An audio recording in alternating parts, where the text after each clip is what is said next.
really the power of AI, is that if you're thinking about it in terms of reducing headcount, you're missing out on the true power of AI and what it can do for you and your team. We started out talking about how little AI is actually adopted once it's implemented. That's the other critical part, is that when you put in these systems, it's not plug and play and forget, and you saw a cool demo and you just haven't made the switch to retrain your team and implement the AI. It's more than that. It's a decision that comes from the top often and needs to be seen through from the top.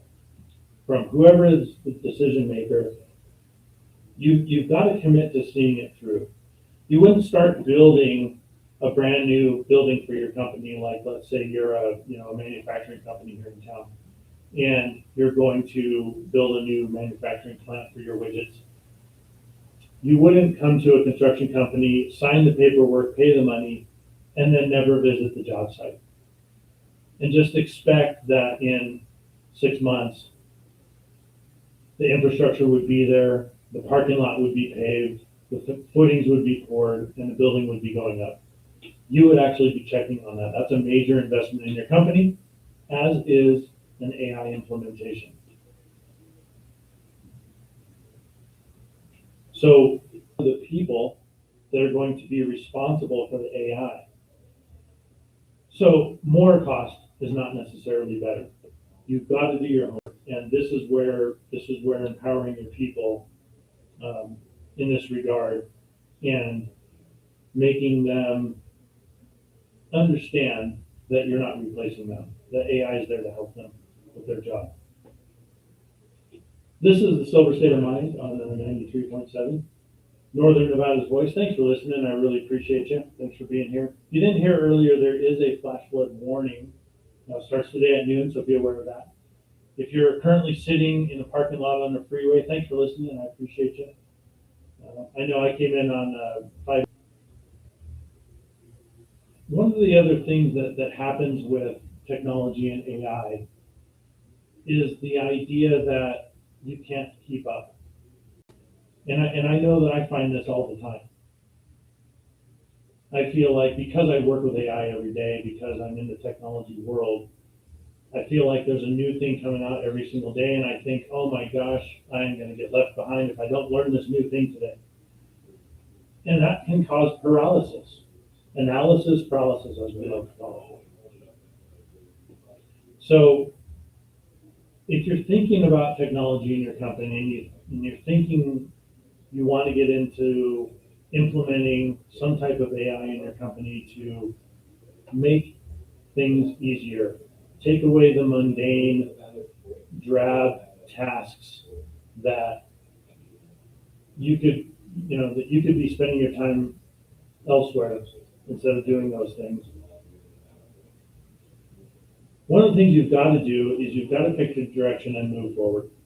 It's super easy to just straight up say, well, I'm looking at this thing, I'm thinking about this, I'm thinking about that. And then the next week, that's old news and there's a new hot new thing. That's always going to be the case. So you've got to, what I like to say is ready, fire, aim. Right? You've got to move forward, you've got to make a decision and move forward. And AI can even help you do that. I think that we as a species on this planet have come to the realization that technology allows us to do everything faster, more efficiently, not always better, but often better. So we can do more things with our day because we can do more things faster. And sometimes you can feel overwhelmed.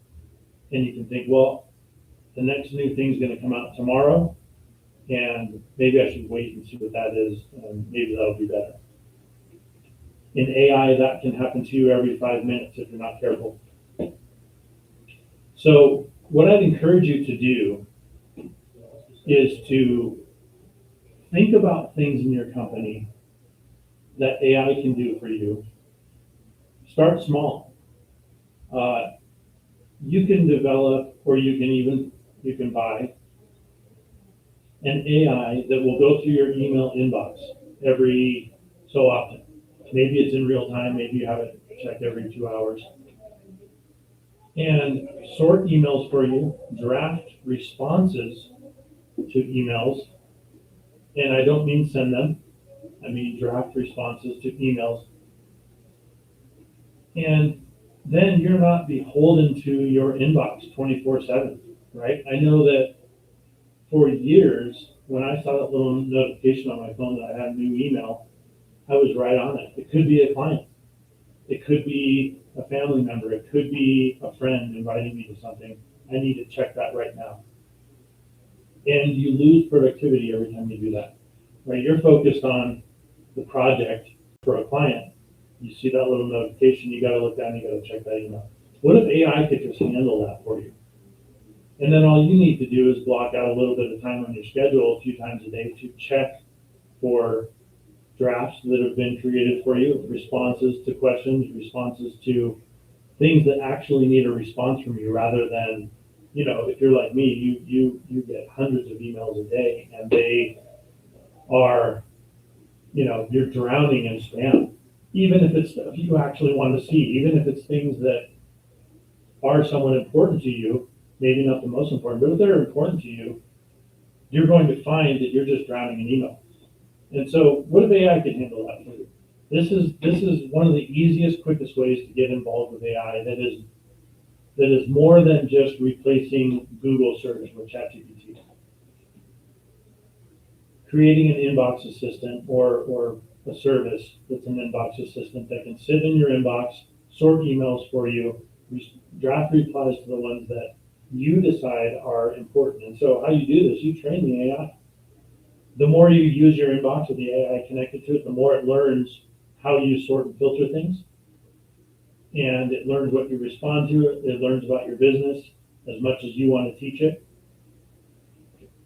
And it can make decisions for you so that, for example, for me, I check my email 2-3 times a day.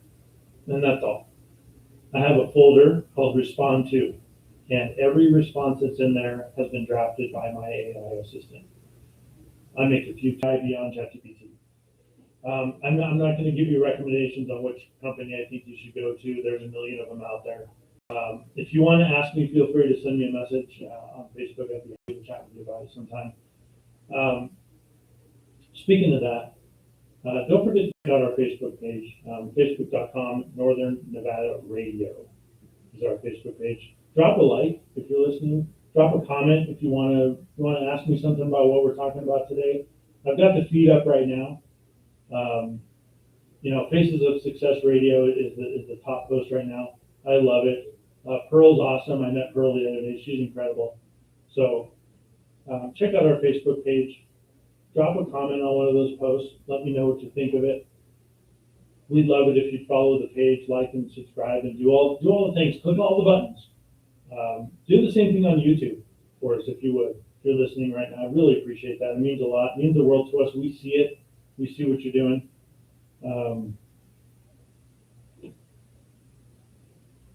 So AI is a tool that you can use to be more efficient. That's the thing. If you're wondering about technology and you're wondering about AI and one of the other things that I hear people are worried about is that when we're using AI, what if it just deletes everything? What if it goes through my inbox and just wipes everything out? What if it sends a bunch of emails that I didn't want it to send, and it says the wrong thing, and a customer or client gets mad? That's not the way AI works. AI does not do anything you don't give it explicit instructions to do. And I know you've heard the off case that it did do something that it wasn't asked to do. I personally have been using AI for nearly 4 years now. I've never had it do that to me. I don't personally know anyone that it has done that to. I'm not saying that the stories that you're hearing are false. I'm just saying that it's so rare and it's so uncommon that it would not surprise me at all if those stories were exaggerated, maybe overblown, maybe straight up not true. But this fear that we have, largely fueled by Hollywood, is that AI is going to take over the world, it's going to kill us all, it's going to put us all out of work. That has not been my experience, and I don't think that's going to be the experience that we have as humans. What AI is going to do is empower us. It's going to let us be more productive. It's going to, in my view, do a lot of, it's going to take the ball from Google and run with it, sprint with it even, right? If you think about Google, if you've been around as long as I have, you think about where Google started. Hey, Eddie? We used to have to memorize everything. Trivial Pursuit was a board game back in the 80s and 90s, and it essentially allowed you to prove how much trivial knowledge you had amassed and could remember and recall at a moment's notice. The TV show Jeopardy is essentially based on this as well. So remember when Google came along and you could search for anything. You could search the internet and find information on anything. And then YouTube came along and was subsequently bought by Google. YouTube came along and now you can have videos of how to do pretty much anything. If you can think about it, you can find a video on how to do it. What did that allow us to do? As humans, in my view, it allowed us to, one, find the information that we need at a moment's notice, which is a good thing. It allowed us to, in my view, think, I would say, more existentially. And what does that mean? It means I'm no longer worried about trivial knowledge. I'm no longer worried about, I have to know how to change the headlight in my truck. I no longer have to go to culinary school and learn how to cook. I can do those things if I want to. I can do those things if they're interesting to me, if I want to, become an expert in a given field. But if I just say, hey, I'm tired of picking up cordyceps on my way home, I want to cook something really cool for dinner tonight, I just go to YouTube and ask it, how do I cook chicken a la king? How do I make stir-fried beef with broccoli, right? And there's a million recipes at my fingertip. I've always wondered and marveled at beef Wellington in a restaurant like at Christmas time, right? Well, now I just go to YouTube and look up Gordon Ramsay's beef Wellington, and now I'm Gordon Ramsay at home. So that's what Google did for us 20 years ago, 20-odd years ago. What AI is going to do for us is take that ball and sprint forward with it at a pace that we've never seen in our lifetimes. And even if it does replace our job, as it currently stands, more jobs will be created by AI than will be taken away. I truly believe that. If you think about what it takes for AI to work. Now, let me step back. I know that people talk about AI becoming sentient, AI becoming aware. We've been programmed by Hollywood to think that the T-1000 was coming for us. Arnold's going to show up and wipe us all out. And I don't believe that. I just don't see that as the case. As good as AI is right now, it does not think for itself. And I know that there's articles out there where AI has solved problems that humans have never been able to solve.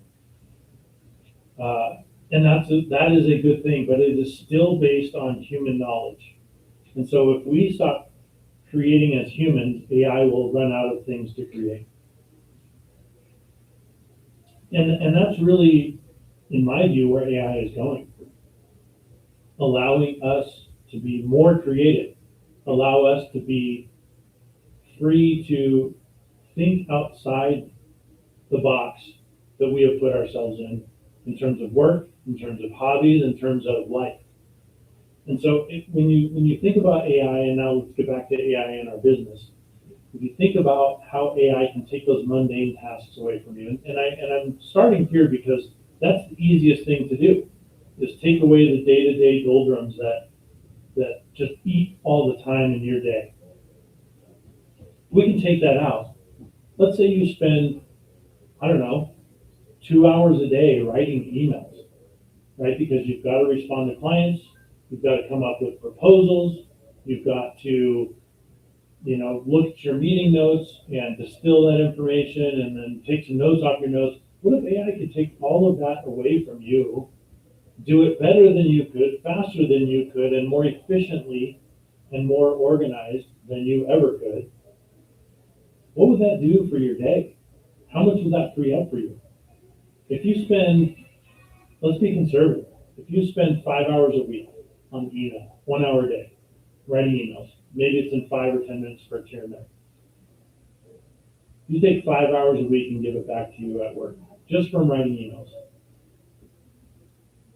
That's a significant time savings that you can go do something else.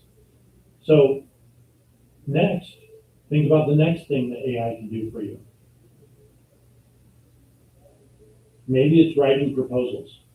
What if AI can take all of this information that you have rolling around in your head, if you're like me, and distill that information down? What if AI could sit in every meeting that you have, listen to what's going on, distill that information down, and then at the end of the meeting, you talk to a client and said, I'll get back to you with a proposal. What if AI could already have that proposal done before that client walks out the door? And it can do that because it's been distilling information about you, it's been distilling information about your company, and now just listen to the meeting and listen to everything that you just promised that client. And by the time they hit the parking lot, there's a draft proposal ready for you to review, maybe make a few changes, and then send that to the client. By the time they get back to their office, it's already in their inbox. How much time would that save you? What could you do with that time? Would you learn a new hobby? Would you work harder?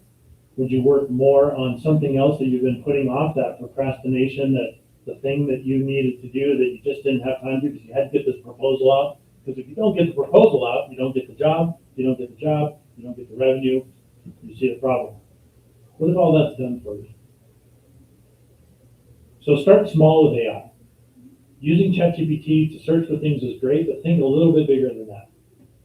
Start small, do your research, experiment. You can create a free Gmail account right now. Start signing up for newsletters or whatever, it doesn't even matter. Connect one of these AI inbox assistant managers to it and just see how it works. So you're not going to affect work, you're not going to affect your real inbox, you're not going to affect anything that would, possibly be a problem for you. Just let it sort through newsletters that you sign up for. It's a great way to get started with AI, and then you can take that to the next level in your business. And there's so many things happening with AI, you'll never run out of ideas just by asking AI how AI can help you. That's another great thing, is that because AI in general distills information from across the planet, you can ask AI for ideas on how to use AI.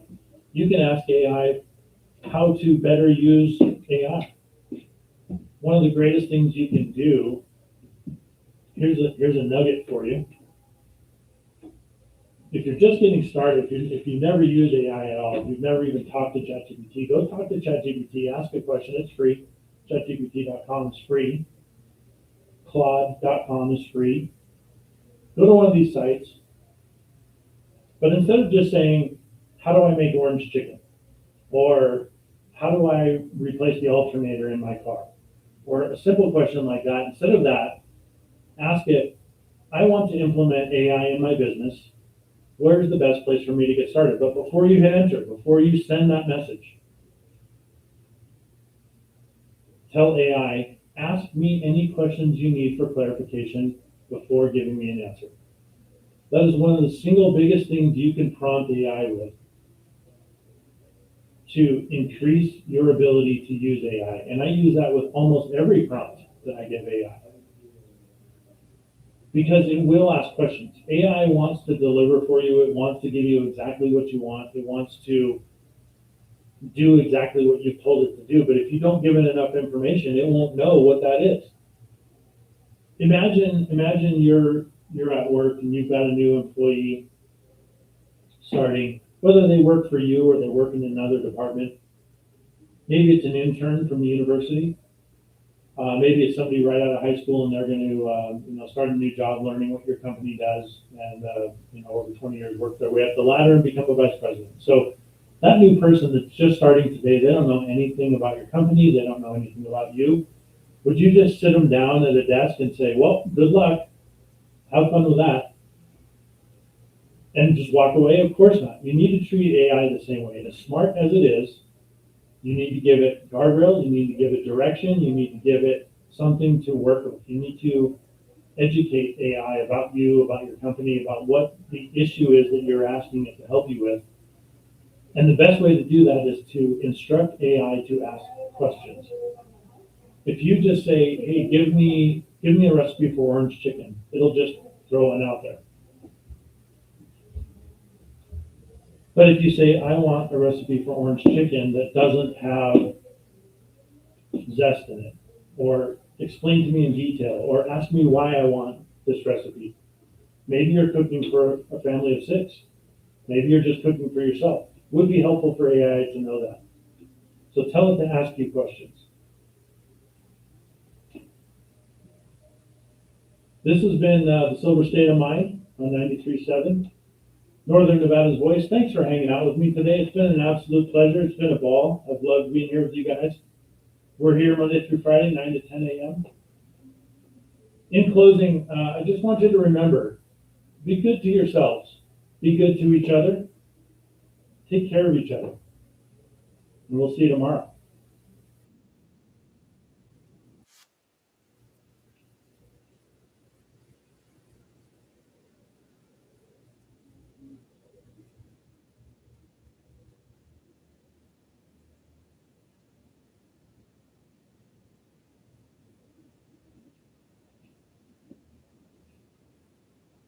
I wasn't sure if you were doing me 1 minute or.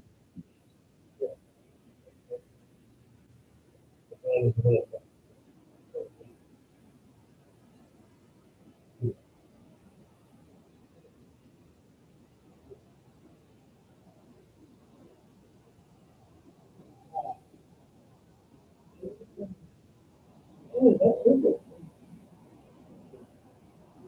Yeah, okay. That's awesome. I heard that.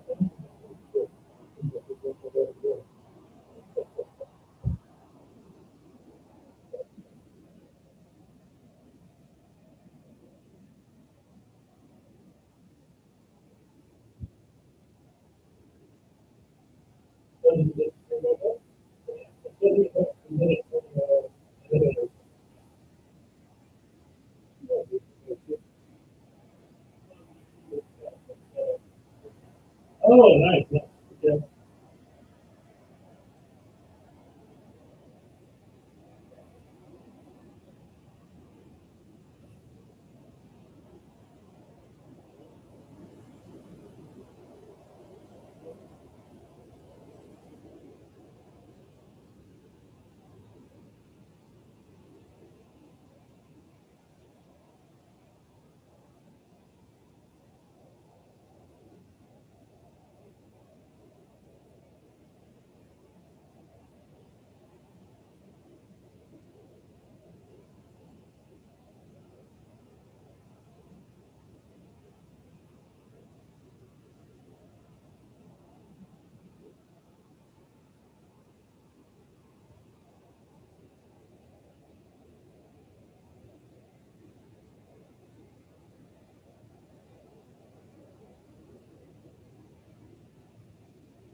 Yeah.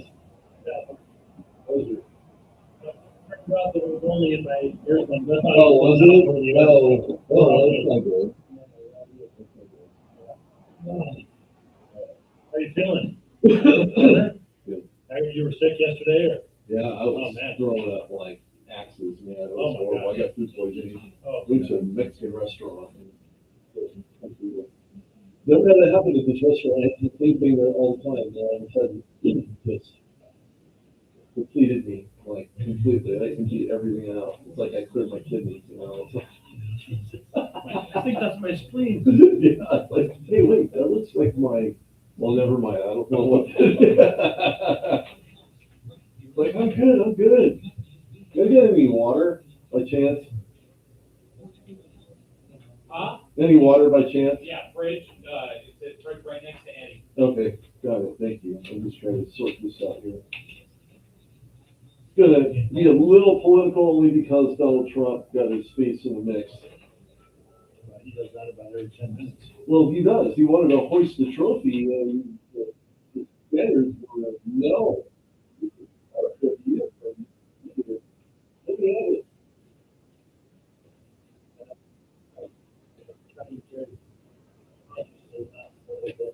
I am not a political person, but it's bad news on the first level.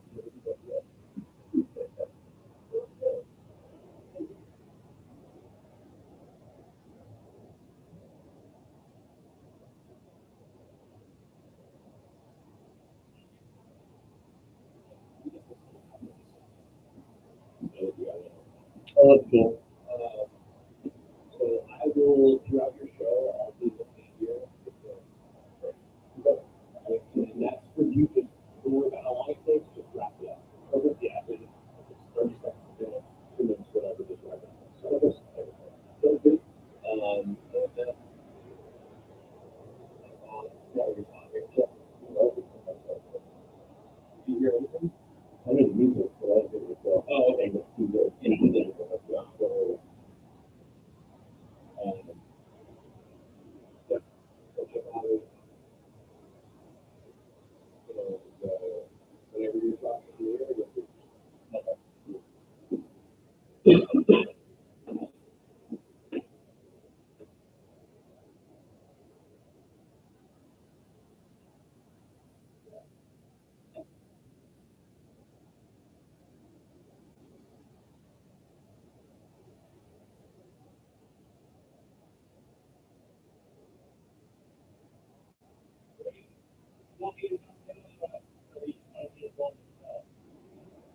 How do you mean?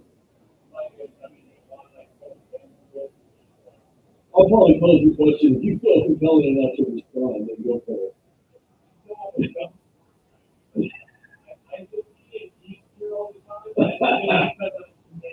Got it. I understand. All right. All right. Yeah, I know. You told me about that. That's cool.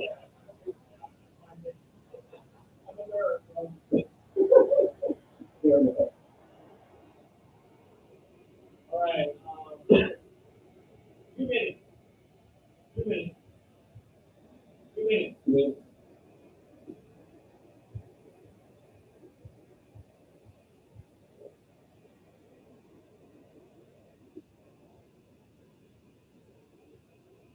Yeah, I got you.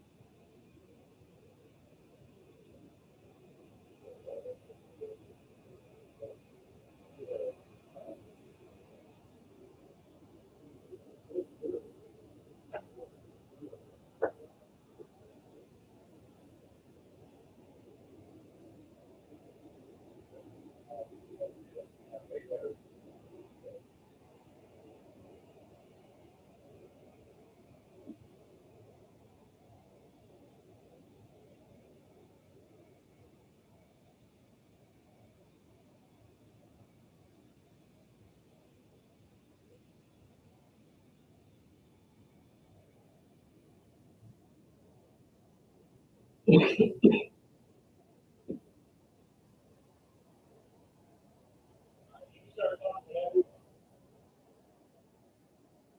afternoon, everybody. Thank you so much for tuning in. This is Rudy Reyes. I am live on KNNR 103.7 here at, well, the studio. What do you know? Imagine that. My name is Rudy Reyes. Thank you so much for tuning in. I'm here for about 2 hours.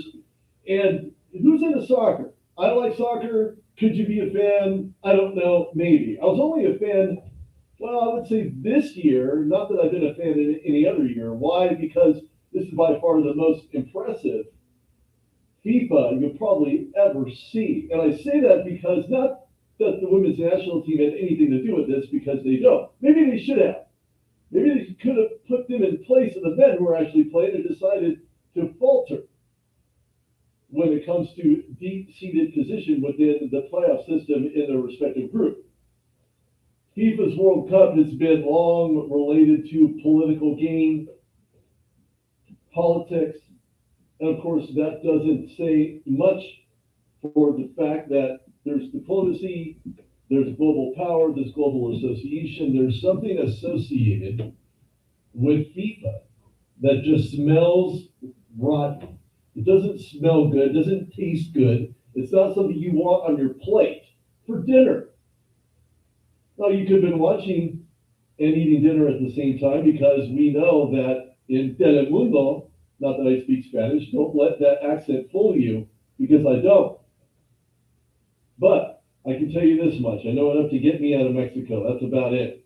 So back to FIFA, and the fact alone that there's so much neutrality, at least that's what they claim, and that's an ongoing claim, by the way, that it reflects a political and careful consideration as to the host states actually are.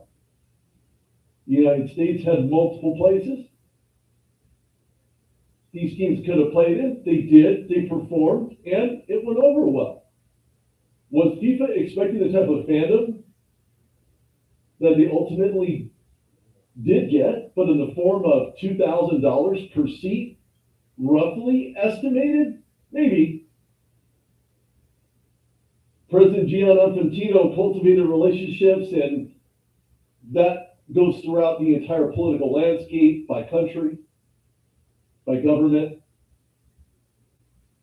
And there's been a lot of questions about neutrality and favoritism, hosting rights, tournament logistics, things like that. And you can't deny that FIFA does not have its fans, because you would be completely sad and misled if you did not believe that FIFA did a strategic pricing solution for those that are in attendance. Maybe you're not into sports. Maybe that's not your flavor. It could be, especially after this. Now, don't forget, it was hosted by the United States, Canada, and Mexico. And of course, there's always political tension, regardless of what landscape you are in. And there were travel bans under the U.S. administration that basically were complicated by the attendance. Now, I mentioned earlier about pricing and what that actually looked like. It was absurd. And political bias. Now, I'm not political. Don't get me wrong. I'm not political. That's not my thing. I'm not a political person. But FIFA makes it political. President Trump. Policies can influence tournament play.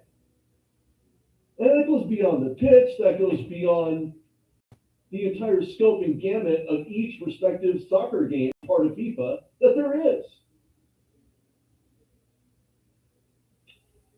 You're not going to tell me that FIFA has never had their paws or hands in any political gain whatsoever, because that would be a fabricated untruth. There's been sanctions, geopolitical convenience. So check us out. You know you want to, just a few clicks away, and you can have it all. Democrats historically dominated World Cup victories, highlighting potential correlations. Could that be between political systems, football success? Maybe. That could very well exist, only if it's allowed to exist.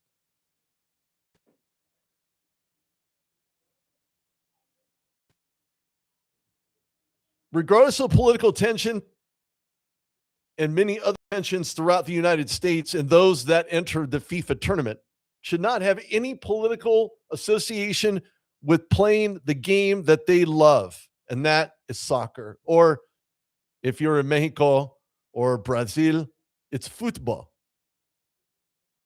So let's understand this and kind of wrap a bow around it for half a second.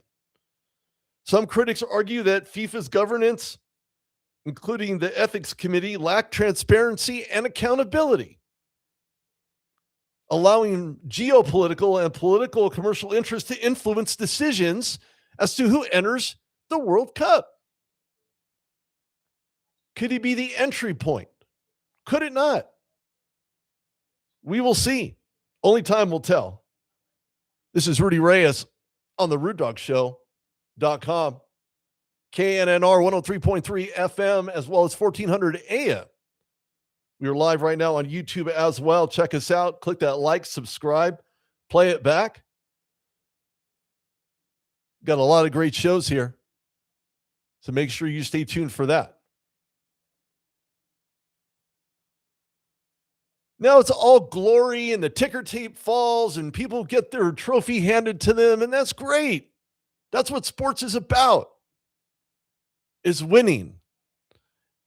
And I've said this 1,000 times on my show. I've been doing this for 14 years. I've attended many Super Bowls. I've interviewed plenty of players. And one thing is consistent. If you keep politics out of sports, now don't forget, sports has its own political base, because it does. You heard today possibly that Ryan Clark, former Pittsburgh Steeler, released from ESPN, along with a handful of other folks. Now, could have something on ESPN been considered maybe over the top, too much, not enough? I don't know. You'll have to ask Ryan Clark about that. But nobody remembers the runner-up. Nobody remembers the team that fell in the second position. They will always remember number one, and that's the one who won the game. Number two, insignificant. Runner-up. Okay, you can call him that. Sure. Makes perfect sense to me. But I'll say this lastly about FIFA, and then we'll move on. FIFA is a deeply embedded tournament organization. They rely on team participation, international relations. Yes, they promote neutrality, but we know beyond the shadow of a doubt, or the shadow that's casted with players on the field or the balls that are going inside of the net, that is not exactly accurate. The level of truth to that is pure senility at best. And that's the funniest part of all, is that would you believe that this is all just made up, fictitious banter? It is not. Live on 93.7 FM. Don't skip over that dial, Northern Nevada's voice. My show, along with a litany. Speaking of that, got to pay the folks. We'll be right back.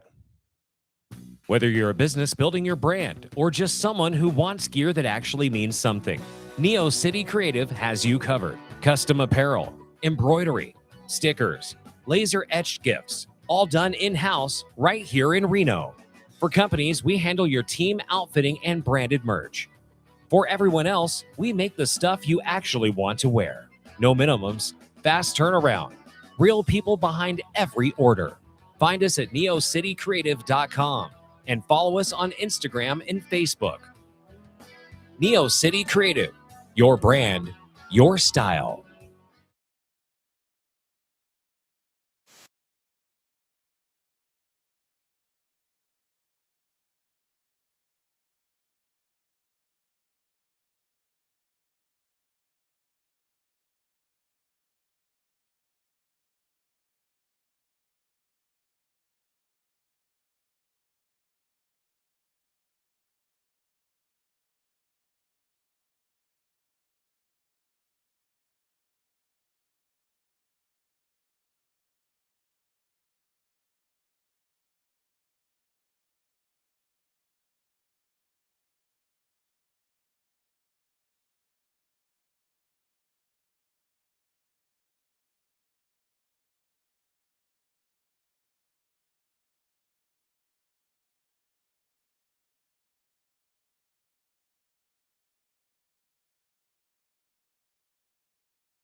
KNR, KPGF, 103.3, 93.7, and 1400 AM. Now, back to the Rude Dog Show.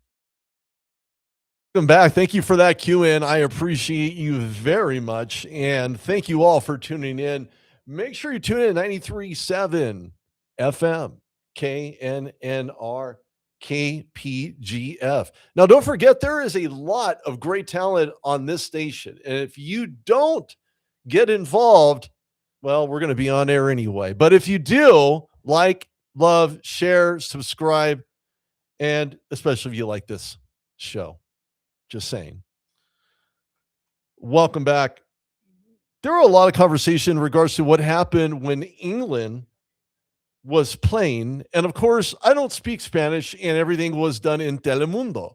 And in Telemundo, there are certain phrases that they use to, I don't know, exacerbate. Everybody's heard the whole goal thing. That's great and wonderful. But that's the only thing I understand in the entire broadcast is when they say goal. I mean, I see it for myself. So I don't need the announcer to go on in 2 minutes to say goal, because it's obvious that it is. But it helps everyone else who does speak Spanish and knows that in English and to say goal. I don't think there's any other way to say it other than that. But England violated a couple rules. I don't know if you know what those are. I was trying to find out what rules they actually broke too. But FIFA states that banners, flags, flyers, apparel, other paraphernalia are not allowed. And they disperse a political view visually.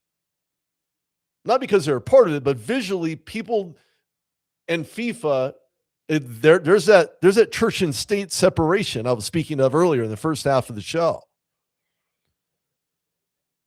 You cannot have any political reference because it could be offensive and discriminatory, in nature, and prohibited from being brought into the stadium. But it's different when the team or one of the two teams that are playing exhibits such a thing. When they show their political views on the field, people take notice. Yeah, it could be a violation. What? Slap our hand. Get over it. Argentina and their players clearly calls foul on those rules and could face punishment. That's next to nil. I don't even worry about that. And if I was Argentina, I probably wouldn't worry about it much either. I'm sure they can sleep at night. Now, just for context, 649 Argentinian soldiers and 255 British combatants died during the War of the Falklands in 1982, which had been under British occupation. And Argentinians claim that they inherited it from Spain after independence in 1816. British took illegal control in 1833 of the Falklands. So could it be that scuffle with Leandro Paredes grabbing Spain's Eric Garcia by the throat as an actual intent to hurt him? Very subjective. But physically, the altercation certainly said, ding, ding, let's start boxing. And I like boxing too, even though it's an underrated sport and probably on its way out sooner than later. That game had 5 yellow cards and only 1 red card on Argentina. Sad, but true. Spain scored late to secure its second World Cup as the defending champs, playing a man down in extra time. Once the final whistle blew, Paredes was ready to call the score, settled even Steven across the board. Be it as it may, in 1982, it's over. The Reagan administration is over. Political views and connectivity is over. Let's play ball.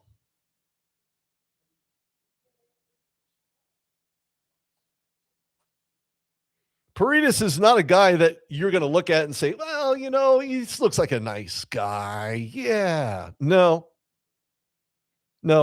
He got into it early and often during the World Cup. He was in the middle of everything throughout the entire match. Matter of fact, he was issued a yellow card. That's how out of touch he really was. After shoving Rodri in the back during a turf gameplay after the whistle blew. Aren't you supposed to play to the whistle? Maybe. Enzo Fernandez was sent off for a physical challenge that drew his second yellow card and an automatic red in the second half stoppage game. Fernandez's ejection left Argentina to play the entirety of extra time, being a man down. Spain ultimately broke through by that winning goal by Ferran Torres early in the second period of extra time. Argentina's quest for a second consecutive World Cup title upended, head planted. If this was a WWE, that'd be a body slam. Argentina's physical play was a theme to Sunday's World Cup. I did not see that happening. I didn't see Spain bowing out either, to be perfectly honest with you. Spain had been so good in the entire World Cup series. You're just wondering, wow, I think they're going to go all the way. Then again, you could probably say that about half the teams that were playing in any group. But of course, they were frustrated. You would be frustrated too. I like frustration, especially when you're able to watch it play out, because frustration means a lot. You see it in the play. You see it in the attitude. You see it in scoring capabilities and opportunities that you present yourself when you're frustrated. Could you lose game play? Maybe. Would you not have any idea exactly what the other person is doing that you're supposed to be playing along with? Sure. You absolutely could. But you're given extra time. What do you do with that extra time is up to you. When Fernando left Argentina a man down in extra time and Spain won 1-0, Argentina's physical play just was relentless. But what they didn't do is score. Had they scored, this would not have been a conversation you didn't want to talk about. You wanted to hear about how Argentina and their players decided to come back to actually win the game or tie it up to go into extra time, but not to be.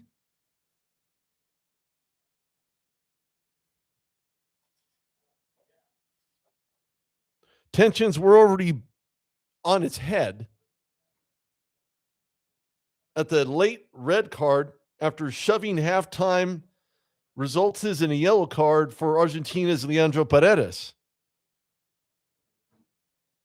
And of course, you want your guys to come to you, to surround you in the time of need. Did they do that? They did. Spanish players blocked the path. Paredes ran in to join the scrum and delivered more shoves to multiple Spanish players. So how's that? How does that work? Why do the refs allow this to happen and or pass out no consequence?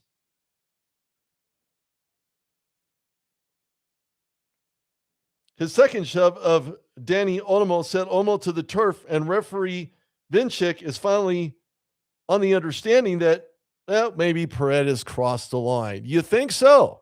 Okay, I do too, because he did.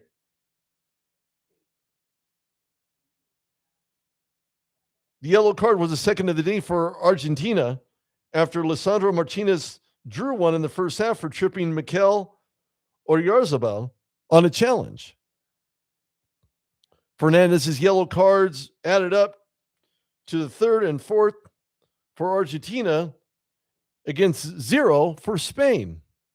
How did that happen? Of course, Coach Lionel Scaloni picked up Argentina's fifth for arguing with game officials in extra time. I'm detesting some favoritism here. Are you following along? This is the Rude Dog Show, KNNR, KBGF 93.7, and live on YouTube.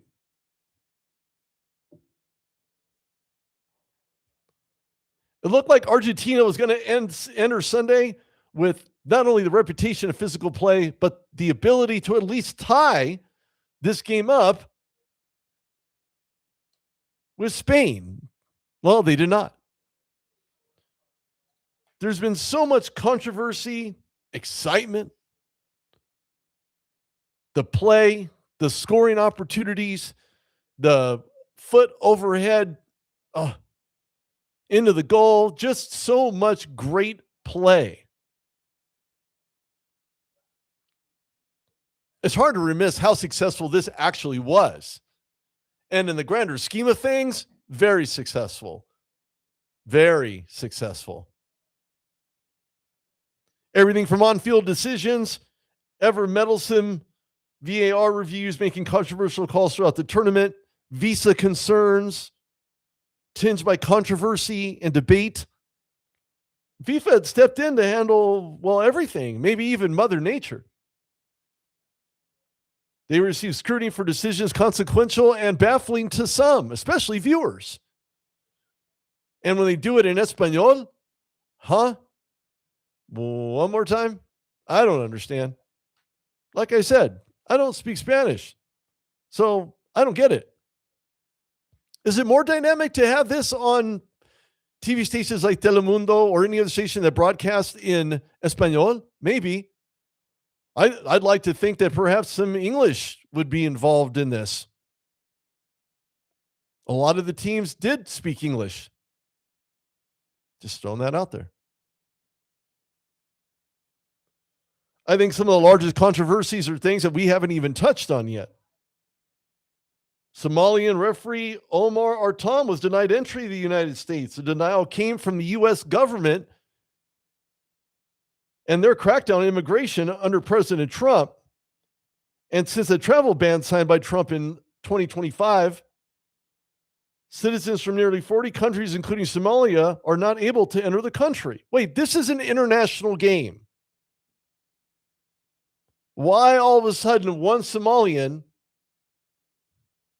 cannot enter with the rest of his team to actually have a game, to participate in something that he's been practicing for decades, yet not able to play? That's a problem. That's a huge problem. Also, Artan, a well-respected referee and with experience in multiple high-level African matches, was forced to return home, but welcomed by supporters and government officials. Government officials, the same ones who may or may not have done the right thing by not being able to get him as a referee to ref some of these games. And by the way, he would have been the first referee from Somalia to officiate a World Cup. Now, how's that for your life's work?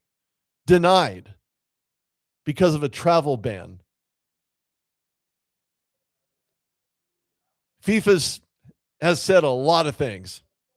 And one of the things that they stated was that they don't control everything, said Gianni Infantino, FIFA president. Well, maybe not. But to their credit, they did end up paying Artan in full. But then look at Iran's treatment amid war with the U.S. The Iran national team was put in a very difficult situation by playing in the World Cup in the United States.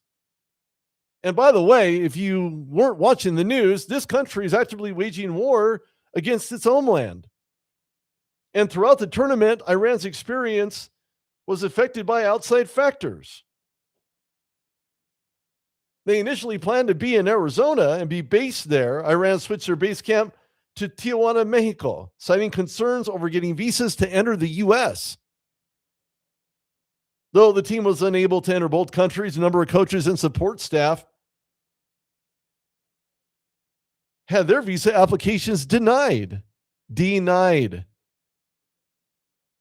The team was also forced to travel back to Tijuana immediately after all 3 of their group stage matches, all of which were in the U.S., by the way, 2 in L.A. and 1 in Seattle. After Iran's draw 1-1 with Egypt, Captain Mehdi Taremi told reporters Infantino had visited the team in the locker room during their first group stage game to ensure things would get better. But they didn't. Nothing changed over the course of the tournament, Taremi said. It's a disaster World Cup. Iran ended up falling 1 spot short of advancing to the knockout round after a series of unlucky draws in the group stage. FIFA has incorporated an elements policy. I don't know. When I think of elements, I think of the table of elements. I don't know.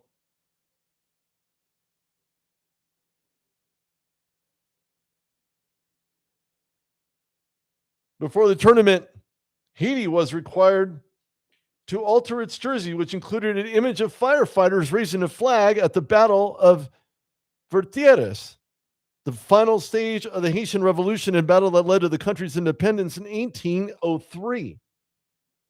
I just think this is way too out of the scope here for traveling.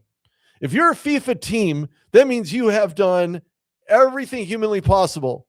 Visas, travel plans, money, time, preparation, on the field, off the field, setting the proper expectation as an organization, whether you're Haiti, whether you're the United States, whether you're Mexico, Paraguay, England, it doesn't matter. It's same across the board. Well, it should be.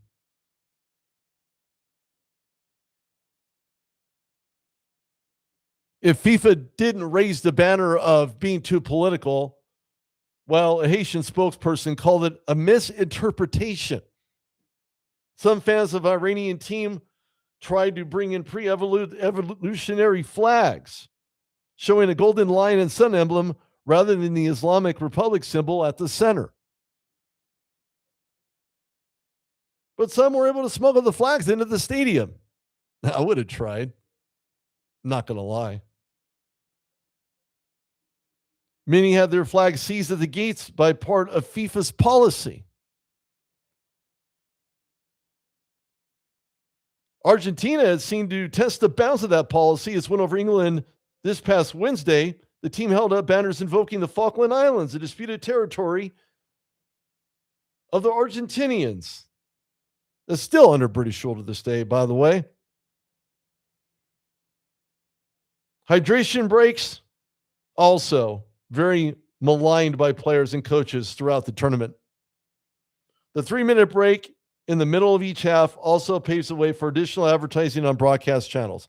I get it. You got to pay to play. If you don't pay, you can't play. They were booed by fans in the stadium from the onset. Norway's coach, Ståle Solbakken, called the breaks unnecessary. French manager Didier Deschamps said that they split the game into almost 4 quarters like a football game. The Netherlands captain, Virgil van Dijk, who said he wasn't a huge fan of the commercial breaks on TV, added it would be better if FIFA opted to look at it in every game separately. Okay, I'm on with that. I'll co-sign that. To decide whether a break was necessary, I would say levels of exhaustion can clearly be seen by players vehemently running up and down the field with sweat dripping from every orifice of their body and soul. Okay, it's time for a water break. Or is it? The tournament had gone on and temperatures were getting hotter. For example, quarterfinal between England and Norway. Very muggy evening in Miami. No real surprise. The weather there is muggy. Anything in the eastern seaboard is going to be muggy and a little humid. That could expel more what? Sweat.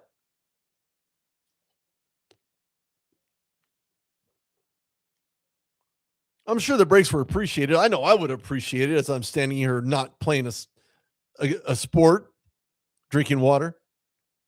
Live on 93.7 KNNR KPGF. This is Rudy Reyes on the Root Dog Show, local as you can get in Reno, Nevada.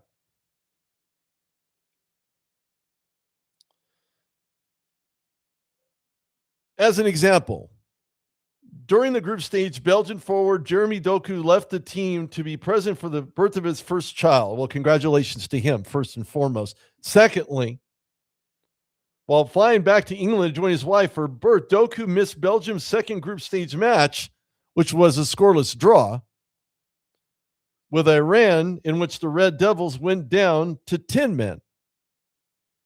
The decision to leave was met with baffling criticism, especially from the local media. Doku was accused of putting his family ahead of the team. Well, why wouldn't they be? A birth of a child? How is that not important? Your own child. Not just a random child that's being born in a hospital, your child. Wouldn't you be there? I would. All day.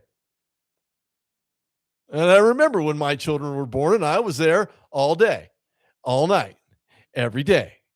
That's just what dads do.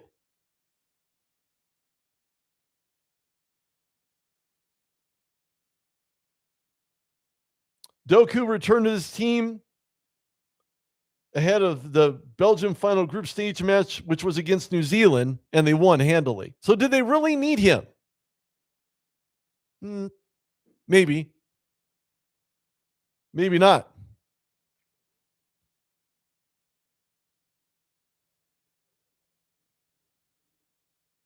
Qatar's Hassim Adibo given a steep 5-match ban for breaking Ishmael Cone's leg.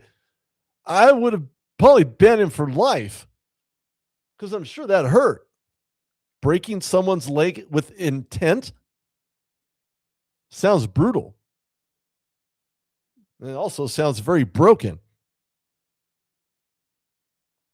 Not just broken, but Qatar took a turn in the second half against Hassim Adibo, who made a poor tackle on Ishmael Kona that broke the Canadian midfielder's leg. Kone was quickly stretchered off the field with his leg in an air cast. Of course it needs to be in an air cast. How would you not? Canada head coach Jesse Marsh said that the Qatar midfielder came to Canada's locker room to apologize to Konya before he went to the hospital. Well, that was nice of him. After reviewing the play, the FIFA disciplinary committee imposed a 5-match ban for what it seemed to be known as foul play. Qatar failing to advance next. Madiba's suspension roll over to future games, which I don't even know if that's what. So the next FIFA is going to be in 2029, perhaps. Future games, more than likely. Mexico's controversial chant makes an appearance as well, used by Mexican fans in its return to the World Cup during the group stage. At least 3 times during Mexico's win over Czechia, the chant, which featured anti-gay slurs opposing teams take goal kicks, could be heard from fans at El Tri. The chant has been shouted by fans for 25 years, and it cost the Mexican Federation hundreds of thousands of dollars in fines. This time, though, Mexico may have gotten away with it. FIFA didn't immediately punish the Federation, and fans appear to have stopped saying the slur after that match. Surprised? Not me. When you cause your team that much money, something's to be said for stop. Just don't do it.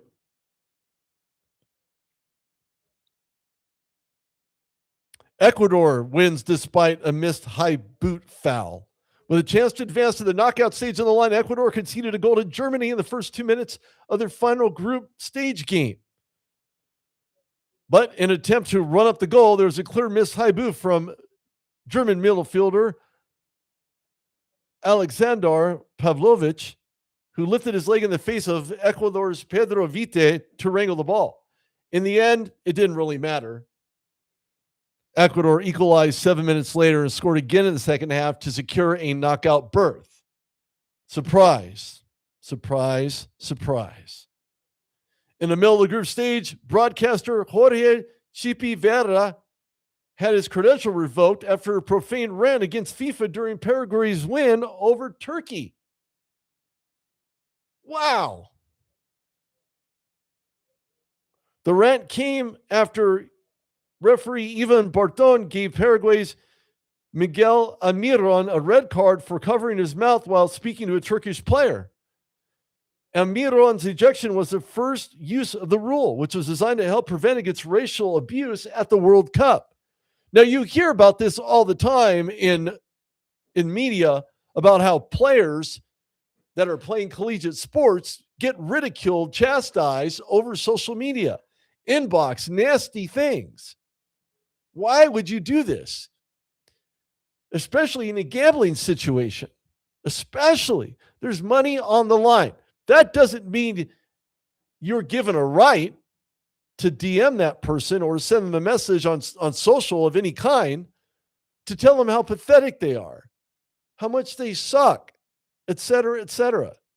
It's uncalled for, unwarranted, unwanted, and completely unnecessary. If you can't handle the gamble, don't gamble. Gamble is a 50-50 split. So if you can't stand losing or winning, don't bet, because the bet could be against you. Vera did not take that well. He called Barton a thief and accused FIFA of killing football. He apologized thereof. FIFA rejected France's request to wear black armbands after coach Dieter Deschamps missed the team's final group stage to attend the funeral. With Deschamps absent, Les Bleus planned to honor their coach by wearing black armbands. However, FIFA declined the request. Again, surprise, surprise. There was also a miscommunication about a pregame tribute. Moment of silence before France's game against Norway, which the French Federation initially told journalists was in honor of Deschamps' mother. The Federation later clarified that the silence was actually in honor of the victims of the deadly earthquakes in Venezuela. Belgium advances thanks to controversial late penalty in round 32 when Belgium defeated Senegal 3-2 with the help of a penalty call deep in extra time. Belgium had forced extra time by erasing a 2-0 Senegal lead in a 3-minute span, scoring goals in the 86th and 89th minute, respectively. Belgian captain Yuri Tielemans then gave the Red Devils a lead in stoppage time in the second extra period, scoring a game-winning penalty kick in the 126th minute.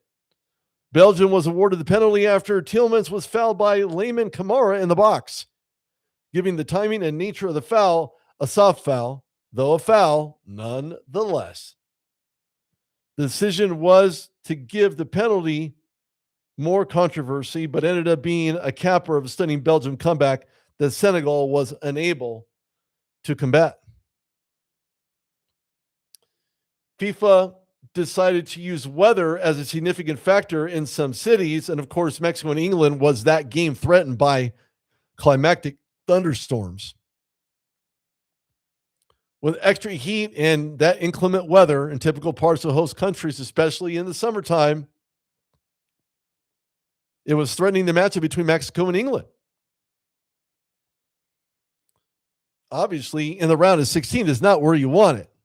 But reports indicated FIFA was considering moving the game from 8 p.m. to noon to avoid the storm. Confusion whether the time it changed was going to have any effect on the game. Mexico head coach Javier Aguirre called it a kick in the stomach, saying that neither he nor the players liked the choice to move up the game. FIFA eventually decided to kick off without change. The game ended being delayed by an hour due to weather before England pulled out a 3-2 win.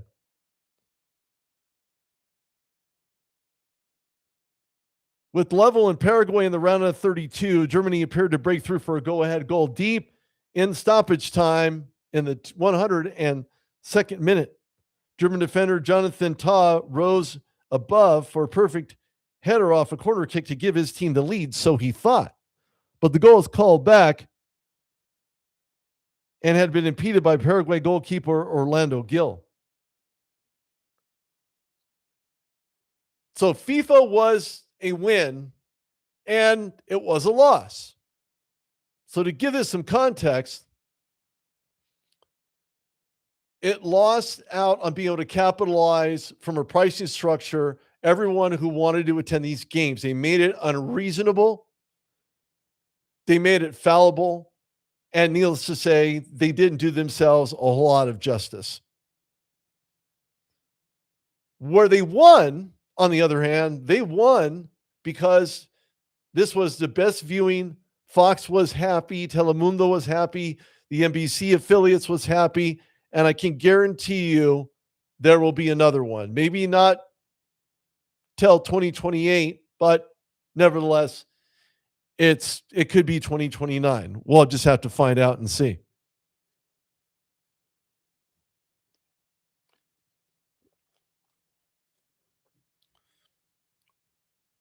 Moving on to the NFL. Look, the season's on its way. Believe it or not, training camp is right around the corner. I have had plenty of opportunities to attend training camps for which I had taken not lightly at all. Matter of fact, it was just 2 years ago that I drove to Oxnard, California to attend Cowboys training camp. And it looks to be a high school, but it's not. They dubbed it their training grounds for who knows how long. 5 years, 10 more years, 20 more years. I don't know. But I can tell you this. When I went out there, and by default, just in case you didn't know, my favorite color is blue. So when I went to the Dallas Cowboys training camp, I was in blue.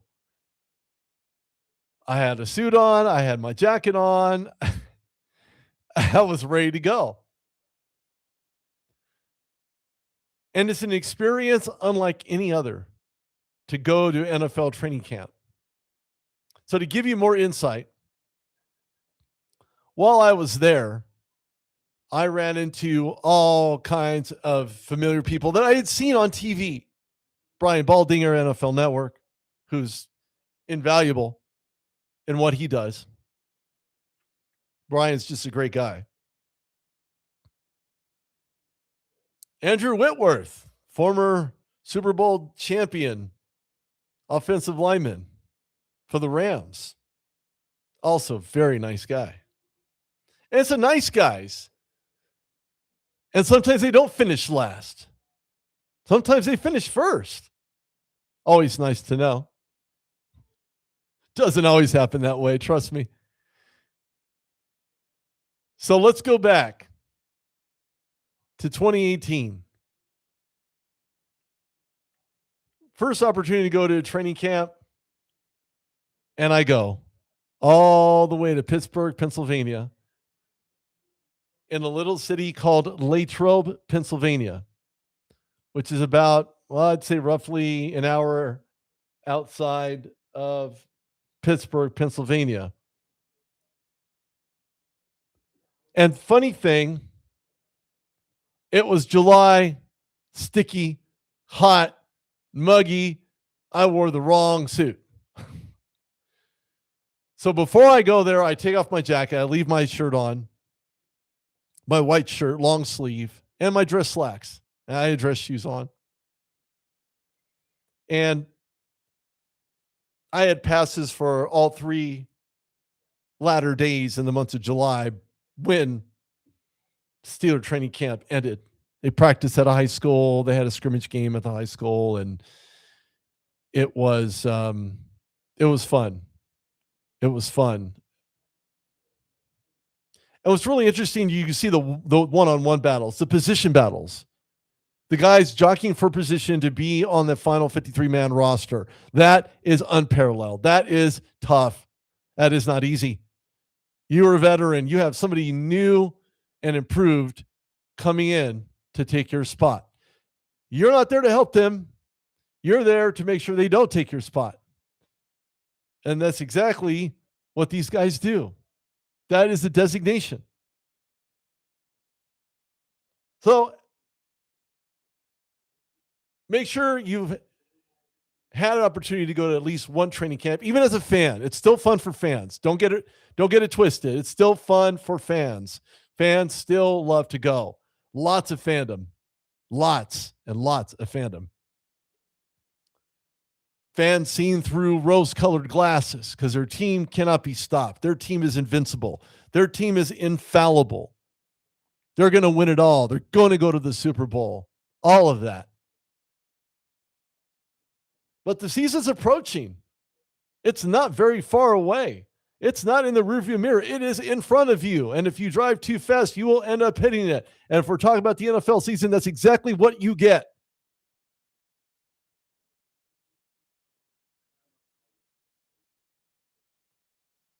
To give you an idea as to the Hall of Fame game or who will be entering the Hall of Fame game, because that happens right after the induction, and there are a lot of guys still missing out on being a part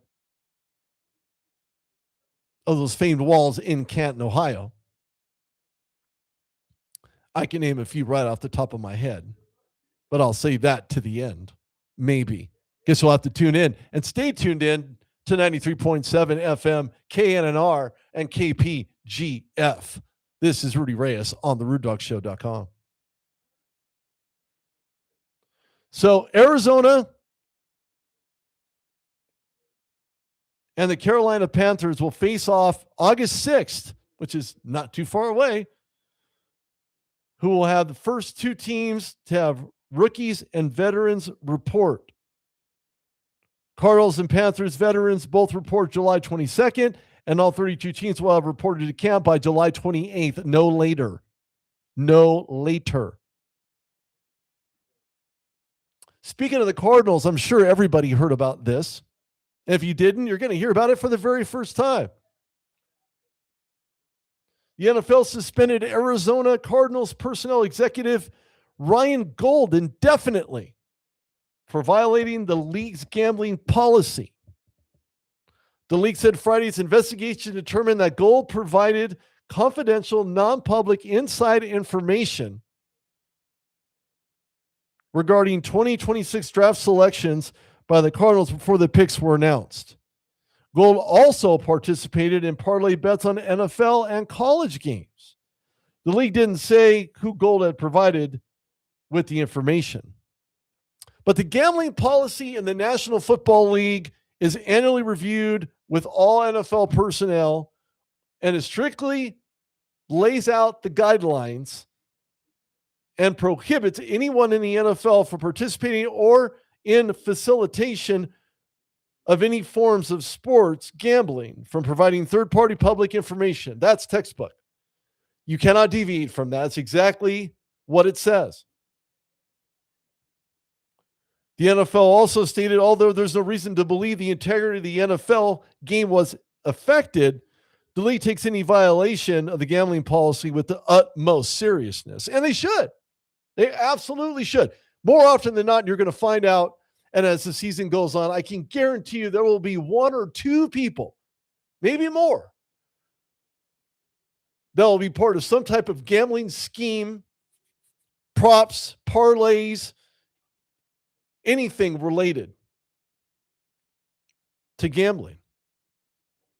And it's sad because the rules are there. The rules are known. The rules have been set in motion for years. Have they become stricter? Absolutely. You're a player, don't gamble. You're an owner, don't gamble. In GM, executive of any kind in any NFL team, unacceptable and will be punishable. And the policies for those and the expectations for those rules are clearly stated. and they're comprehensively covered and very consistently communicated. It's the same theme from beginning to end with NFL gambling policies. This is not to be taken lightly. The Cardinals stated they're fully in support of the league's decision in this matter. Our focus remains preparing for the start of the training camp next week in the 2026 season. More about that as I come back. I'm Rudy Reyes on the RudeDogShow.com, KPGE 93.7 FM. We'll be right back. KPGF 93.7 FM, Sun Valley. KNNR 1400 AM, Sparks. K277DL 103.3, Washoe Valley.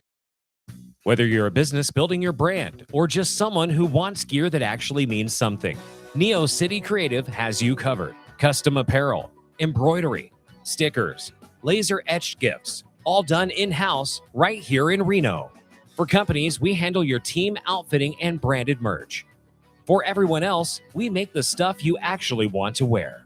No minimums, fast turnaround, real people behind every order. Find us at neocitycreative.com and follow us on Instagram and Facebook. Neo City Creative, your brand, your style.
Welcome back to the Rude Dog Show live on KPGF 93.7 FM here in Reno, Nevada.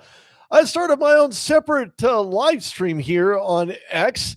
Make sure you tune in for that one. We're going to continue talking about the NFL and the season that is, well, not the season of the bird. When I see the bird, I mean the Cardinal. Oh, gosh, this is brutal.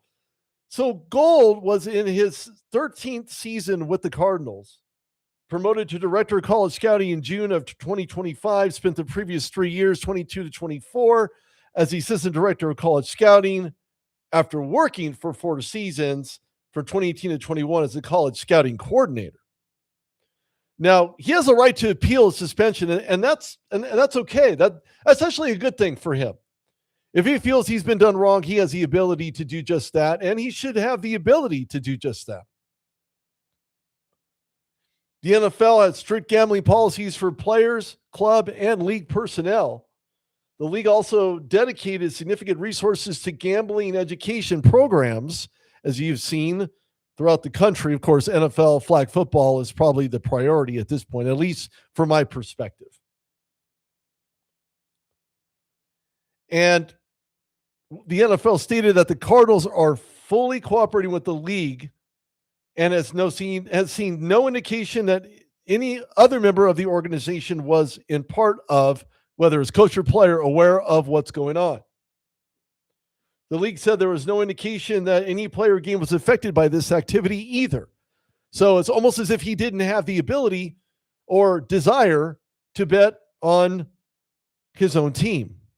That reminds me of Pete Rose just a little bit, but he didn't pull a Pete Rose. So that's good. It's a good problem to have. The NFL's review included interviews with relevant people and examination of electronic records. Well, they should. That's part of the process. When you're the guy who's in there making decisions, well, sometimes you can be a little careless if you're going about things the wrong way and end up leaving these trail nuts in your computer. Now, they're going to review electronic records and interviewing people that he was surrounded by, his family surrounded by, his wife surrounded by, perhaps. Mike Espino, Gold's attorney, said the accusations are blatantly false, quote unquote, and that his client plans to appeal the suspension. Ryan's been an outstanding NFL executive for the Cardinals for a long time, well over a decade at least. Espino told ESPN the accusations made by the league regarding his participation in prohibited gambling is false. Well, we're going to find out how false it is or is not when the investigation comes to an abrupt end.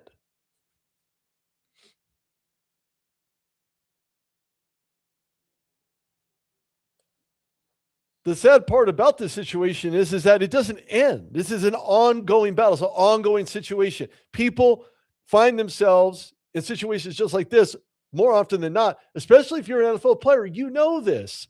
You cannot gamble. There is no gambling. If you're an NFL executive, there's no gambling. If you're part of a personnel of an organization, there is no gambling. It does not exist. It should not exist. So why are we having this conversation?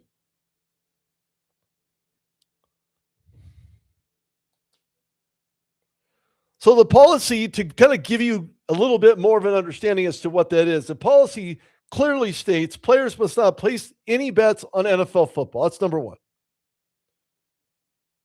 Throw or fix any NFL games or events, or otherwise manipulate or attempt to manipulate any play or any other aspect of the game. Share confidential, non-public information regarding any NFL game, player, or event with any third party. NFL players, but not league or club staff, are allowed to legally place bets on other sports as long as they are off club property and not traveling with the team.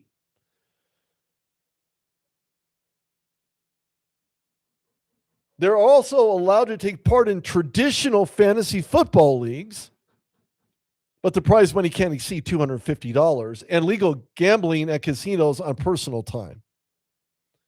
The NFL said the Cardinals fully cooperated with the investigation. That the league had seen no indication that any other members of the organization, coach or player, are well aware of this activity. So to give you some existential information,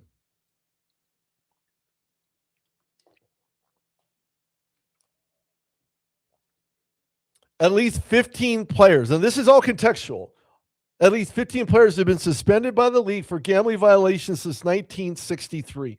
That's not a lot. Is it enough to change rules over? Yeah. Circumstances, the people, the organization, the frequency. What is it going to take to make these rules stick? Create better ones. Create more outline, more logistical, more dynamic, and resolute rules and regulations in correlation with this. Nothing wrong with that at all. Why not just do it? Well, they did. And throughout several players in recent years, Isaiah Rodgers, then with the Indianapolis Colts, suspended in June of 2023, but reinstated in April of 2024. So somehow he was allowed to play still and was able to continue it with his career. So look, the bottom line to all this is that if there are rules, guidelines, regulations, stipulations, don't be the guy with the hand in the cookie jar, in the gambling cookie jar. Keep your hand out of it. That's the best way to stay out of trouble. So just do that and you'll be better off. So to dive into the season just a little bit more, there's a particular running back who's called out by a former Pro Bowler. And of course, with training camp around the corner, there's always going to be these little beefs. You're going to see this. It's going to happen.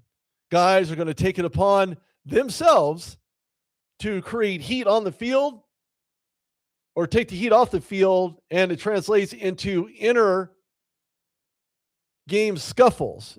And actually, it's good for the game. It's good for, and I've seen it happen at Cowboys training camp. I've seen it happen at Steelers training camp. These things build character and they help. Maybe not initially, and you're probably thinking, ooh, really? But you should. You should. You should certainly take part in that. Watch it. Understand it.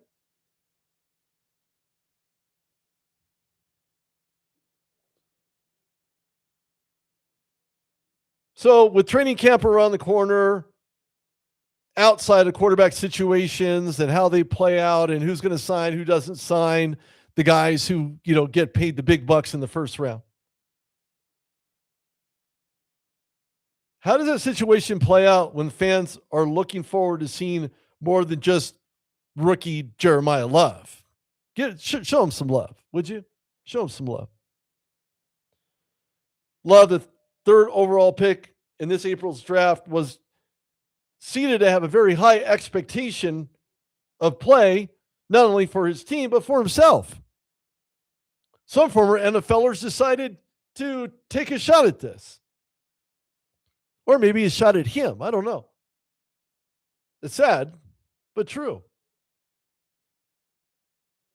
Philip Lindsay, who had 1,037 rushing yards as a rookie in Denver, says it's Pro Bowl or bust for Love.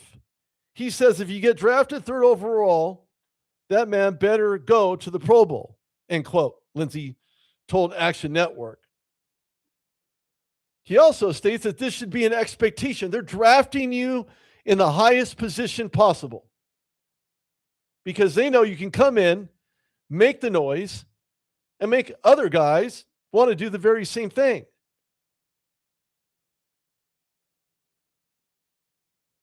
Could you be that dynamic? Could you change the entire offense, the complexity, the looks of the entire offense? Maybe, if you're that good.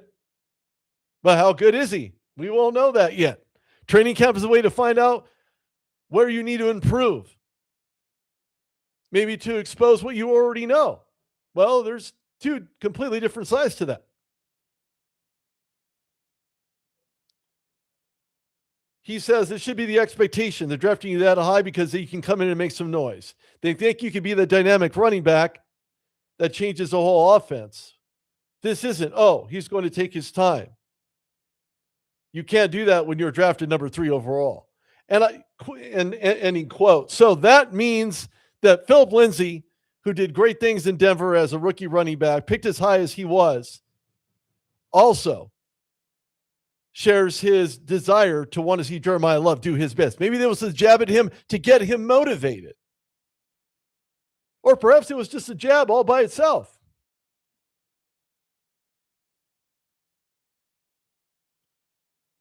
The Cardinals have a deep backfield. Make no mistake about it. James Conner has been the cowbell for quite some time in a Cardinals uniform. Tyler Algier and more. Love won't just be given the bell cow role. Lindsay thinks Love won't take too long to command a very big role in a very big spot within that offense. And he won't. Could he be a guy that goes over 1,000 yards? Maybe in 17 games. How many touches will he get? And how much run after the catch? Is he going to be used as an offensive weapon on the outside, or is he going to remain under center? Is he going to remain on the left side? Are they going to put an offset line together for him? No, we don't know. I don't know if the Cardinals have been that dynamic since acquiring James Conner, but they certainly need to. He would play a huge role in this offense. There's a lot of high praise for Jeremiah Love.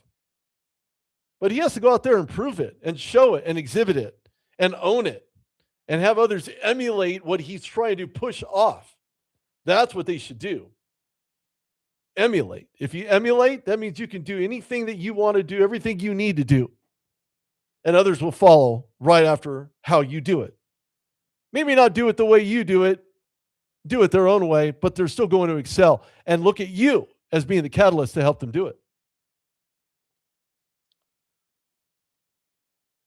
Lindsay goes on to say there's high praise for Jeremiah Love, but he has to go out there and go for it. Just do it. Nobody's going to bend over and kiss your butt. You've got to go earn every yard you get with every touch, every opportunity, every time you touch the field. That is what you do. You grab the ball and go. Don't fumbleitis. Get rid of your case of fumbleitis. Do that in training camp. You have to earn the respect by making those plays. It's simple. NFL free agency also seen some splashes of guys, new faces, new places. Heard that before. We're live here, 93.7 FM, KPGF, here in Reno, Nevada, live right now on YouTube, live here on my Twitter feed. If you like this, throw me a follow. Say hello. Comment. Let's hear what you think. Because I want to know. And like and subscribe, by the way, to the YouTube channel here. There's a lot of great talent, a lot of great people, and they're dying to show their talent. It'll be on display if you like and subscribe to the YouTube channel. So tune in. You'll do yourself a huge favor if you do. So free agency has came and gone. Well, sort of. We'll talk about the notables right after we talk about the people who will actually move to different places. Malik Willis signed a 3-year, $67.5 million deal with the Miami Dolphins, considering that Tua Tagovailoa is not the guy that they wanted. It's not the guy they got. Could he be gun shy after all those concussions, after being sacked and hit? I think it was about time, to be perfectly honest with you, that they get somebody else in there. Mike Evans joining the 49ers. George Kittle injured. Could he make a comeback? Could he be comeback player of the year for the 49ers? We're gonna find out. I'm dying to find out. I'm dying to see how good he's going to be. I'm dying to see how good Malik Willis is going to be. There was some chit-chat in regards to Malik Willis coming over to Pittsburgh, but yeah, not the case.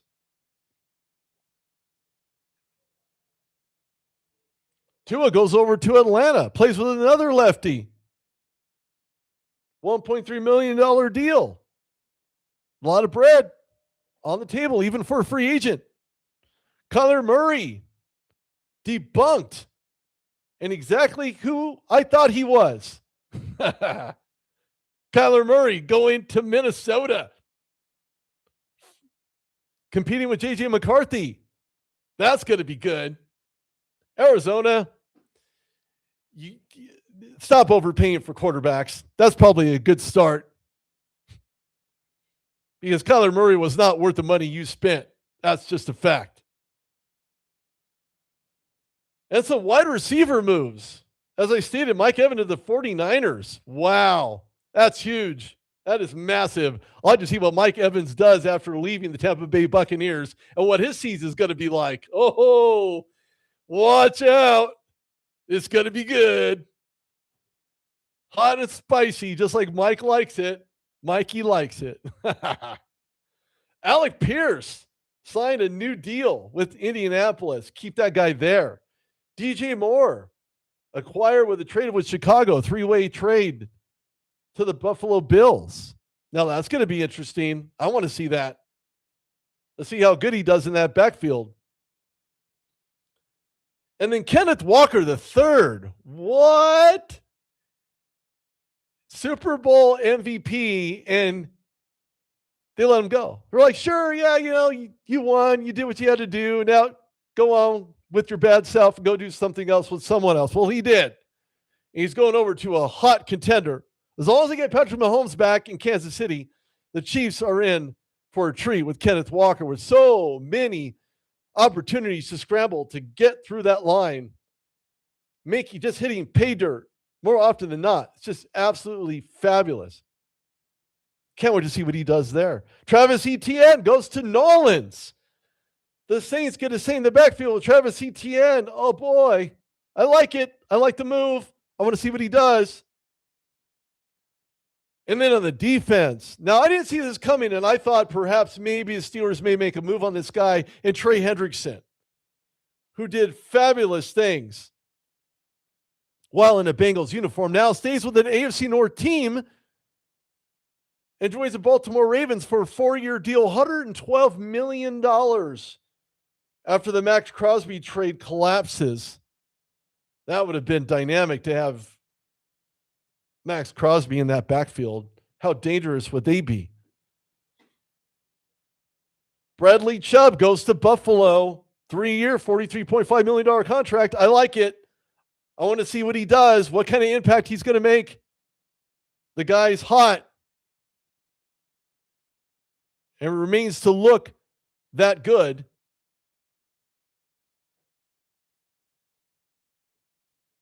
But there are still free agents around, though. There's still free agents. They're still there. There's still low-hanging fruit that teams can take a bite out of. Maybe not so much Tyreek Hill. Yeah, he's still kind of a baller, but he's on the back end of his career. Stephon Diggs, hot, ready to go. Deebo Samuel, Steelers were looking at getting him too. That didn't work out. He went on to someone else. Keenan Allen, still available. Kyle Van Noy, still available. Unbelievably so. Despite the Bengals showing interest, not willing to sign a vet min, which I think is 1.5 million or 2 million, something to that effect. I know it changes annually. And then there are more affordable options on the free agent ticker. Mekhi Becton.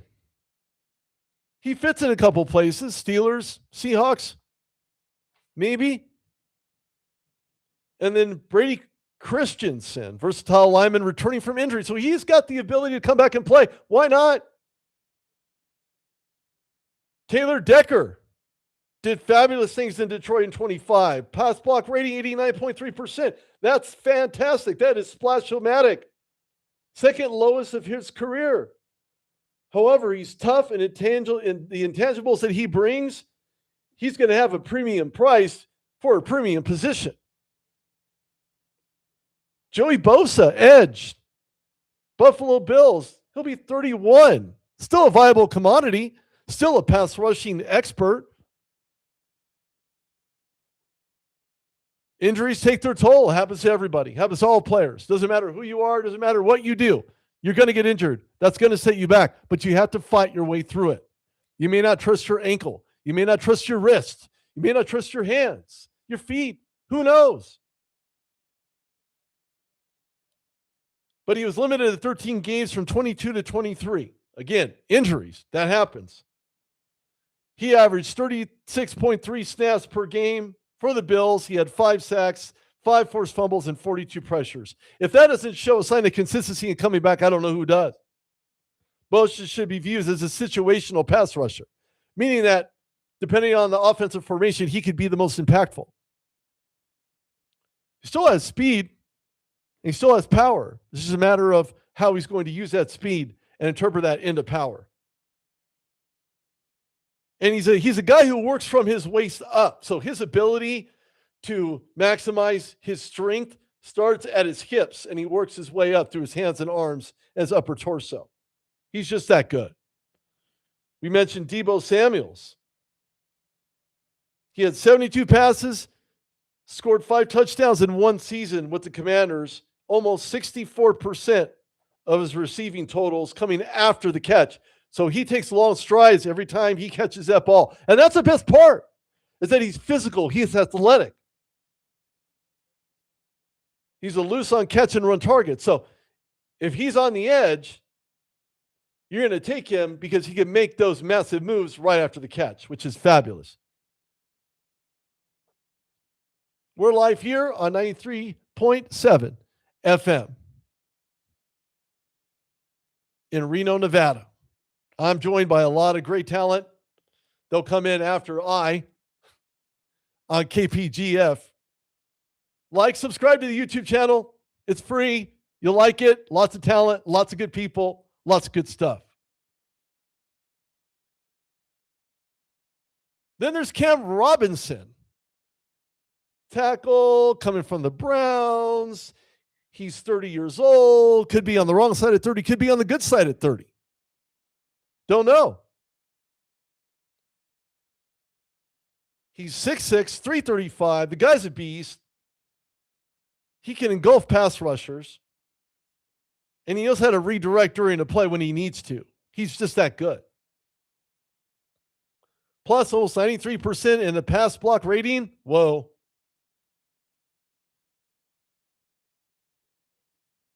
But because of technical issues, he hasn't been that guy in a consistent play style. Kevin Zeitler. I remember watching him in Tennessee. He's 36. He's almost on the wrong side at 30, almost 40. Oh, who am I talking? I'm almost, well, anyway, you know how old I am. He enters the league at 36. He's very physical, low statue of gravity. He uses power to place defensive tackles. He's got great movement still. He's just still that kind of guy. His pass block rating dropped to 92.4, and it was his lowest. So his production is not there, or at least for last year, and you're based on what you do on an annual basis. Right? Let's call it what it is. Jonnu Smith. He was effective for Pittsburgh, but he wasn't as good as advertised. I'll say that much.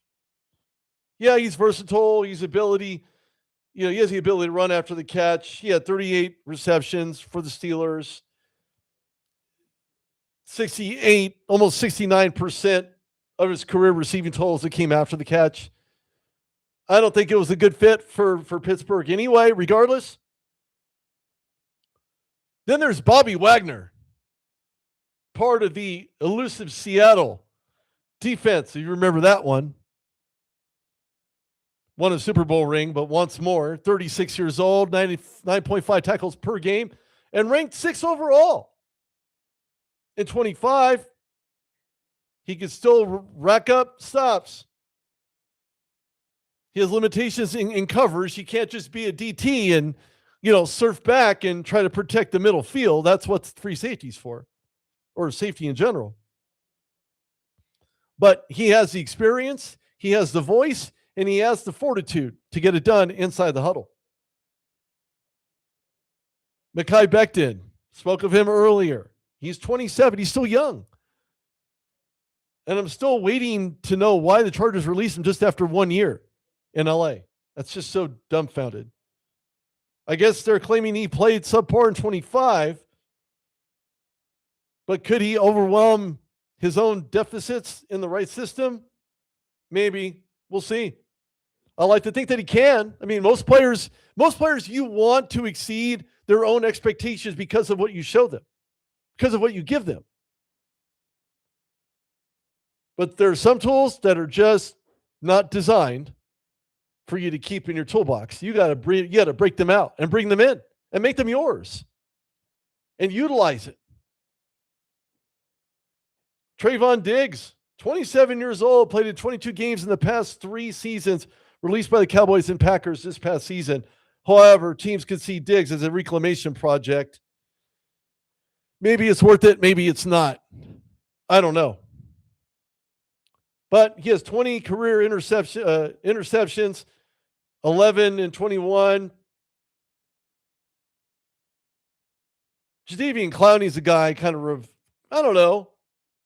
Reminds me of a guy that could probably still get it done at some level. I don't know. He's going to be able to get it done at the level that he thinks he can play. Don't forget, our physicality is held in one stature, whereas our age calendar says there are certain things that we can't do, and our body can't do it either. So, could Jadeveon Clowney spending 1 year with the Dallas Cowboys with 8.5 sacks, 32 pressures in 13 games, could that be the guy that you want on your roster? Maybe a short-term deal for him. I think that could be in his future, maybe a vet minimum. We'll see. Jonah Williams. Now, this is interesting. Entering at 28 years old. What he brings? Well, he's just played over 15 games in the past 2 seasons. He has lower body limitations. And it shows on tape. I mean, I've watched the tape, and I can't even imagine what it's like to be in that situation and turn around in like a dead stop to make an impact. But can be targeted as a starter, maybe for the right price. Maybe a right tackle spot on a team. Maybe get cut prior to training camp. I don't know. It happens all the time. Players get cut all the time. Like it's constant. You got to get your roster down to 53 man, but then your practice squad players also, for the most part, I believe it's 5, up to 5 players you can keep on a practice squad. Most people don't think about that. Hassan Reddick played fabulous for Tampa Bay. Fabulous. The guy's still a beast. He's 31. He has 2.5 sacks, 23 pressures for the Bucs last season, with almost 62 career sacks. He could run for some teams, maybe trying to, I don't know, put together their pass rushers, maybe get them out in loaded fronts. I don't know. We'll see. We'll see how that happens. Now, maybe a safety on the market as well. I don't know. We're going to find out in Donovan Wilson, who's 31. He's a box split field safety. He plays with tone setting mentality. He can also mix it up in the run front or match up with tight ends in coverage. So he has that speed and that flexibility to do it. We're going to find out if someone takes an opportunity and a chance on him in order to be that guy. He had 71 tackles, 2 interceptions last year. And then that basically rounds out my tops for free agent notables. Let's go back to the Hall of Fame game for half a minute, because this is critical. This is important.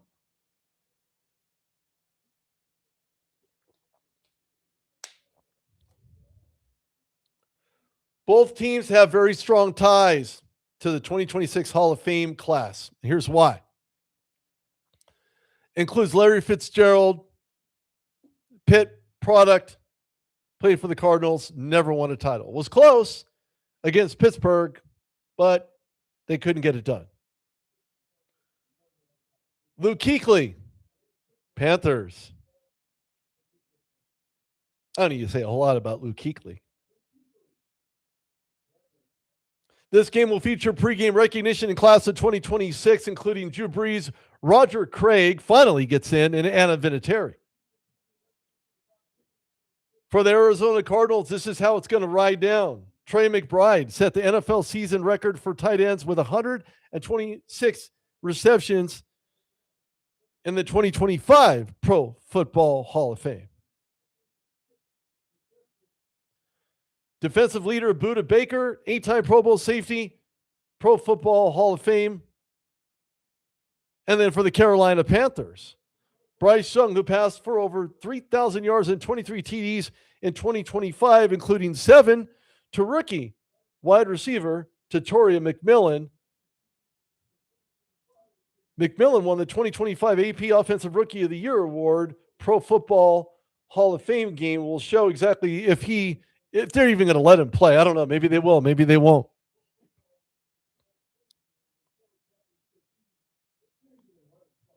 The Cardinals have played in the Hall of Fame game 6 times with a 1-3-1 record in previous appearances, whereas the Panthers is their first Hall of Fame game appearance since their 1995 debut in the NFL. This game will be followed by the class of the 2026 enshrinement August 8th.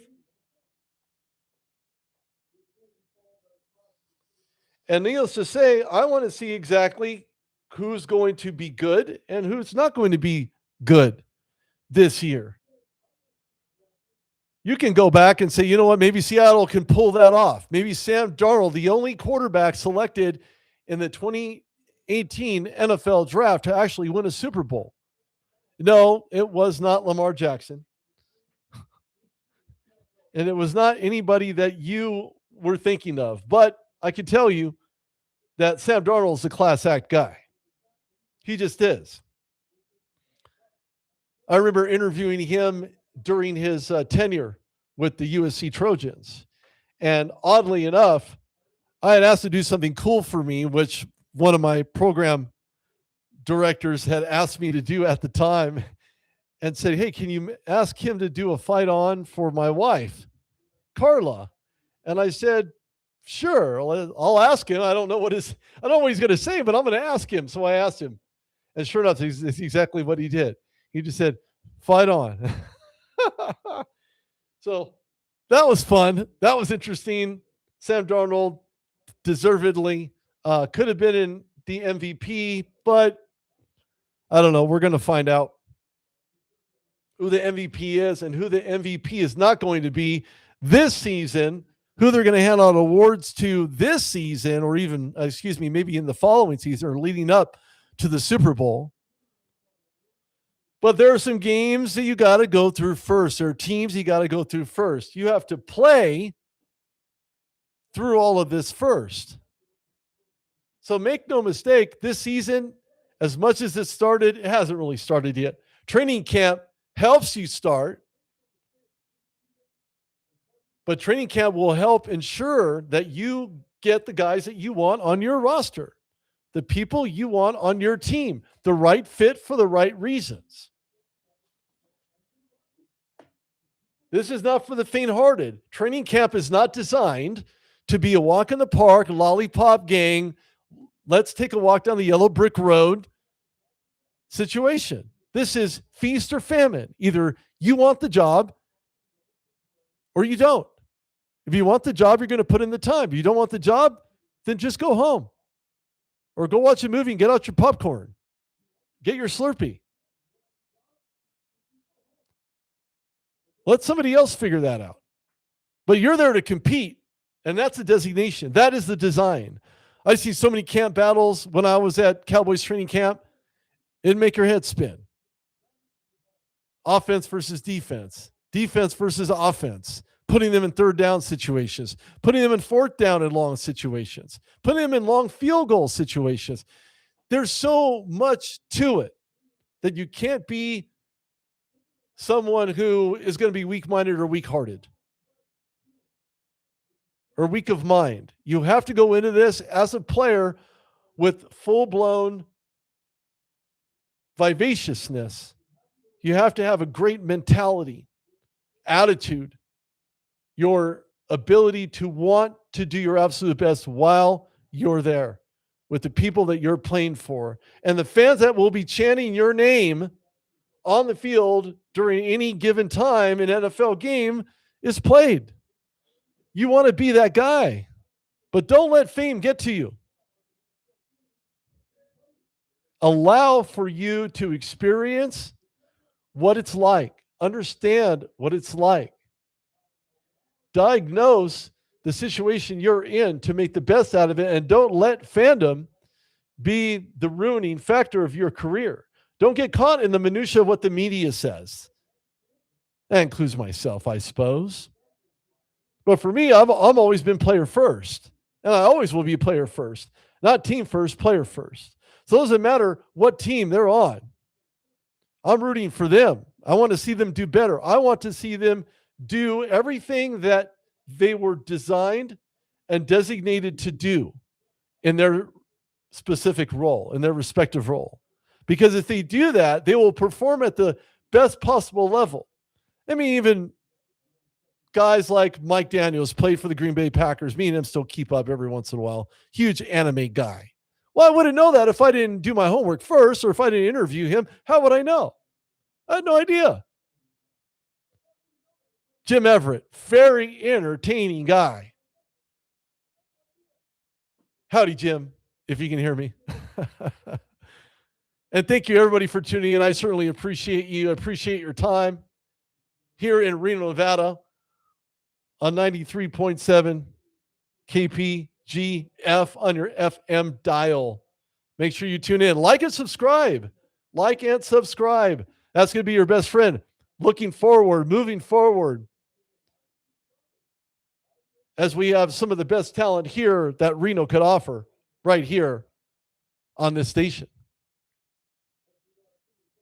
So I can leave you with a few parting words here as I close out my first show here on 93.7. Be true to yourself. Be true to those around you. But above all else, just be true.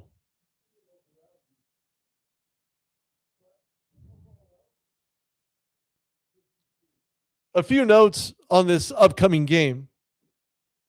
And in preseason, I didn't want to put all this out there because there's so many preseason games, and it's almost like an NFL season all unto its own. But you have the Lions versus the Colts in preseason week 2. I want to see how they protect their quarterback. They didn't do a great job of that last year. Jared Goff was hammered. The Colts and their quarterback carousel, hopefully they figured that out.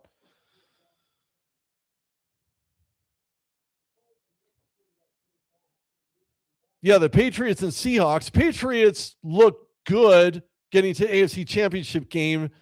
Drake May had a good game, but not a very good game. And, of course, that was a Super Bowl rematch against the Seattle Seahawks. And I will preclude and say that Sam Darnold will be the starter for maybe a snap. Or if he even comes on the field at all. Like I said, I'm a Sam Darnold fan. I'm a player fan first. Team fan second. And for those that don't know, I am a huge Steelers fan. But I'm also extremely objective. I call it like it is. If my team stinks, they stink. If they don't, they don't. That's how you stay objective. Where can they improve? Where can they be better? Who can be better? Who can improve individually and collectively? Can the organization improve? Also, very good question you might want to ask yourself as a fan. And thank you, everybody, for tuning in. I got 20 live here on my Twitter feed at Rude Dog Reyes. If you don't know me, follow me. You might like me, or heck, you may even love me. Guess we'll find out.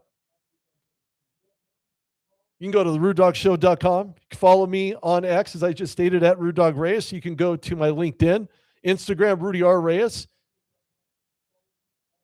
And if you stay on this station, and you listen and you view, you can see me live here every day. How do you like them apples? I like them, but I like them red. Not a fan of green. Sorry for all you green apple likers out there. September 10th, 49ers at Rams. This is an NFC West battle. These two teams always go at it, and they always bring the best out of one another. Cannot wait for this game. Then you have the Bears against the Tennessee Titans. AFC, NFC, potato. Do I care about this game? Not really. Do I want to see who these guys are in preseason versus what they're going to look like in postseason? Yes. Yes, I do. But I want to touch on the Bears situation for just half a minute, and thank you for all you 22 views out there. The Bears and their arbitrary decision to move and relocate to Indianapolis means that you have two teams in Indianapolis. Are they sharing the same stadium? Maybe. Are they going to have their own stadium? Well, maybe. There's a lot of land out in Indianapolis. I suppose they could probably do something like that and build a stadium for themselves. But what is it going to take for somebody in Illinois to come over and watch them play? Yeah, they both start with an I, Indiana, Illinois. I think the Bears' move and decision to make this is just preposterous. You're killing your fans at Soldier Field. This isn't the Oakland Raiders going to Las Vegas. This isn't the Oakland Raiders going to Los Angeles. This is because this is the Bears, and the Bears do Bears things. Why? I don't know. They just do. And it's sad because they're juking their fans. Now, in LA, you have some diehard fans. Or are you a Rams fan, Chargers fan? I'm from LA. I'm from Southern California. And neither one of those teams were my favorite. As a matter of fact, the Steelers I got caught onto when I was younger. I tell it like it is. I did then and I do now. But the fact that the Bears are moving and relocating at the dismay of their own fans, it's just ludicrous. Borderlines on just straight out stupidity. But I guess we're going to find out who the Bears are.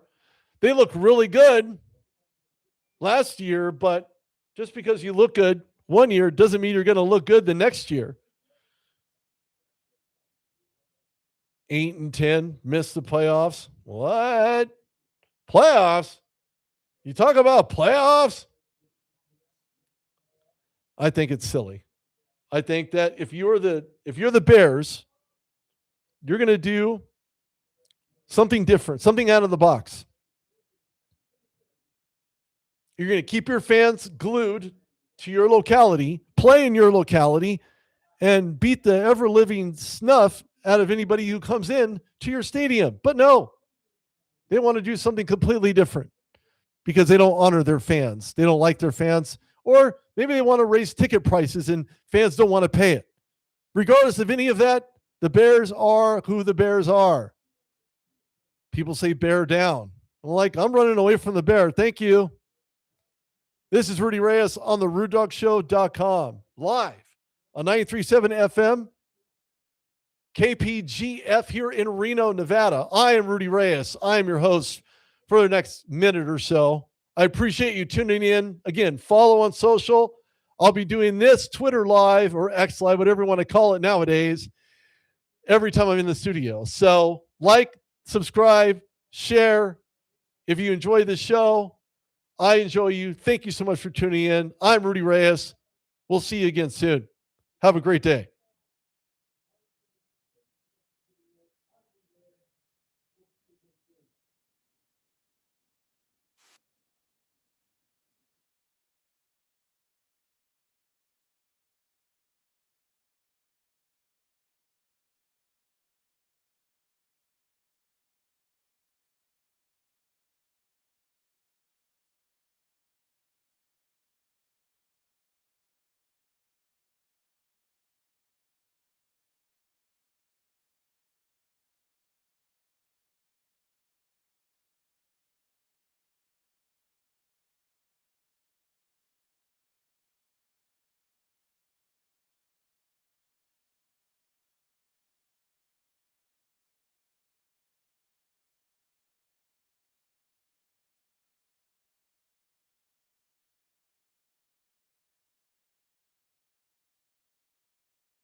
KPGF 93.7 FM, Sun Valley. KNNR 1400 AM, Sparks.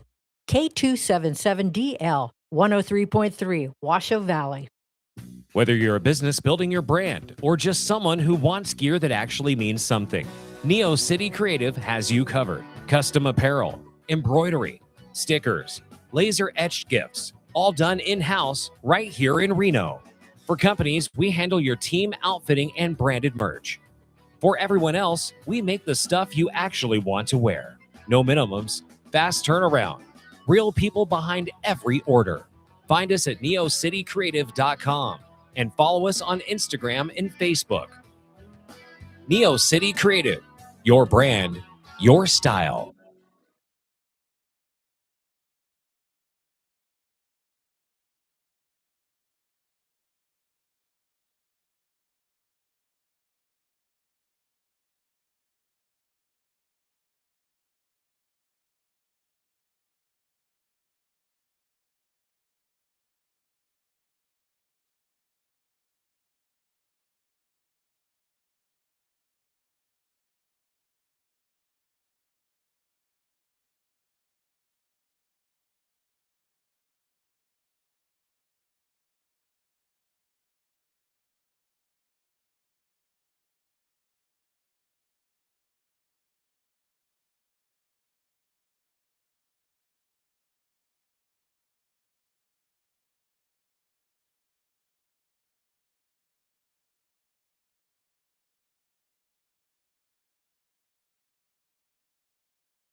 Morning, ladies and gentlemen. This is America Matters, and this is the lost and found part of the program. And I'm Harold, your host, still. After 6 years, I'm still here. And I thought I'd be gone by now. But no, the Lord keeps strengthening me, and hopefully I'm able to help you to get through this life as well with lots of joy and peace in your life. But unfortunately, we have enemies, and the enemies we've talked about before have to do with our what we have in our life. The negative things are our enemies, and when we are stressed, we're going to possibly have a heart attack. When we have fear, anxiety, all these things. We've talked about this recently that deal with our physical being. And we have, for the last 2 weeks, we have been dealing with our physical heart. Today, we will be addressing the advantages of knowing the Lord and getting His help when we are helpless. We struggle with a lot of worldly emotions. Today, we will address that in this study. It's about trust and obedience to God's word. It's the Bible is His voice to us. We must study it and read it and understand it. It also has to do with waiting on the Lord for directing us and not being anxious, but resting in Him. This one I have a hard time with. Yes, I do. I am a builder. I am a ex-contractor. I build things. And so that's my problem. I have a tendency to want to go ahead of the Lord. And He said, just slow down, Harold. So I want to share with you Matthew chapter 11, verse 28. That says, the Lord talking to His disciples, He says, take my yoke upon you and learn of me, for I am meek and lowly of heart, and you shall find rest unto your soul. Now, if you're a picture person, the yoking, just think of an old ox, and they team that ox up with a young one. And the young one has got all kinds of energy and not learning how to just relax and pull on the yoke. But ladies and gentlemen, the Lord tells us that when we yoke up with Him, He will help us to not be running around like a chicken with his head cut off, but we will eventually just be obedient and resting in His direction in our life. It's an amazing reality, and I'm glad to be able to present that to you today. And so I'm going to read from Isaiah 41 and verse 10. Fear not thou, for I am with thee. Be not dismayed, for I am thy God.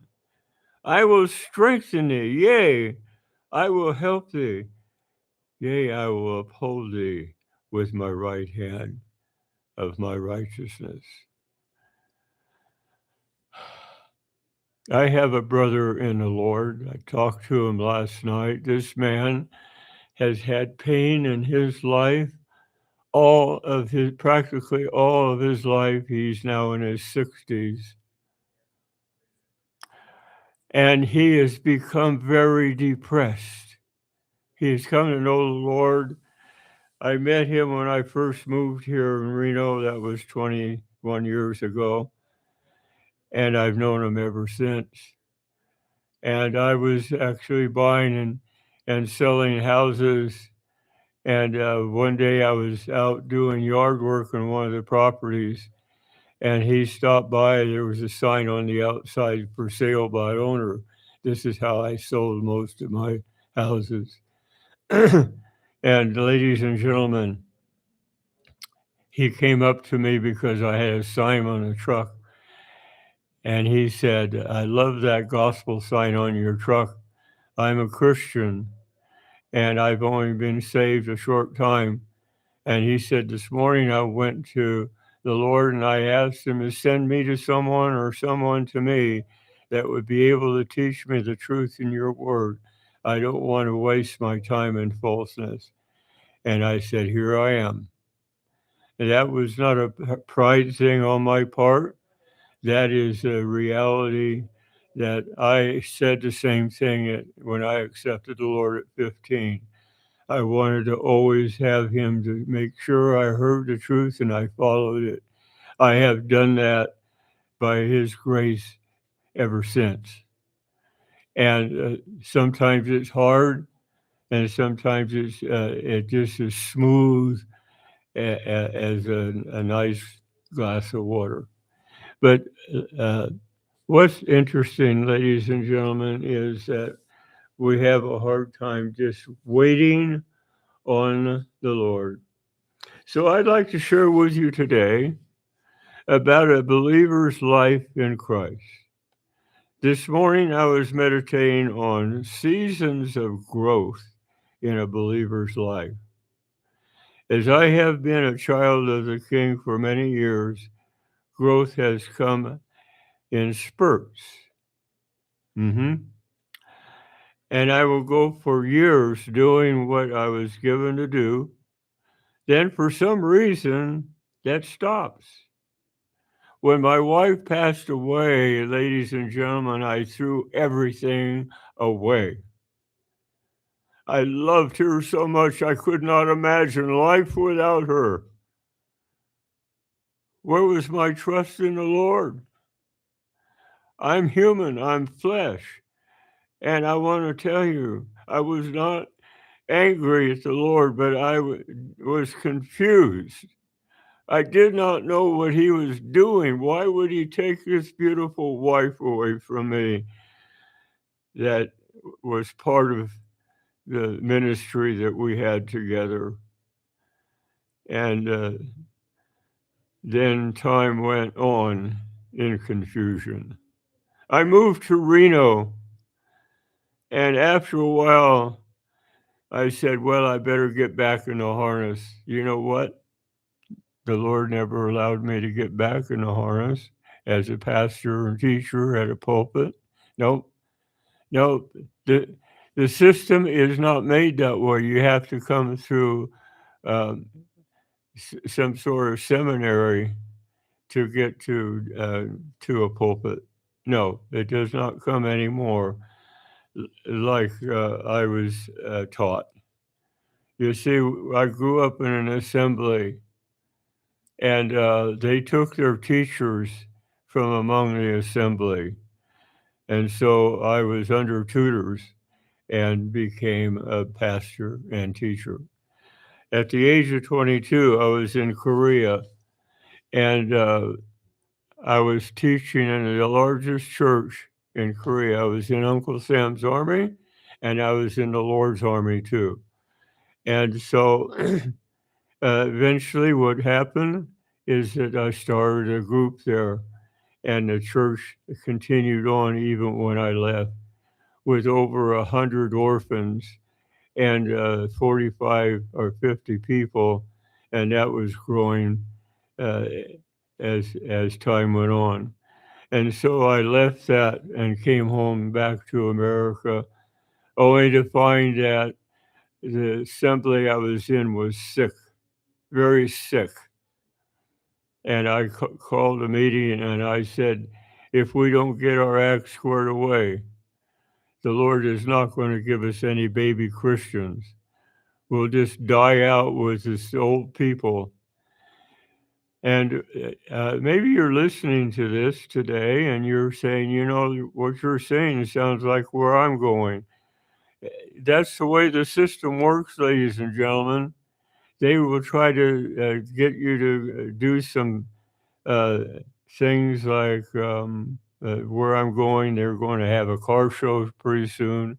They've gone to baseball games and all kinds of things to keep you satisfied and happy. That is not the life of a believer in Jesus Christ. That does not bring growth. I had a man recently come to visit my house, and we had a good time getting acquainted with each other. And I said, "What's your spiritual gift? Do you have any idea?" He said, "Yes, I'm a teacher." And I said, "Do you have any place where you're using that?" And he said, "No." And I said, "Well, it's a horrible thing to have a spiritual occupation and not be able to use it. But the system is not made up that way. You cannot just say one day, I would like to take the ministry today. No, they'll just tell you there's the door.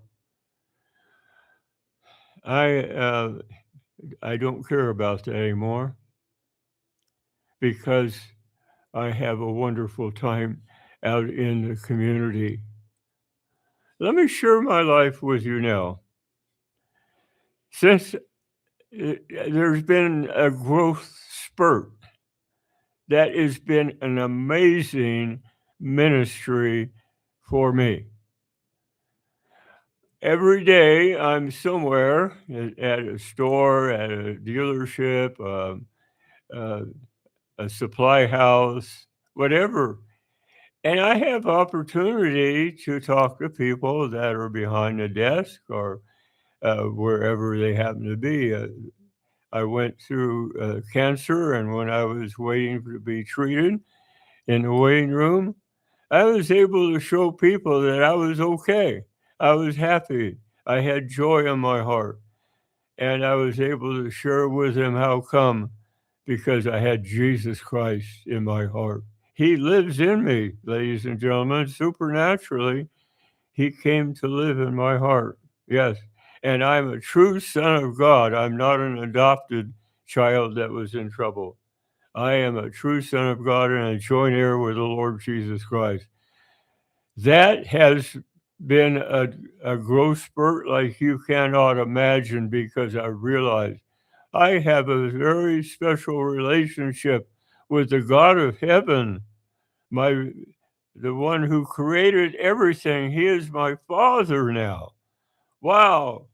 And so it doesn't matter what people want to do. Be not dismayed, for I am with you.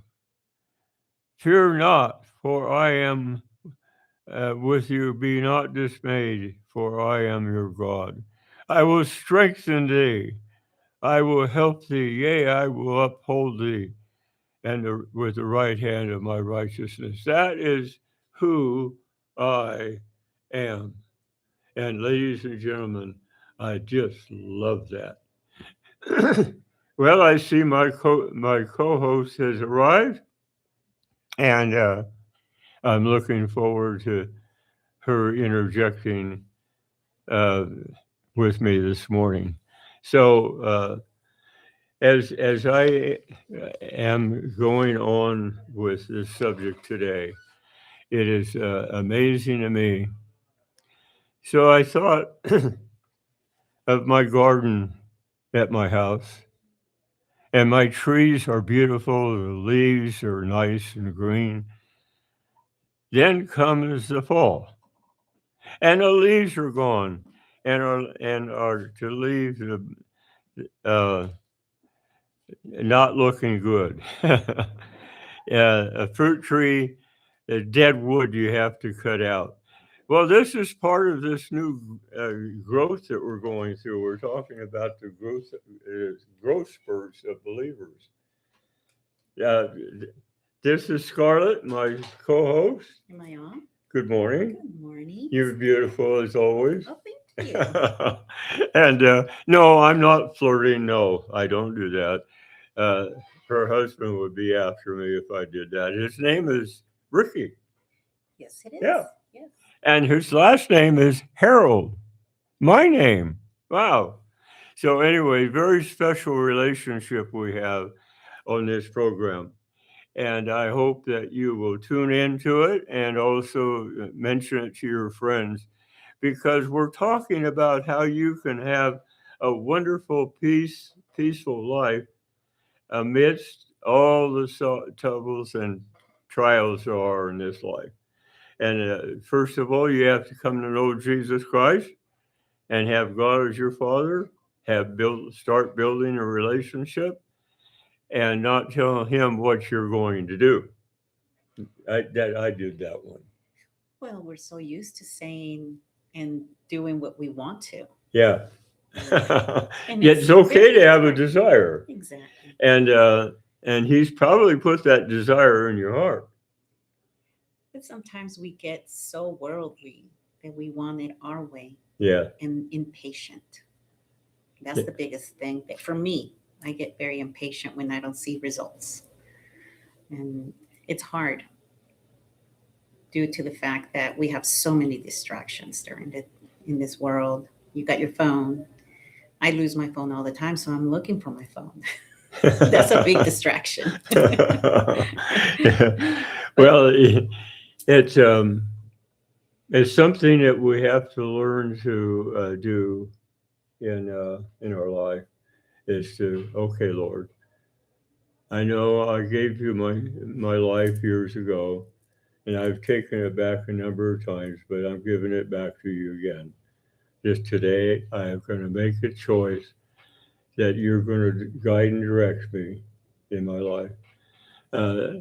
Scarlett, I was just talking about the fact that when I came here, after a while, I wanted to get back into ministry again. But there's no way that happens. You have to come through a seminary. That's how you get into the ministry in most places. It doesn't come from among the assembly, which is how I was raised. We always grew our own teachers, pastors, evangelists, and so forth. But I guess I need a microphone, don't I? Thank you. See, that's what she does. She helps me stay solvent here. Anyway, don't be discouraged of that. As the Lord says, be not dismayed, and that I am with you. I know He's with me every day of my life. I know that. But sometimes I lose sight of that, and I try to work out my own situation. So I've been a lot of places, done a lot of things, and when the Lord was in them, they were successful. When it was my personal desire, sometimes they fizzled. And so it goes back and forth in our growth as believers in the Lord Jesus Christ, just like the growth of those trees, those fruit trees, and everything else that goes with it. So recently I took a test online to find out my number of spiritual gifts. And as an evangelist, as a teacher, and yes, that is what I have been doing for some time. I ordered about 10,000 tracts every year, gospel tracts that tell about the Lord. And by the time the year is over, they're gone. What do you do with them? Yeah, Where do they go? yeah. And so I like going to parades for as long as I can remember back, from 1965 on. I was going to Pasadena every year for the Rose Parade. And that is super. And I want to share with you one incident that happened. We were giving out tracts. Yes, thank you. We're giving out tracts to, I like to face you because you're more pretty than this thing up on top there. Anyway, back to the story.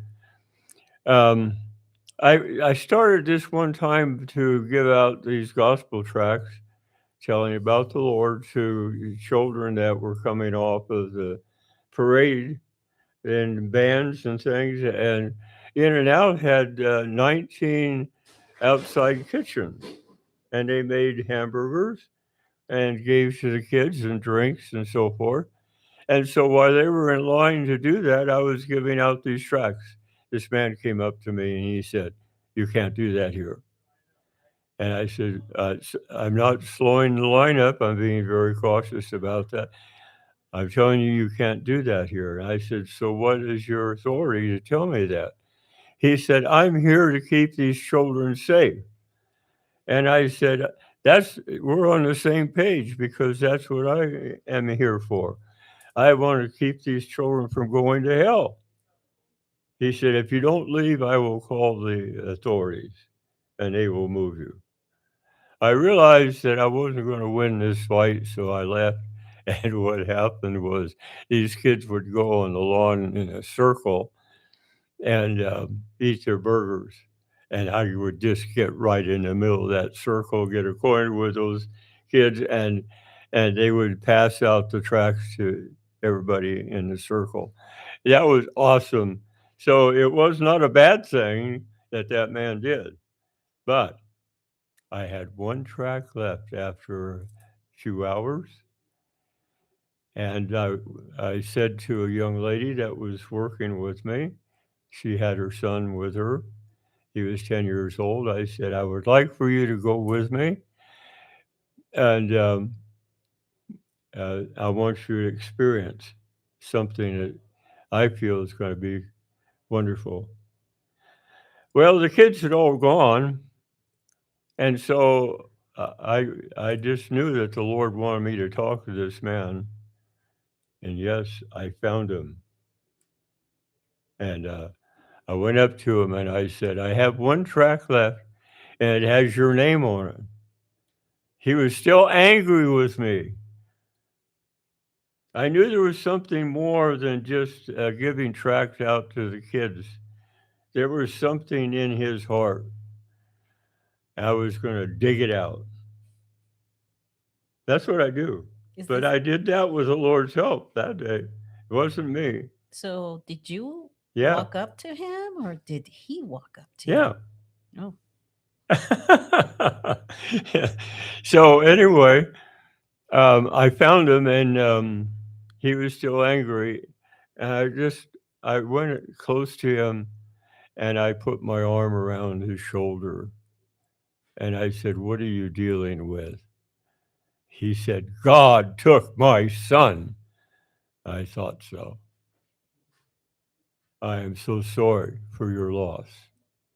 But God is not one that takes people's lives.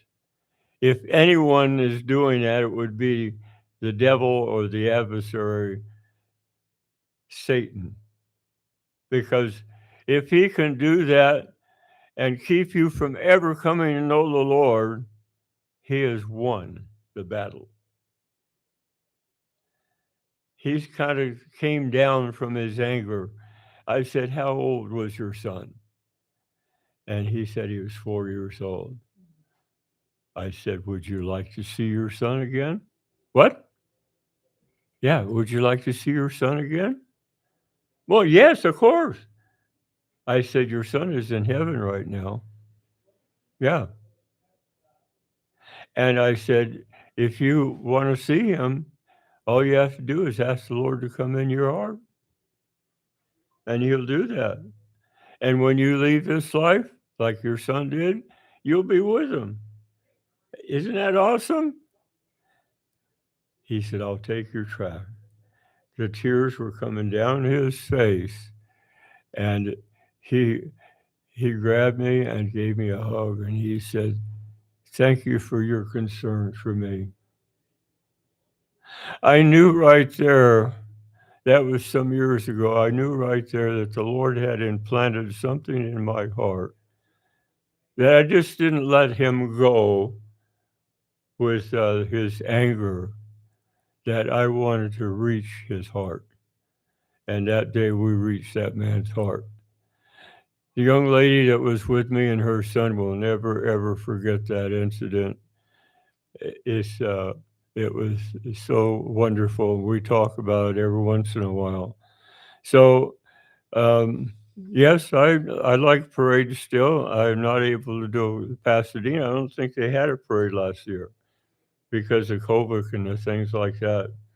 And so but I'm at a point now that my physical being doesn't let me do a lot of things. So I said to the Lord, I would still like to track a parade, but I can't walk it anymore. So what do you suppose that I can do? I always have a desire to have a convertible. I went online and I found this Z3 convertible, red, beautiful. It's a classic, and I can give out tracts in the parade. I'm in the parade. I'm driving in the parade. And so I'm giving out tracts on one side, and then I drive over to the other side. So I weave back and forth. And I tell the people, I said, I've never run over anybody's feet yet, but look out. Yes, look out. I've Anyway, seen it on the road. that gets a response that's kind of neat. So, anyway, they know that this guy that is, I don't say weird, but he has joy in his heart. And they want to find out what's he giving out. And so now I've been doing this for 20 years, and there was a number of people that came up to the car. They must have known me from other times. They said, give me a gob of those and I'll pass them out to the people behind. I gave out 2,000 tracts on the 4th of July. Can you imagine that? Wow, 2,000. 2,000. Oh my word. Yeah. I had a box right next to me, so I kept passing them out. I love that. And so I'm not behind a pulpit anymore, but I am in the army of the Lord. These are growth spurts, ladies and gentlemen, and don't be discouraged or dismayed. The Lord is still in your heart, and he will have something for you to do. So we don't have commercials anymore, so we're just going to keep going with this presentation today. I just want to bring something And up, Harold. I saw something that really opened my eyes today. I was on my phone and it said, Satan reminds people of their wrongs and their sins, not by their names, but Jesus and God remembers you by your name. Speak up just a little bit for me. So that really impacted me in the form that it's true that when I get all in my world and everything is kind of being too much, I start getting these flashbacks. Oh, remember when you stole bubble gum, or remember when you lied about this. And that is when I'm being tempted and I'm being pulled away. And when he forgives, when you ask for forgiveness, he throws it into the sea of forgetfulness, never to bring it back. Anything that you have done, including stealing the gum. But that really impacted me today in my little world. And I was thinking, how many other people could this go out to? And don't forget. And that he doesn't. He remembers us. Yeah.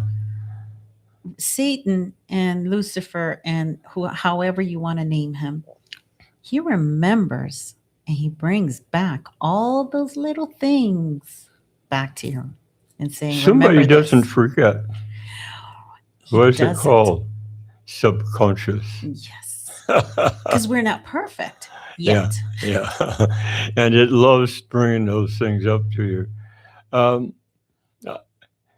I don't know a lot about psychology, but I know some of the practical things about it. And there are times that the subconscious hides things. It's true. And I have said to a number of people, I would suggest you go to a psychologist that puts people under hypnosis and find out what's hiding. They Well- can do that. They can open up that subconscious part of us and bring those things out for you to deal with. Now, sometimes they're so painful to bring out that you really don't want to. Yeah, and so what happens with forgiveness is it no longer matters, and that's the importance of forgiveness. So I just shared that with my brother in the Lord last night. I feel so bad. All his life he's had pain, and and he can't seem to get over it. He's in his 60s now. And I shared that with him. I said, there's something hiding in your subconscious. There's no reason that you should be in pain all of your life. I've been in pain a lot in my life, but it was just for a time. Sometimes it would last 4 years. So I've known something about forgiveness, and I've had to go and I don't have to go to the person, but I can let my subconscious mind know that I have forgiven that individual. And I've had some really bad stuff happen that I have to forgive. And it's not unbelievers, they're generally believers. But why does it say in the Bible? I can't remember the scripture where it says, So speak up just a little bit. it says in the Bible that what you have done wrong, you have to make it right. Mm-hmm. So I learned that in Sunday school as a child. And I actually went to people and asked for forgiveness. Some of them accepted it Mm-hmm. and some of them did not. That doesn't matter. But I followed what the Bible says. Mm-hmm. It says, what you have done wrong, Mm-hmm. you need to make it right Mm-hmm. for you, because Mhm. that's part of your healing as well. And like the pain that you were saying that your friend's in, Yes. maybe that's where it's at. That Yeah. Well, what he's happens? holding on. What happens is you don't realize it with something that's lurking, that your heart cramps up, and it doesn't send the electricity to your brain, oxygen, food, and then things go rampant. And the nerves cramp up as well, and that's where pain comes. But just, I said to a lady recently, she called me and she said, Harold, I've got pain in my right side and I've taken all the pain medication and nothing touches it. I said, it's apparently a nerve. Medication doesn't help most nerves. And so I said, call your husband in. So she called her husband in his room. I said, Phil, have your wife stand up in front of you. And so he helped her up, and they were standing facing each other. And I said to her, I said, now I want you to relax and take a deep breath and let it out slowly.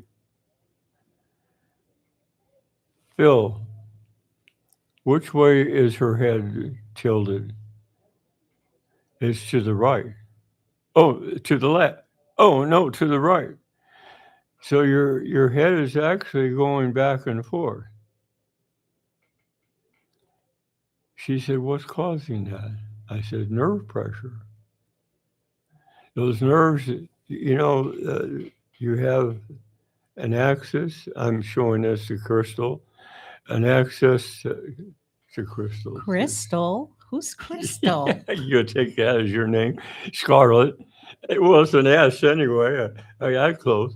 Anyway, there's an axis and a round hole, and 3 trillion nerves go through there. And so that axis is what your head sits on, and it sits on your vertebrae or your spine. So when a lot of people sleep with 2 pillows and it knocks that to one side, can. And so now the nerves are being having tension on them. And I said, that's why you're having problems with your right side, but it's going back and forth. So I said, exercise yourself.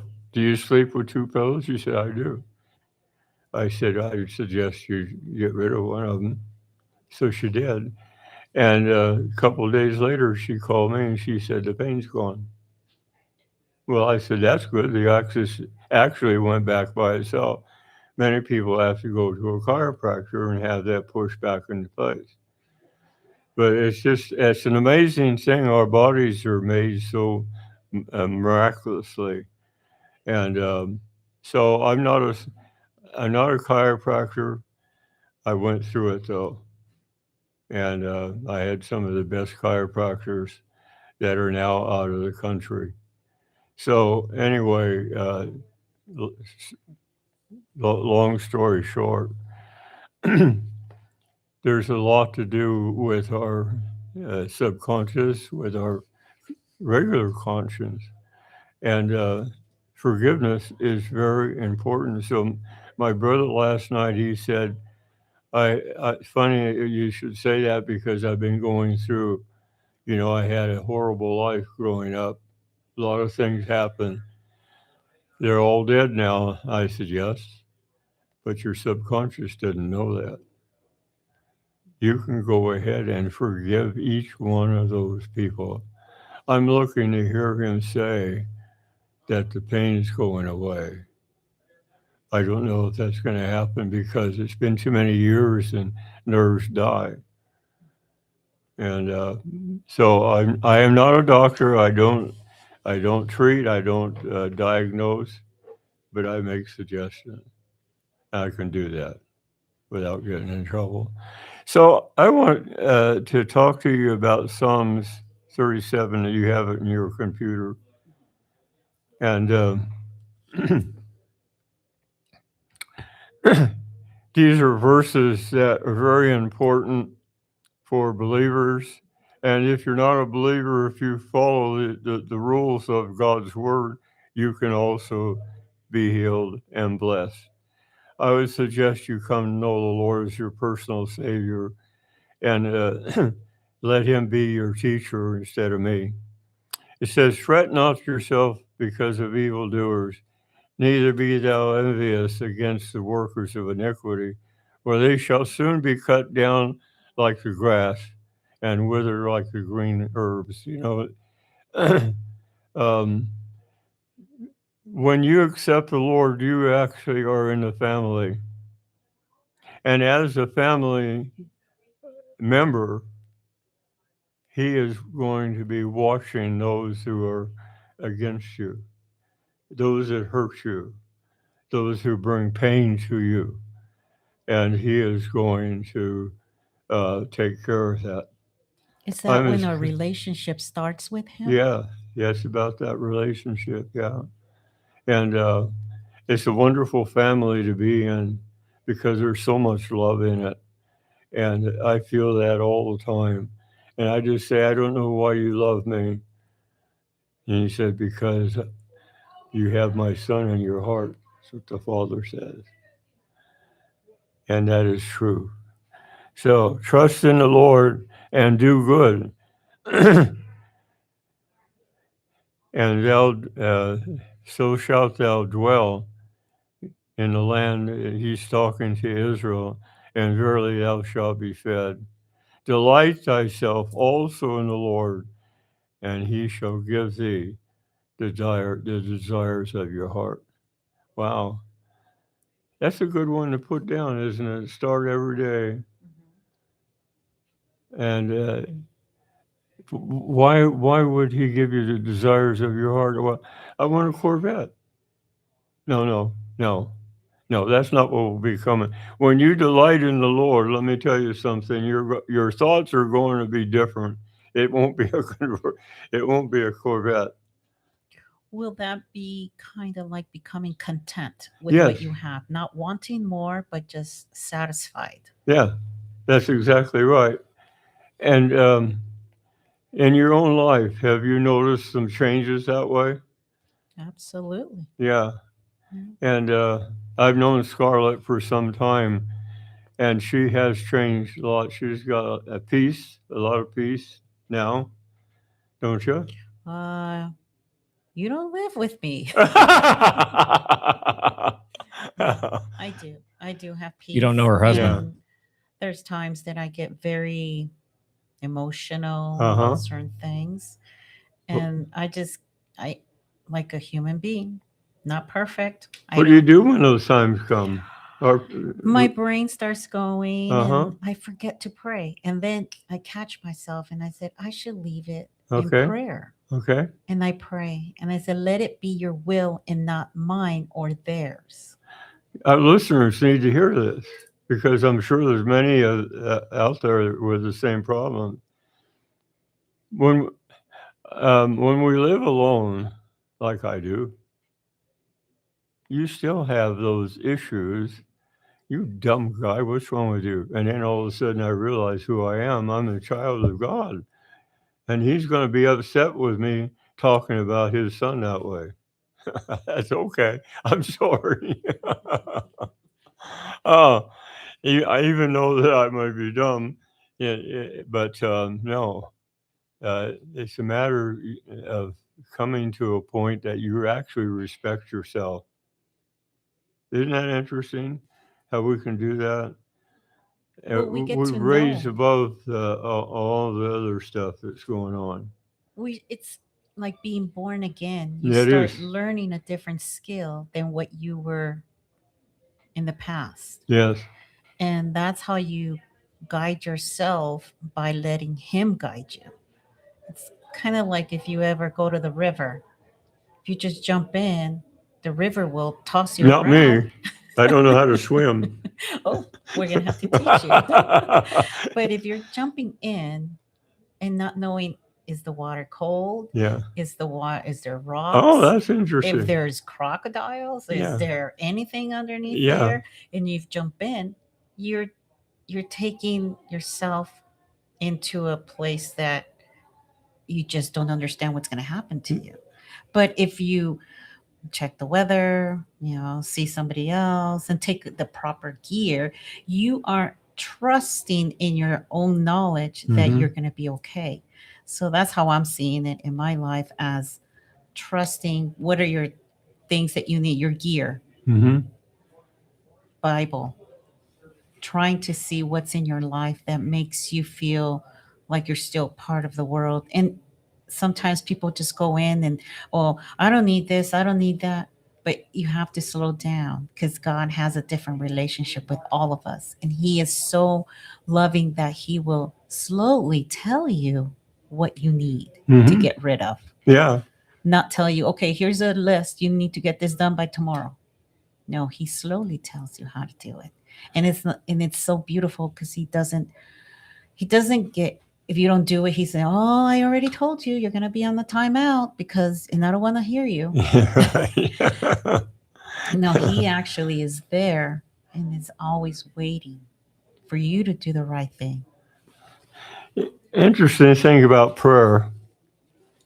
When you go before the Lord as a believer and his child, he says for us to come boldly before the throne of grace and receive help in time of need. He has promised to never leave us nor forsake us, and get a hold of this one, so you can boldly say, the Lord's my helper. Can you imagine the creator of everything being your helper? You're the boss. He's the helper. You say, Lord, would you mind bringing me that straight edge? Whatever. And so that my attitude towards that is we're workers together. That's what we are. We have a job to do, and we need to have tools and different things to accomplish them. And he's right there to hand them to us and teach us how to use them. I love that. Well, it's about communication and Yes. trust. Yes, it is. And also, you have to actually get to that point that you say, I surrender, guide me. Yes. And it's super hard, especially when you have like me, I have a little bit of a strong personality. Like we both have. And I kind of have this thing that this needs to be done, and zoom, zoom, I kind of want to get it Yeah. done. But then sometimes I have to stop and say, wait a minute, what am I doing? Yeah. And it turns out wrong. And I said, I should have just waited, thought about it, Yeah. prayed about it, Yes. and prayed about it until I felt what was the right time and what was the right path to take. Well, that's the wonderful thing about having the Spirit in our heart too, because He teaches us a lot of those things. And unfortunately, um, a lot of times we're not listening. It's like children that say, "I want a cookie, Dad or Mom. I want a cookie." No, I want a cookie, and you keep going. You keep asking, and finally the mother said, "All right, all right, all right." No, that's not what God does. So about prayer is interesting, and it's found in Romans chapter 8. And we have just a little bit left. Time is gone today, but this is what the Spirit does. He censors our prayer. Your prayer does not even reach the Father if it's wrong. You have to pray according to the will of your Father, and then He'll bring it to pass. And so, are we just about? Let's finish in prayer. Huh? Let's finish in prayer. Okay. Loving Father, we come to you and thank you so much for this opportunity today to be on the air. And hopefully, those that hear us can be helped, and especially those who have not yet come to know you, that they would come to know you through us. And I appreciate all that you've put in my heart. And just thank you for your love, your peace, and your joy, that I can go about my life until it's gone and be with you. Thank you very much in the name of the Lord Jesus Christ. Amen. See you, folks, next week.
KPGF 93.7 FM, Sun Valley. KNNR 1400 AM, Sparks. K277DL 103.3, Washoe Valley.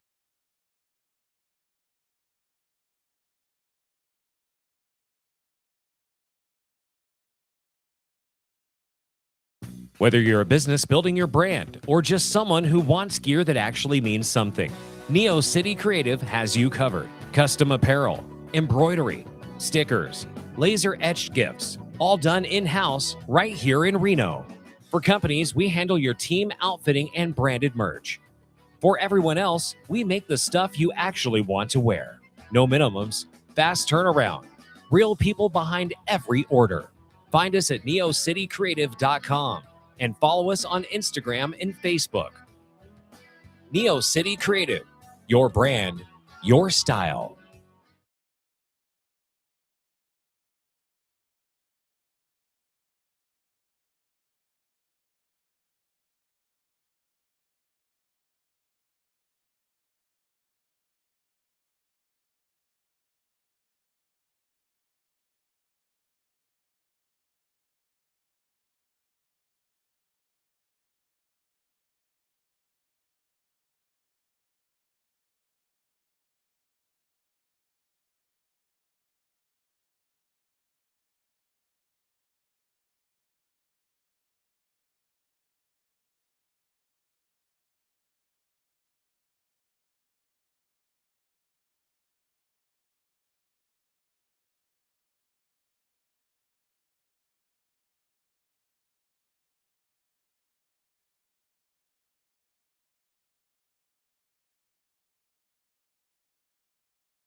Welcome to Military Matters. This is Ricky Harold, and the Colonel's with us today. We got two guests from the Veteran Services Organization. We'll introduce them in a minute.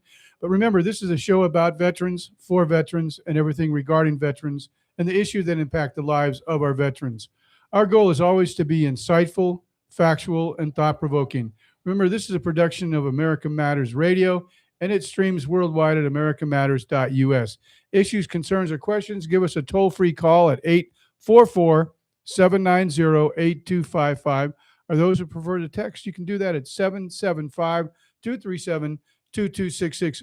And Colonel, you want to introduce our guest with Chai and the group? Yeah, I'd like to introduce Chai Glenn, Director of Veteran Services at the University of Nevada, Reno. She's in her 13th year already. So welcome, Chai. Thank you. And also with us is John Pratt. He's Assistant Director of Veteran Services at the University of Nevada, Reno. And I'll tell you what, we hit you at a good time because starting even now, next month, next week, you're going to have students signing up for the fall semester. So the timing is excellent right now for you to be on the show. John, you're a 2014 grad from a master's program, right? Correct. How long have you been with Veteran Services? I have been at Veteran Services for 9 years last week and another 9 on campus. So Holy a total smokes. of 18 years on campus. Wow. Do you Wow. kind of feel like a veteran now? Yeah. In more ways than one. and the obvious question, you're a veteran, right? I am. I served in the Marine Corps from 1986 to 1990. Yeah. As Michael Masterpool would say, once a Marine, always a Marine. That's a fact. And Chai, yourself, anything from your background? 13 years is a long Yeah, time. 13, and I am not a veteran, but Okay. I somehow had the honor to be the director of the Veteran Well, that's Services okay. Department. That's all right. How's it going? Pretty good? Good. I'll turn that baby up if you can't hear me. Okay, let's talk a little bit about the You program. all can hear me, right? Yes. Yeah, I can hear you. Let's talk about. Oh, first of all, let me do this. Jay Biggs is in the production booth for it, keeping us out of mischief and on time and on task. He's our general manager, new general manager here at the radio station. And I'll tell you what, I'm going to say this.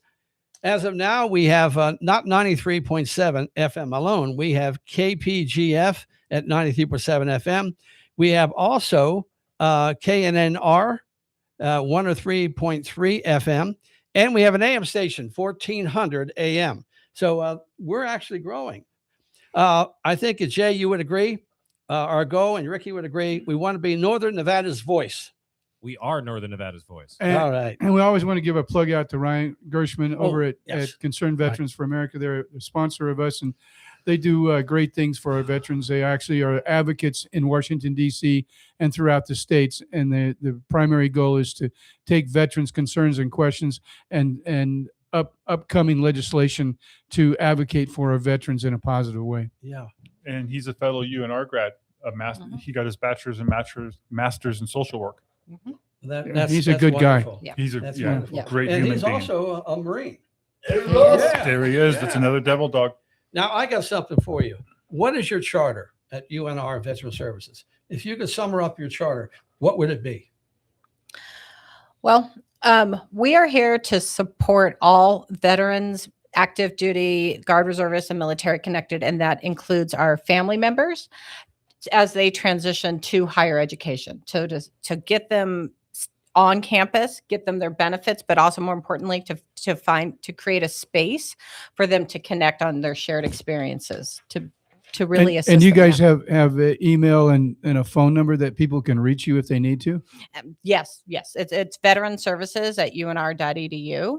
I Okay. always say veteran is singular, services is plural. So veteran services at unr.edu. And a phone number if they need it? Yeah, 775-682-5935. Okay, and we'll do that one more time. So people who didn't quite get that, Mhm. they'll have another opportunity Yep. to write that You down. know, Yes. Ricky, they got their pencil and paper. Yeah, we Yes. always tell our Yeah. audience to make sure you get your pencil, Ready to sharpen go. your pencil, and make sure you got some paper so you can get Yep. the information that's really important to our veterans and their families. Yes, and we have a robust website as well on the that's unr.edu/veteran. Okay. Well, now in April, you had a project that took place, and that's since gone. And with that, also, you just had a graduation. How did that go? Well, I'll talk about And how many Engage. veterans? Well, I'll talk about Engage, and you can talk about our Engage event was amazing. We brought Congressional Medal of Honor recipient Clinton Romeshay to be our keynote. He spent time with our students. He hung out with some donors, but he really connected with our community with his humility, his focus on putting others before themselves.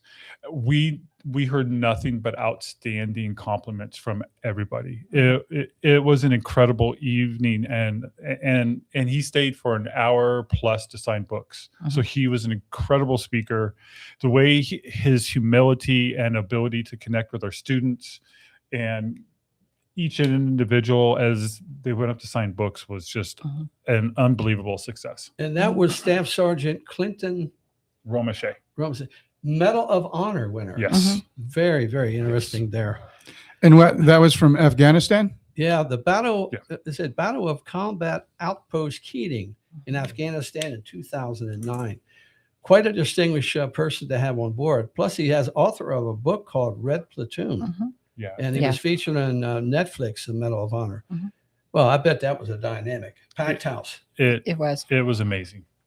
And I had the privilege, we'll call it privilege, but it was actually an honor to introduce him. And I've been on campus for 18 years, worked with the YMCA for another 13 years with middle school kids, to high school kids, to senior citizens.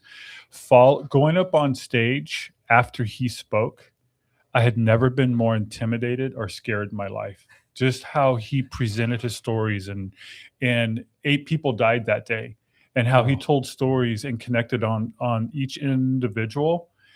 Well, it was very personal for him. Yeah, I was not prepared to follow that. Now, this was sponsored by the University of Nevada, Reno Veterans Alumni Chapter, correct? Correct. But we also had a huge outpour of support from the community at large. You mean a lot of the veterans organizations, et cetera? Yeah. And come Ranger Coin, for instance, down in Carson City, that's a veteran-owned organization, and Nevada Department of Veteran Services. And we could go on. We had DigiPrint gave us these huge step repeats. We had the support was amazing. Yeah. From both Everybody see campus Clint and Eastwood here? off-campus. Yeah.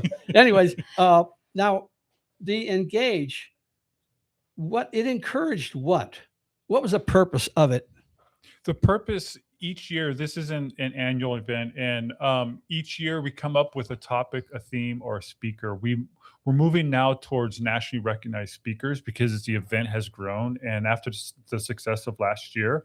So it's about relevant topics facing the military community. It's not the popular ones, it's not the trending ones. It's the ones that we feel like our students or our veterans or our local community are struggling with. I mean, it's impactful ones. It's impactful. That And what's the venue? What's the amount of people that can be in the venue itself? 300. 300. We want So it's quite small then. Yeah, we want to keep it small and intimate, so you get that personal. So you get a feeling of what it's like to be near this person, because when you sat there and saw Clint speak, saw the emotion in his face, saw the pauses, that is so much different than being in a 500 person auditorium or looking at him on the screen. On a monitor. Yeah, Correct. this year we were really lucky. We were in the new business building that the university Oh, the had one they built. just built. Yeah, the Tulloch building, and so it was in their auditorium, and the acoustics are every seat is amazing there. It was really great. What's the number of students that you have on campus, or you had this past semester, that you are expecting possibly in the fall? Well, last year, the official number was 951 students. And so we've had 11% growth in the last 4 years. And a lot of that has to do with changes to federal regulation that benefits have expanded. So the benefits have gotten bigger and better. Is that what it is? No, what's happened nationwide is there was the PAC Act, which expanded veterans disability ratings. Yeah, the burn. Correct. The burn pits and the So they're taking some of those benefits and use them toward education. No. What happened was that because of the PACT Act, more veterans have now been rated at 100% total and permanent disabled. When that happens, that unlocks a benefit for their children. I gotcha. So by expanding the benefits of the disability of the veteran, then when they reach 100%, Now their spouse and their children each get their own independent educational benefit. So nationwide, there's been an explosion of, it's called Chapter 35 Dependents Educational Assistance. So their children now have benefits to be So able if to you have go. 100% disability, you can actually transfer that to your kids? No, it's not a transfer. It's their benefit based on the veteran's service. Okay. Oh. Yeah. Now I So- got something for you too. I see a best guess of up to 1,400 students. Correct. But the composition, how would you break that 1,400 down in terms of students? So we say, okay, so almost 1,000 use VA educational benefits in different capacities. Then we also have the ROTC. We consider them under our umbrella. We have the biggest population would be graduate students whose benefits have exhausted. So they're not coming through using their educational benefits, so they're not in our count that we send to the VA, our official count, but they're veterans and their benefits have exhausted and they've continued to go get their master's or their PhD or their medical degrees. So they are Okay. also in our count. That's probably the biggest count. And also Nevada or California National Guard members, they might not be using their benefits, but they are definitely in our count.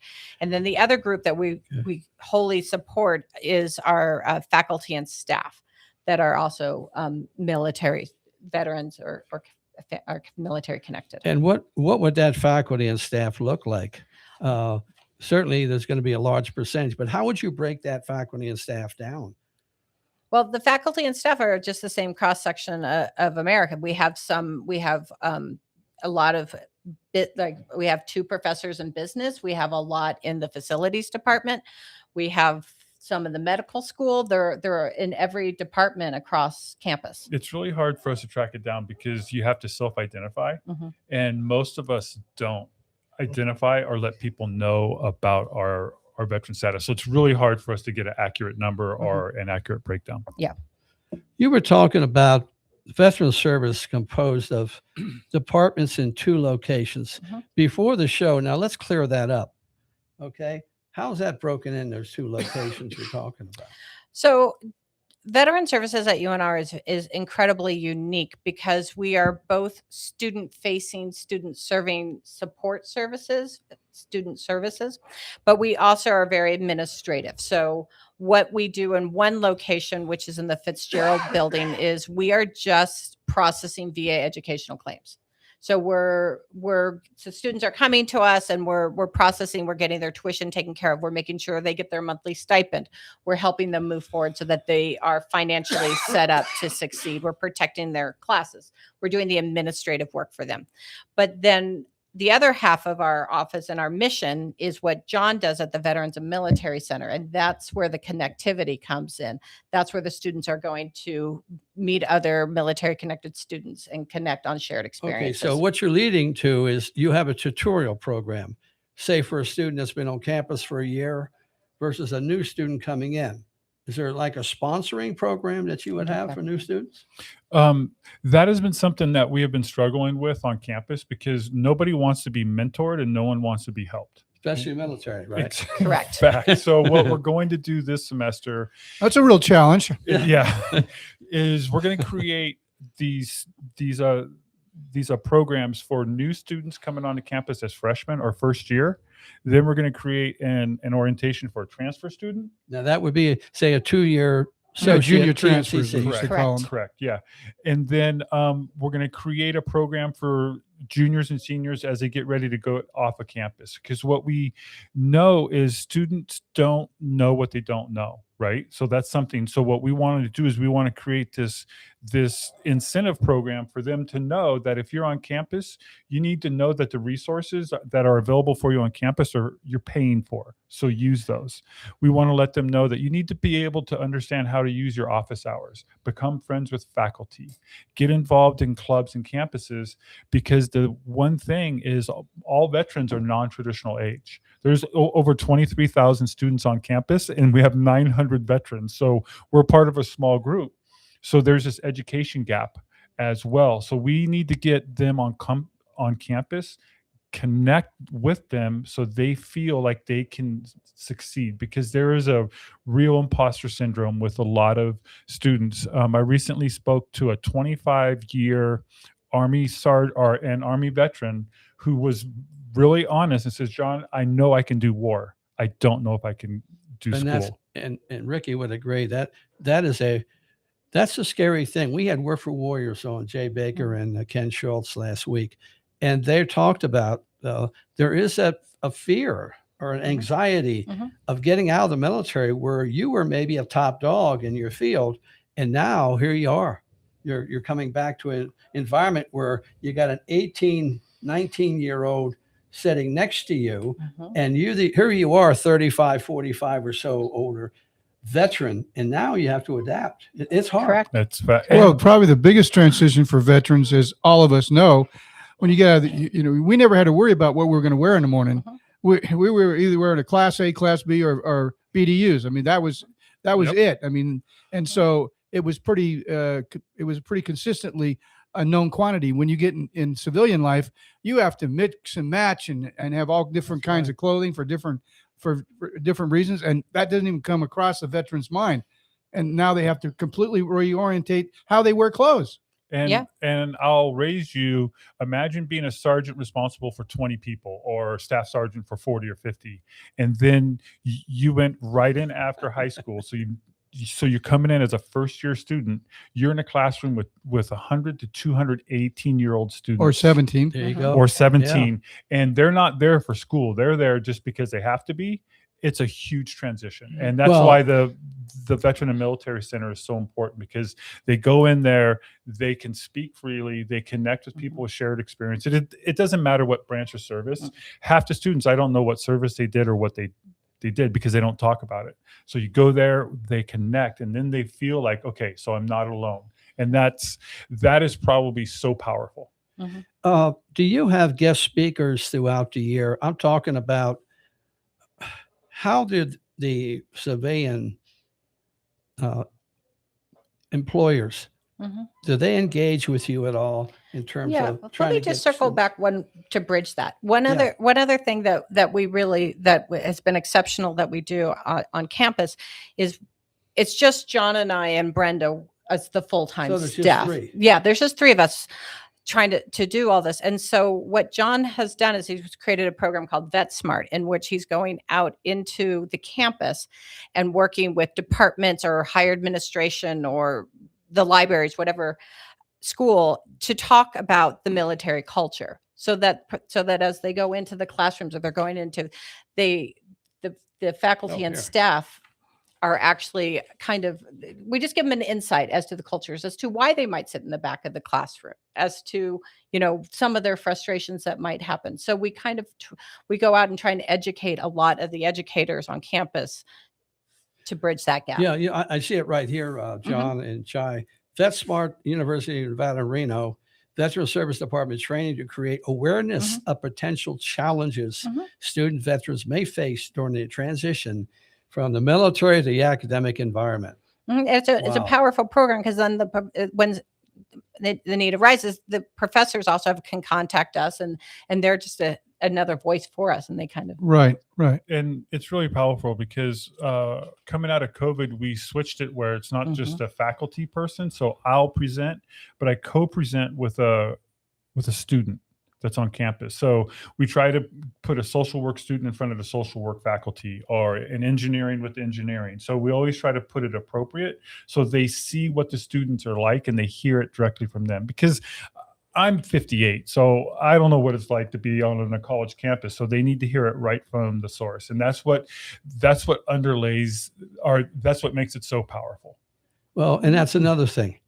I went back to TMCC and finished the associate, which I didn't need, at 70 years old. Congratulations. So but I'm here to tell you, there's a fear of an older veteran, intimidation of sitting in that classroom, and they're wondering, who is that guy sitting there? Yeah.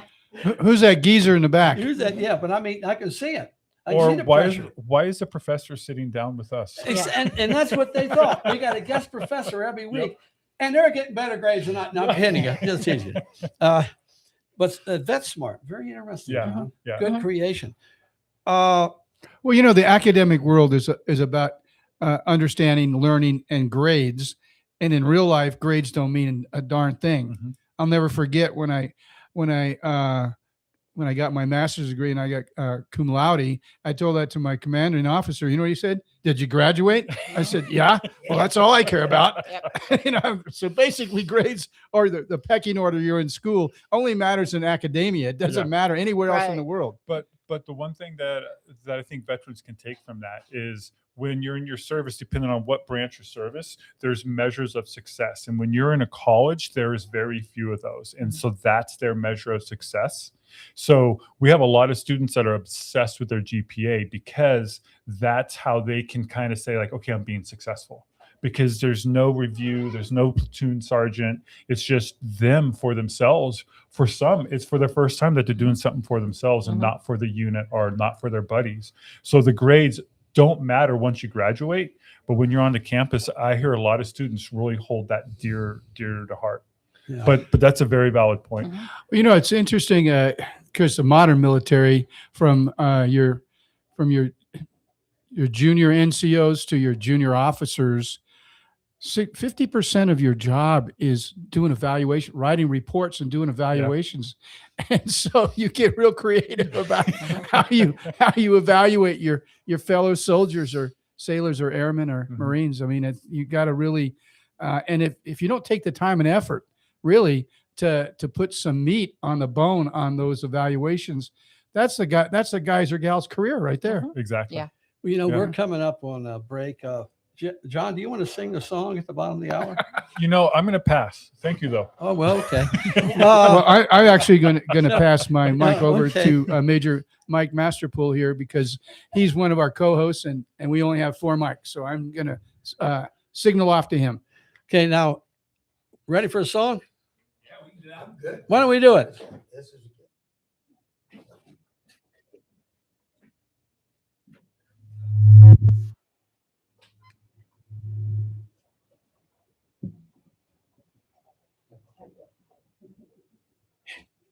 Well, they knew you were here. Yeah. Well, this is Yes, America.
We occupied areas because we wanted to get a Russian.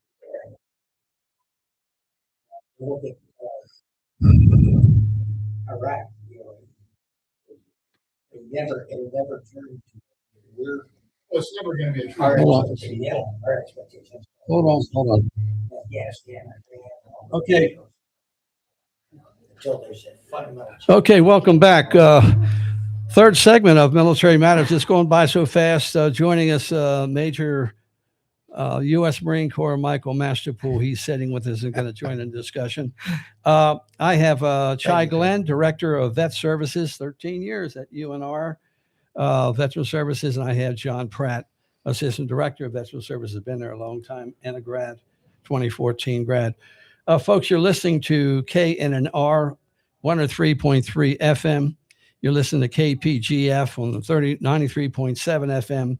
And you're listening to an AM station we just picked up, 1400 AM. Northern Nevada's voice, that's our goal. Jay Biggs is a general manager. He's in the production booth. Thank you, Jay, for your support. We got a lot to cover in a short period of time. Let's get back. It was a topic we wanted to talk about, John and Chai. And you said about community support that's out there. Could you elaborate on that support, please? Yeah, we have been very, very fortunate to establish strong working relationships with a number of organizations. And I don't want to put them in order because they all help us out. There's just a local VA that are always there whenever we need them. Nevada Veterans Department Services, these are all tremendous resources. The Reno Vet Center, Work for Warriors, Dieter, they have the veteran component. They're going to be on campus doing stuff for us. We also have the Veterans Upward Bound, and that's a tremendous resource that I don't know a lot of people have. So if you're interested in coming back to school and not sure about it, they are your first go-to because they will help you get back into the academic environment. They'll help you with the remedial math, with the English, give you refreshers. They'll help you with the applications. Veterans Upward Bound is one of our go-to resources as well. And I have mentioned the Nevada Military Support Alliance, and if I did, I just wanted to repeat. Their name is on our Veteran and Military Center, and they're also our name sponsor for the Engage event that we talked about before. So we are very, very fortunate to have a lot of support. Now, as far as the administrative arm in your office, say you have a veteran that has already exhausted his VA benefits. Okay, are there state and local or university offered programs in financial assistance to help them continue their education and transition? So if their benefits had exhausted, first we would have them, if it was a veteran, we talk to them. There's a program called VRNE, Vocational Readiness and Employment Program. And so it's about employment, not about education with the VA, but clearly education is to get you to your job. So that program has been growing by leaps and bounds. So it's run through a different arm of the VA. It's a very robust program. Students need a lot of patience if you're in that program too, because it is working with, it's more complex. So you need a little bit more patience, but it's very robust.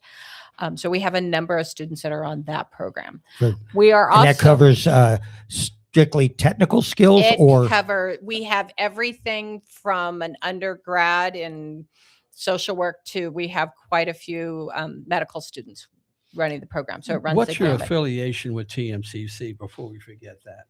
We have a have strong affiliation. Oh, very strong. So TMCC, Truckee WNC, Medicine and UNR, we're all part of the NSHE Institute, the NSHE system. So the Nevada System of Higher Education. So if you take English 101 at either of those institutions and you transfer to UNR, it's a pathway. It's going to transfer. So right a credit over. for credit. Transfer credit. A lot of our students transfer in from TMCC. A lot of our students will finish up there and then come in, do both at once, which you can do. So And you can also get credit for your military service. Is that not? They used to give credit for that. You are required to send in your military transcripts as part of using your VA educational benefits. You do get some transfer credit. Wonderful. We are working to trying to get more direct rather than just only electives, but trying to get more electives. One other program that we do have, which we are incredibly fortunate for, is the Alumni Association, which John will talk to a little bit. We have a scholarship that we're always fundraising for, in which it is designed specifically for student veterans whose benefits have exhausted. Oh, very So good. there is a scholarship out there that the Alumni Association puts out, and it's for a veteran who has exhausted all their GI Bill benefits. They have nothing left, but they want to continue to get a secondary degree. Is there outside organization support that folks can help the students at UNR? Yes, there's two main points. One is with the Alumni Association, and it's helping us fundraise for our veteran scholarship. Okay. The other one is life just happens, and people get in stuck financially. We have something called the Ruptured Duck Fund. And what it is a student emergency fund so a student can submit an application. For instance, we had a student whose father was terminally ill in Stanford and just needed help with the hotel. So we don't ask, we have a lot of liberties in terms of what we can support and So it's how not much. alone. It is not alone. It is purely, we fundraise for it. We have some very generous donors, and we get it in, and we like to be able to give it out.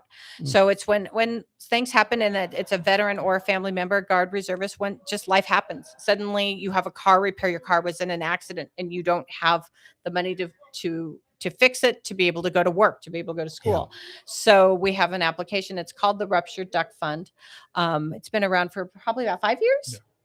And so it's not a loan. It's not a scholarship. It is emergency funds when life gets in the way. Can I jump in? And the thing that's really that I'm excited about that is Chai and I authorize it, and they get their funds within 24 to 36 hours. So That's there's wonderful. There's no they have cut. to fill out a simple application. They email it to us. Both of us have to approve it, and then and it's that quick. Exactly. We have great support on campus with all of our academic environments and with the cashier's office. When that comes in, that goes to the front of their line. So Now, is this a combination of grant, loan? No, no. gift? we've built it over the last 5 years solely on donations. Oh, So we have in the spring, there's at the annual giving day with the university, and we are one of the options that people can donate to, and that always goes to the Ruptured Duck Fund. And then the day after Thanksgiving, the National Day of Giving, after Thanksgiving, we are also on that platform for people to give to the Ruptured Duck Fund. We have a private donor that has given us some funds. So we're always kind of fundraising for this, because as I say, there's a lot of need out there. Just life happens. And right now, groceries are going up and things are happening. Right now, we have some students that need to get into apartments to start school, but they don't have the deposit to be able to get into the apartment, because apartments right now are very expensive. So right now we're seeing a crush of need of students that need just that emergency funds just to get themselves over the hump to be successful in school. So There are clubs. There are clubs within. Yeah. So if Chapter- anybody's interested in the Ruptured Duck, just outreach to me directly, and we'd love to support our veterans, and this is a direct way. It goes straight to the veteran in need. Okay, now our listeners are ready to write this down. Okay. Contact information one more time. It's veteran services at unr.edu. what a clearinghouse! What an amazing one-stop shop. What about the other services that are available, or the other programs that are available at UNR? Can the veteran use his funds as available earned funds to say go to extended study, maybe a certificate program, or community education through TMCC, or any of these other? So the VA, I always say the GI Bill is 80 years old. Okay, so it hasn't kept up with a lot of things. Yeah. For every institution is approved by the VA for certain things. UNR is approved for undergraduate and graduate schools and doctorate. And there's a handful of certificate programs that it's approved. If the VA has not gone in and approved a program, they can't use their VA educational benefits for Well, it. let's talk about these majors, which we discussed. Okay. Yeah. What are the primary degrees that you see most students are going after? The biggest one that is business. That's the primary degree. And then right alongside it is all the various engineering degrees. So business and engineering are the two big ones. But our third one is actually kinesiology within the community health sciences department. What is that? Kinesiology, it's what the students need because they want to go to PT school. They want to be a physical therapist. They've seen what's happened and they want to go into that field. Kinesiology is the degree that you get to then be able to apply to PT school. It's incredibly competitive. So there's a huge number of our students that are going into kinesiology. They go into nursing is another huge one, and then social work. But a lot of these students have taken high school STEM courses. You want to explain the science, tech, engineering, and math, how that can help? Or does that help focus on these majors they're looking at, the engineer major? That's a mixed. That's a really good question. It's a really complex one. We have some students, like I remember Alex, I won't embarrass him by saying his last name. He started off at TMCC taking remedial math, and now he's an engineer.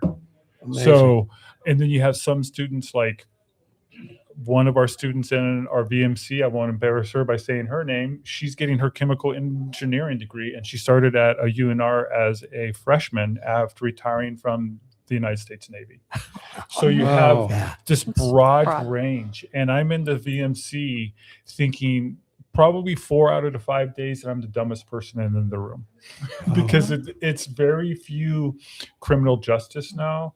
There's environmental sciences, geology. There's all these degrees that I knew nothing about. Like I couldn't decipher geology from geography until a student, and I hope this is appropriate, says, "John, I lick rocks. I don't look at maps." I'm like, got it.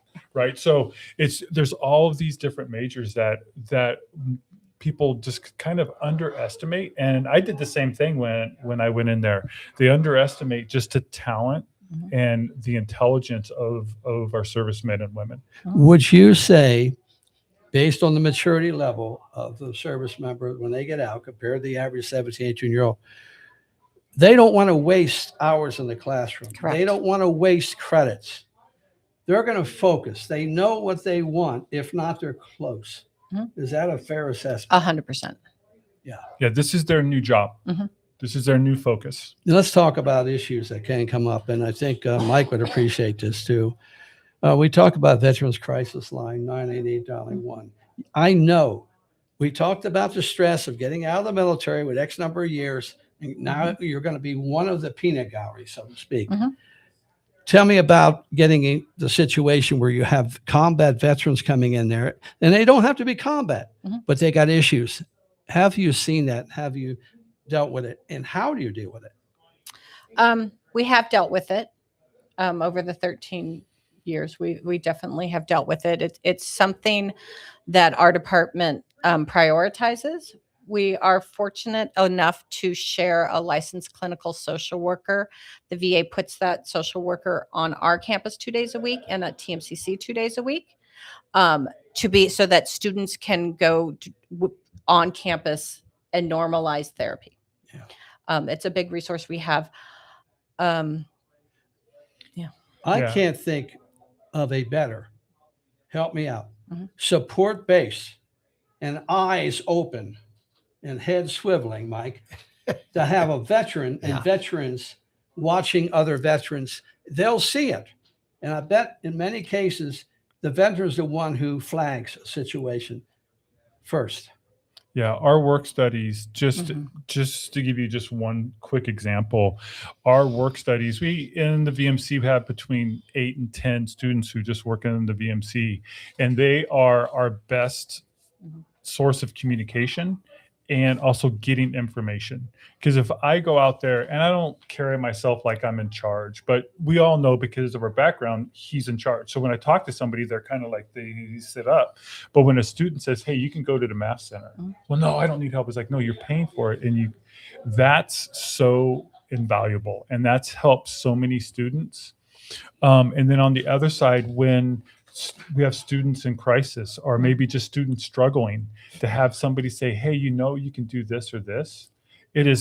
Our work studies are the backbone of our operation, and we wouldn't even be remotely successful without them. But it's those little flags, those day-to-day interactions that really help try to keep us on top of what our students are doing. Well, you just led into something that I think Michael and I like to hear about. You do surveys, student surveys. Yeah. And I'm going to ask you, how successful have you been? And I'm looking at your survey results, but why don't you tell us? We don't have been. enough time, George. Yeah. Okay. Well, keep talking. No, we have been. One thing that we did was we did a climate survey, and that then launched into, we partnered with the Associate Dean of Social Work, and we interviewed, we trained our students to do it because we didn't want the students to tell John and I thinking that they knew what we wanted. And they interviewed 64 students, and to tell us what John does in the Veterans and Military Center. We see it, we feel it, it's magic down there. But what those interviews did was they solidified that, and they gave us data that we could use to prove why veteran centers make a difference for that connectivity, for connection with each other, so that we have the academic data to be able to support. There was some federal legislation a few years ago to support the VA providing funds so that more institutions have to prioritize and have a veteran center, because they are so imperative to that student connection. So we actually went out, we were one of the first, there was no other data out there. And our study is actually going to be published in the Journal of Social Work in the spring to show that what we do makes a big difference. Could you kind of point out a couple of these main, I mean, well, it's so humbling. You're not over bragging. You're telling the truth. This is from the students. It is from the students. The students overwhelmingly say that UNR is by far 91% agree that UNR is an incredibly veteran friendly place to support. Very good. And this survey went out in a blind email, so it wasn't like I was sitting in front of them giving them like $5 or $10 or something. It was a blind survey, and it came back, and we were kind of humbled by that. Yeah. So in this resource center that is there and available, we're reaching out to you veterans out there and saying, this is a great place for you to start your own self-help program, just walking through the door. Walking through the door and then getting involved. And then the fact that you bring up this kinesiology, what so many people don't understand from my generation is that this is the replacement for physical education. Correct. So in this kinesiology study, you can take it to, hey, you want to be a recreational specialist out here at Parks and Recreation. You want to be a trainer at the high school level or the college level. If you want to be a trainer out here in one of the private gyms or start your own gym or whatever, kinesiology is going to be the basis of you understanding the mechanics of the body and basically preventing it from doing the damage that we did while in our service. Okay. Yeah. Well, the thing, good. the other thing about this survey, like the one thing that we really took from it when we did the interviews is we interviewed our alumni, because we wanted to know what happens there impacts you in the future, how successful. And they overwhelmingly say, well, I learned so much in that Veterans and Military Center that I was able to take into their next phase of their life. You know what it reminds me of? It's like you're daring each veteran who's not sure of themselves. I'm daring you to fail because you're not going to fail. No. You got enough support in the veteran services and among your colleagues and peers and veteran folks. I mean, it's out there. It's out there. And the one thing we say to our students is when something happens in a year from now, we want you to come to us because John and I can pick up the phone and we can call any veteran service organization in Northern Nevada since they're so friendly. And we say, we want to be your point of contact to be able to go we're out. so supported on campus that I joke, and Mhm. I'm not really, this isn't true, but it is true, that I run the only department where our success is when students don't return. Mhm. As long as they stay enrolled. And Mhm. if they go into the engineering building and they don't come back, that's a success for us. Mhm. They go into math. So our goal, and what I want to encourage students here at WNC, TMCC, go to your veteran center until you get comfortable on campus. They don't care if you don't come back. We have students who come in, just grab coffee, and then go next door in the math center. Mhm. We don't care. We want to make sure that going onto campus is intimidating. It's very hard. So know that you're not alone. There are people there that will support you when you need it. And if you come in once a year, perfect. Doesn't Just matter. find your people. Hey, Jay, are we down to how much? 2 minutes? Right now we are at 3 minutes. 2 minutes? 3. 3. Okay, that's enough time to basically wrap up. Okay, and then some. If we have any extra time, we continue. Do you want to add anything we may have missed, Chai? We covered a lot. Did you want to talk about alumni? John? Yeah, the only thing that I can add is we've gotten to the point since we've been on campus for so long that we have a veteran support team, because I was on campus for 9 years and I knew 1 or 2 veterans. I came in veteran services and 8 veterans came out as veterans to me. So we started this veteran support team. We have an undergraduate club for our undergraduate students. What we noticed is when students leave UNR, they're back to being isolated again when they got out of the service. So we start an alumni chapter. It's the Veterans Alumni Chapter. You don't have to be a UNR grad and you don't have to be a veteran to be a part of it. And so some of our biggest supporters for our alumni chapter are civilians that didn't even go to UNR. So we really try to hit and support the veteran community in as many ways as we can. Yeah. And then the other thing I would add, if anybody would like to UNR, TMCC, WNC, and they're wondering about their VA educational benefits, there have been 2 big legislative changes that have expanded benefits, reinstated benefits. So outreach to the VA, it's a great website called askvaava.gov, and find out if you have VA educational benefits, because a lot of people were reinstated and they don't even know about it. So there are a lot of resources. I have one more thing. You've got about a minute. Yeah, and then if you're out of VA benefits, connect with the Dieter office, because there's a state voc rehab program as well that I don't know a lot about, but I'm going to find out in a couple of weeks. So that's another option for those with no benefits. Yeah. Okay. Yeah. And Michael, a couple of seconds. You got something? Yes, indeed. Just I want to reach out again to all our veterans. Continuing education is a way for you to reaccustom yourself to the new culture, the culture that is very different from our military experience.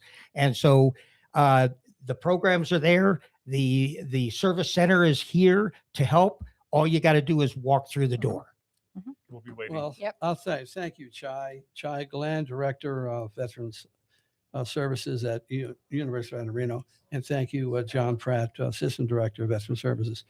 All I can say, we got about 40 seconds, and freedom's never been free. Someone had to pay for it in the past, and you got veterans sitting in here right now. We put our time service together to be quite a bit. Folks are still doing it. Families are still doing it. The sacrifices out there. Please support them, and all those folks out there that are emergency providers as well that help. Yes. This is Military Matters. We are now on KNNR 103.3 FM. Live and KPGF on 93.7 FM and 1400 on AM. Northern Nevada's voice. Thank you, Jay Biggs, in the Thank you, studio. guys. Thank And you we'll chat for with the you time today. next week, same great time in the same great station. And as we always say, may God continue to bless our great nation and protect our troops overseas, especially right now. It's hell up there. Betcha. Thank you. Thank you. Guys. Thank you for being a great land grant, institution. KPGF 93.7 FM, Sun Valley. KNNR 1400 AM, Sparks. K2 Washoe Valley.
Yeah.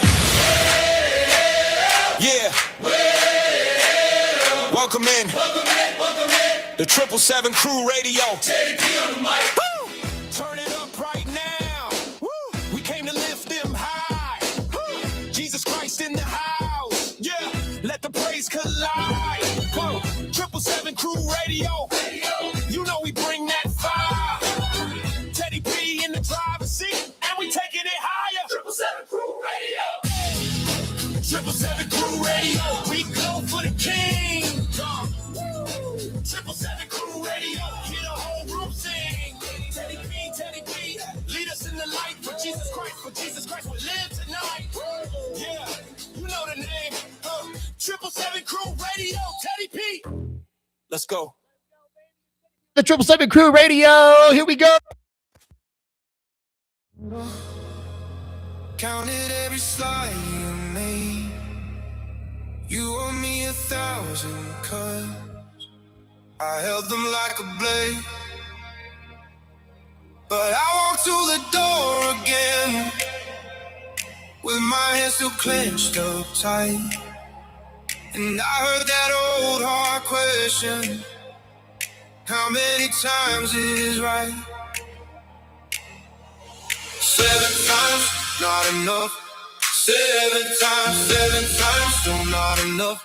7 times, not enough. Then the number started rising, and my chest stayed open wide. 777, let it go, let it go. 777, watch the dead and let it go. If you want that kingdom, you gotta set it free. 77, that's the way for me.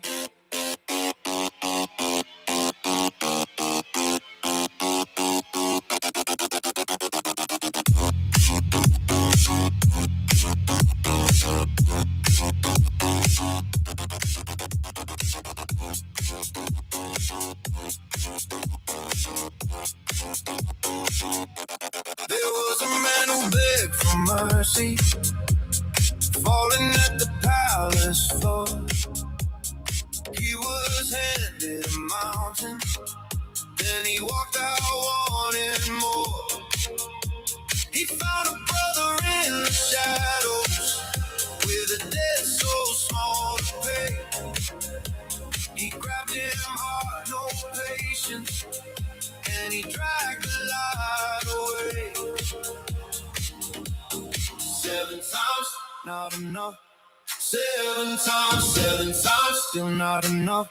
7 times, not enough. Then the number started rising, and my chest stayed open wide. 777, let it go, let it go. 777, watch the dead and let it go. If you want that kingdom, you gotta set it free. 77, that's the way for me.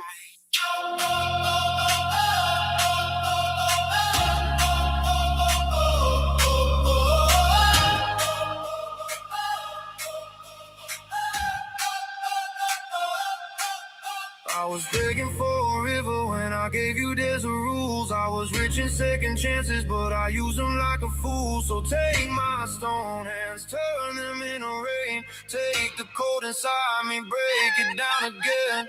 777, 777. No more chains on mercy, no more hands on blame. 777, say it like my name.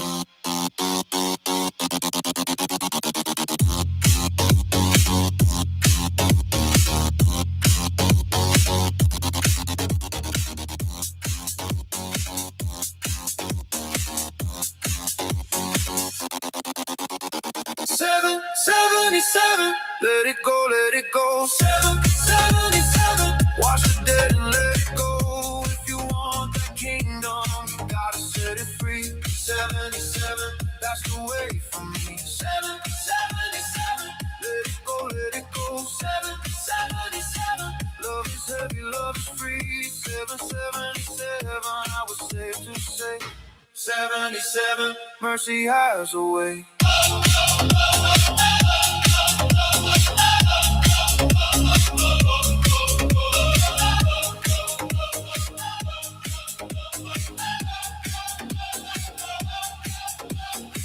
talking about forgiveness. 70 times 7 is how many times you're supposed to forgive. Thank you for joining us back with the 777 Crew Radio. I'm Teddy P.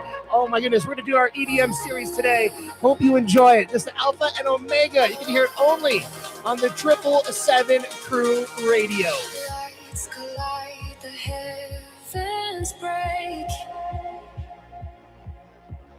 Echoes of time in the steps we take. I see the glow burn so high. Who was, who is, who will never die. Infinite voices singing loud. Thunder cracks through every cloud.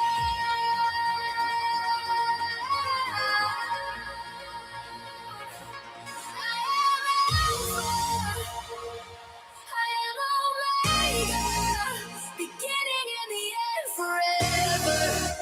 The one who is, the one who was, the one to come, the God of all.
Rivers of fire flood the sky. Truth and power you can't deny. Every shadow, every tear melts away when the King is near. Infinite voices singing loud. Thunder cracks through every cloud.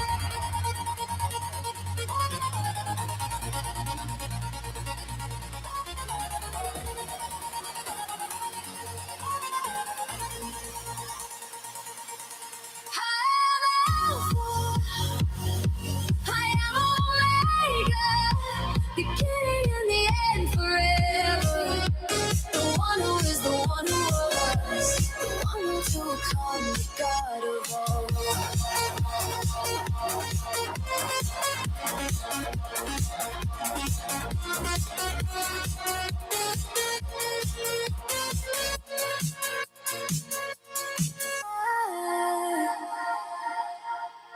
This is the 777 Crew Radio. Thank you so much for hanging out. Yes, you're liking the music today. Thank you so much for tuning in. We got my man Jay Biggs in the studio. Thank you for tuning me out, brother. No weapon formed will stand. It's your hand on me.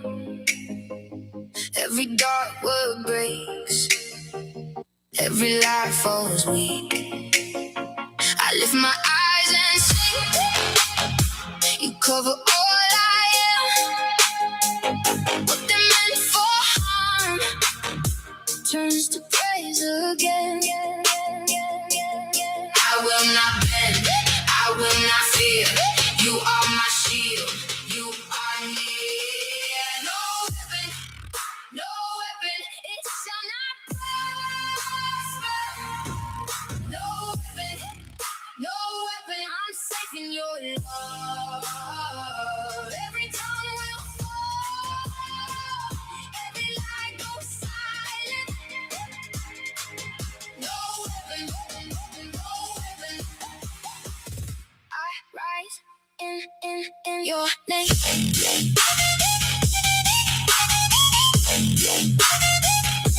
I rise in your name.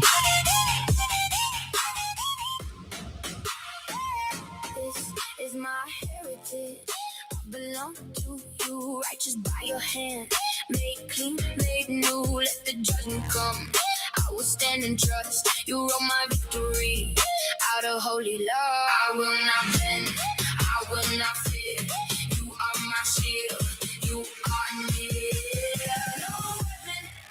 No weapon, it shall not prosper. No weapon, I'm safe in your love. Every tongue will fall, every lie goes silent. No weapon, I rise in your name. Say it over me, say it over me. No attack can win, no voice can chain me. Say it over me, say it over me. My righteousness is yours, my victory is free. No weapon, it shall not prosper. No weapon, I'm safe in your love.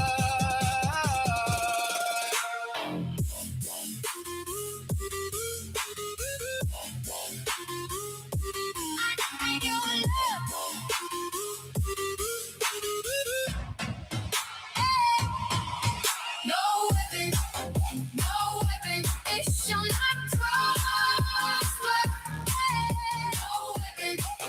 No weapon, I'm safe in your love. Every tongue will fall, every lie goes silent. No weapon, I rise in your name.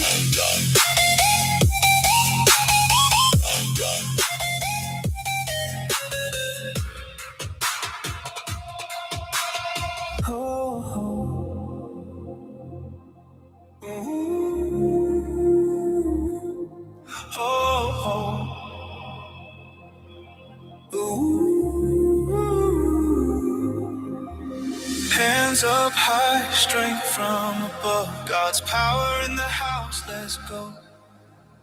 Born for a purpose, chosen by the King. A seed of fire that the Spirit brings. Power in his bones, lion in his path. Samson tore it down with holy wrath. God gave Samson strength and might. Jawbone swinging as he stood far. But when he fell,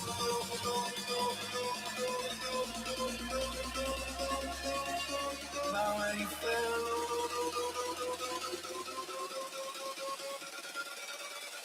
God still heard his cry.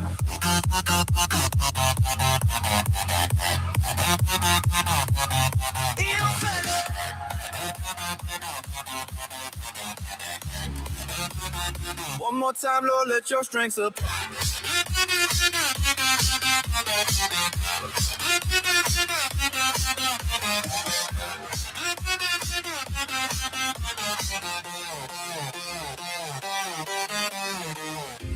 In his last breath, he rose, victory in hand. God's power moves when we trust his plan. Power in his bones, lion in his path. Samson tore it down with holy wrath. God gave Samson strength and might. Jawbone swinging as he stood far.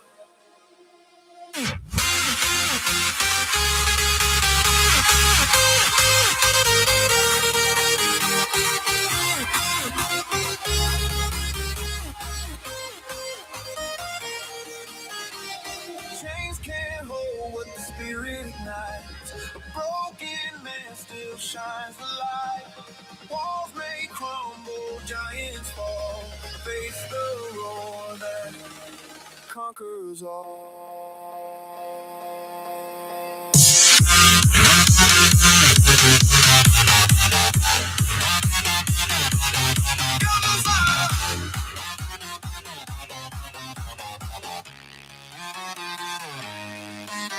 Power in his bones, lion in his back. Samson tore it down with holy wrath. God gave Samson strength and might. All swinging as he stood for.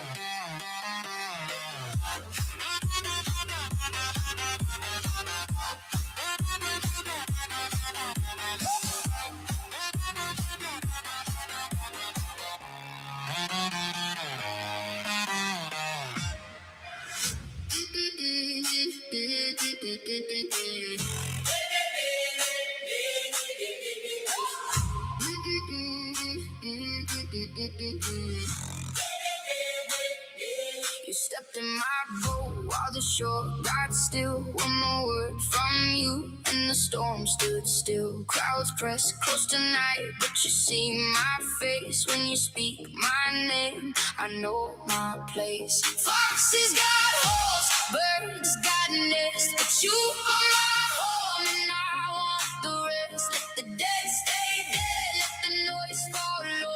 If you call my heart, then I let it go. Follow you now. Follow you now. I'm all in, I'm all in. Follow you now. Where you go, I go. No fear, no doubt. I'm all in, I'm all in. Follow you now.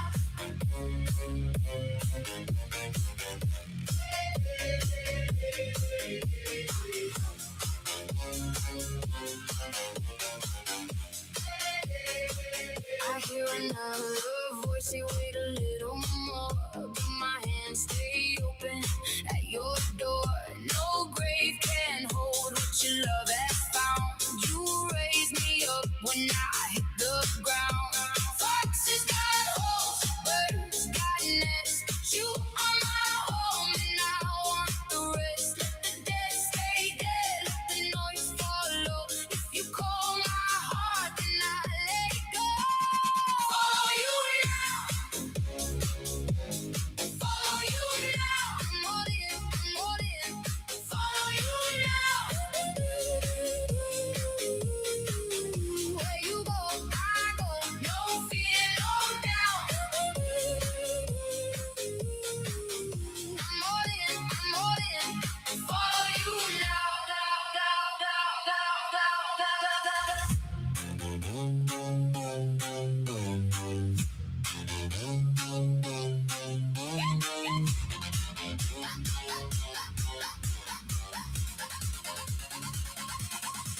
I leave the old road, I leave it behind.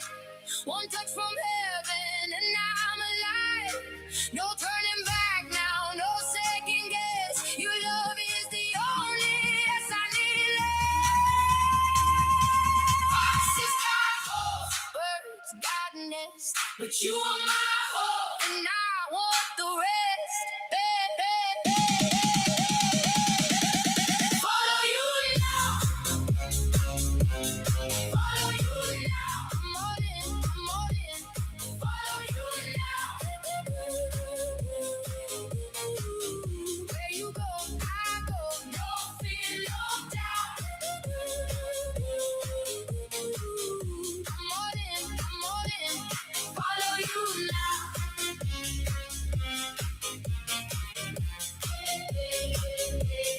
Follow you now. I'm all in, I'm all in. Follow you now. Follow you now on the 777 Crew Radio. I'm Teddy P. That's a huge statement right there. Just dropping everything that you have to do that's going on in your life to follow the Lord Jesus, because he's the one that sacrificed his life for our own. Here's a song that we've written. It hits home. Listen to the words. Lord, I come before you now with a heavy heart and broken ground. There are hearts that feel so far, lost in darkness, lost in scars. But I know you're still the light, even in the deepest night. Only you can change the soul, only you can make us whole. So I lift them up to you.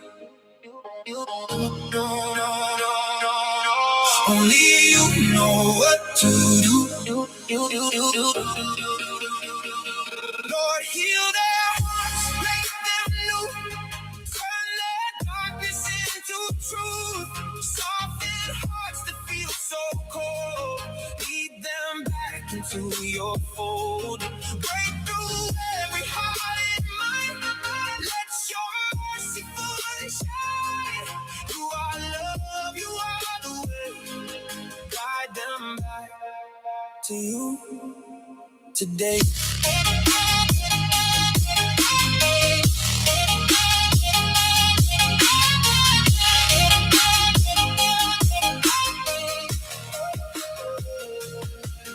Lord, I pray you break the chain of anger, hatred, and the pain. Show them there is better life in your truth and in your light. If they're willing, let them see the love you give so endlessly. Pull them from the world's decay and lead them in your holy way. So I lift them up to you. Only you know what to do. Lord, heal their hearts, make them new. Turn their darkness into truth. Soften hearts that feel so cold. Lead them back into your fold. Break through every heart and mind. Let your mercy fully shine. You are love, you are the way. Guide them back to you today.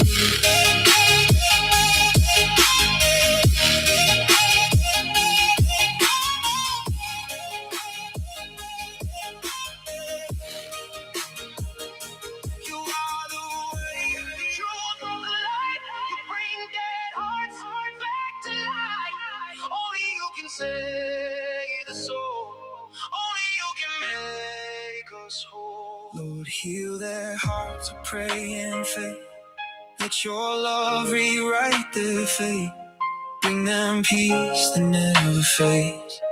Lead them out of darker ways. If they're willing, let them see your eternal victory.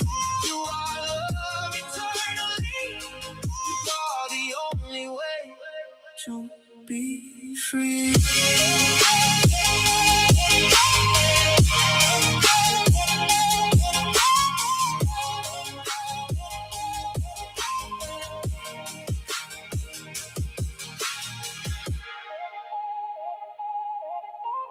Hearts Made New. You can hear it only on the 777 Crew Radio. If you like the music that we're playing, please do a favor. Go to the website, the777crew.com. That's triple with the number 7crew.com. You can go to the radio page and download the app and take us everywhere. God said, let lights appear in the sky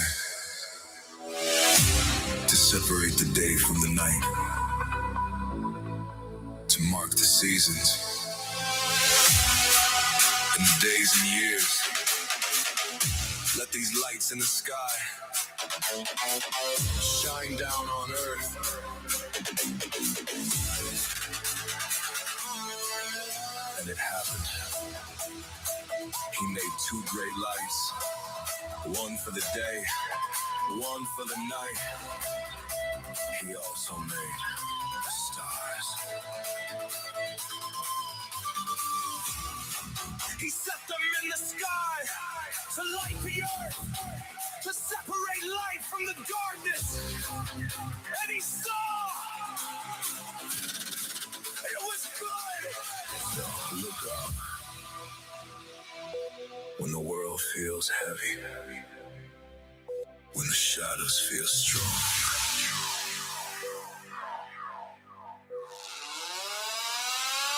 Remember, you are not an accident. You are a signal in the storm. You are a fire on the hillside. You are a lantern for the lost.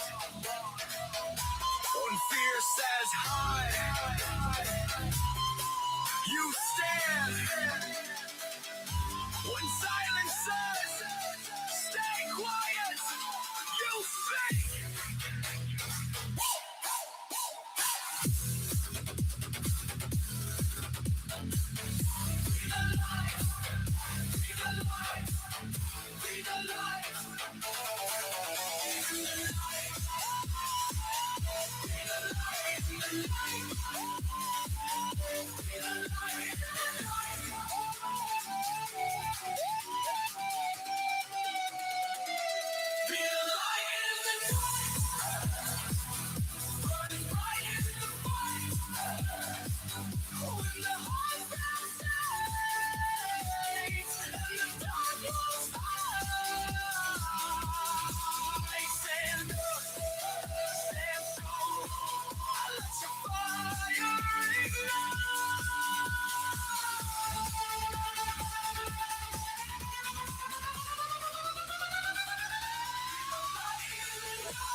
From the first bright word to this breathing crowd, let your soul stand up, let your faith shout. Be the light, be the light, be the light.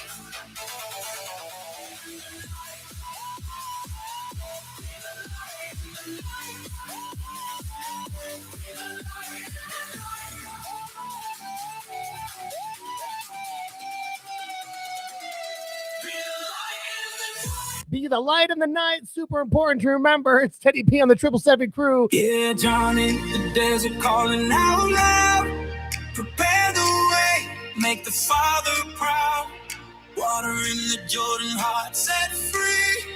Baptized in faith, destiny shall repent. Feel the Spirit fall. He saw God who saves us all.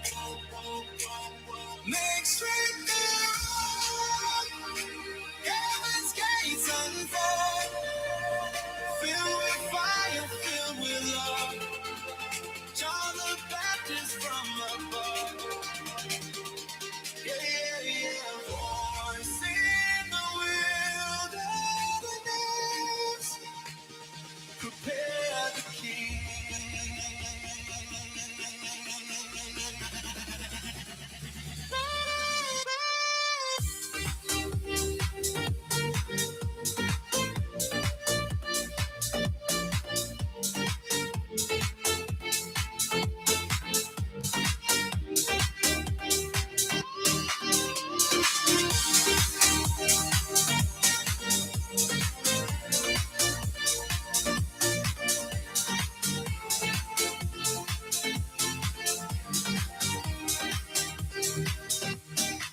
He said, I'm not the light, but point the way to Jesus Christ, the truth alive today. Dust on his feet, but fire in his soul. Calling all hearts to make them whole. Shout, repent, feel the Spirit fall. He saw God who saves us all. Make straight the road. Heaven's gates unfold. Filled with fire, filled with love. John the Baptist from above. Yeah, yeah, yeah. Voice in the wilderness. Prepare the king.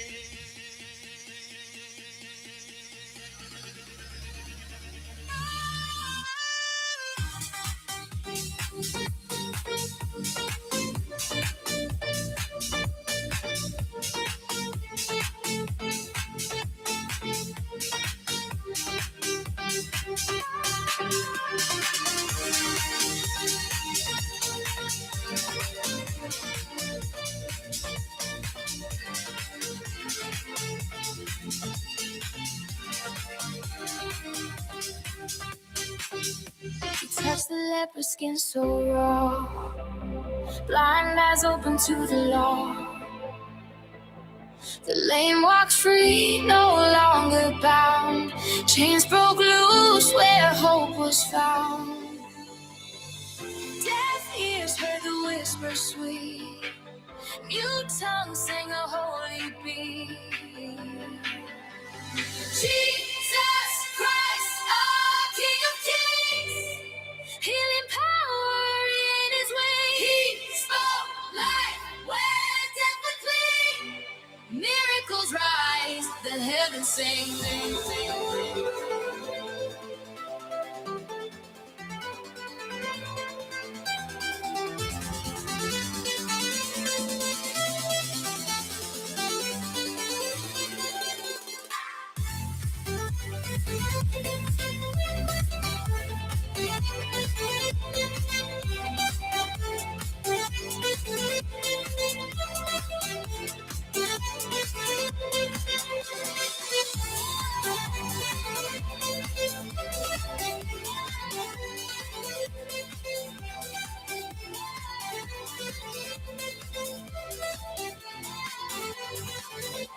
A fevered soul,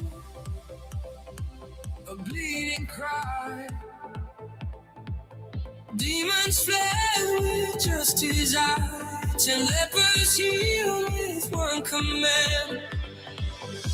Blind Bartimaeus took his hand. He raised the dead, he called her name. Jairus' daughter rose again. Jesus Christ, our King of Kings, healing power in his wings. He spoke life where death would cling. Miracles rise, the heavens sing, sing, sing, sing, sing.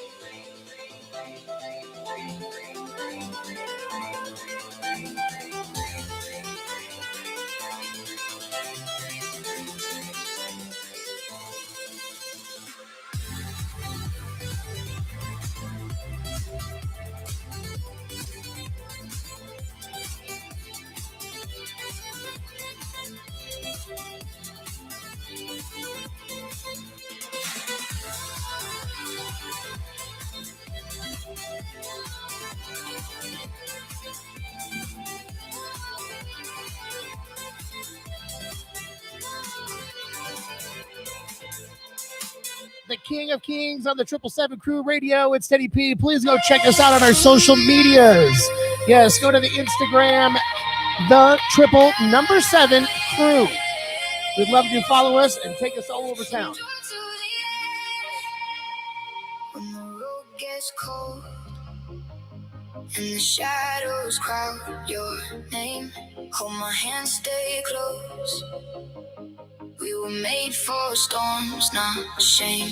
Lean in, breathe in, hope is still alive. Through the fire, through the night, we will rise. We will rise. Endure to the end. Hold on, hold on. Love will carry you home. Endure to the end. Hold on, hold on. Endure to the end. Hold on, hold on. He is with you still. Hold on, hold on.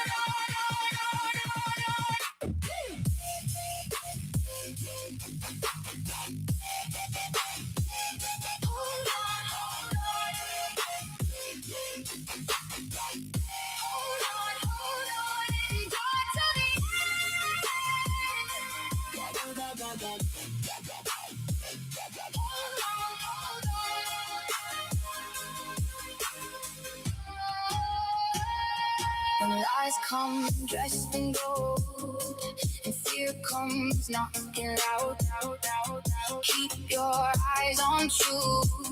Let no storm take you down.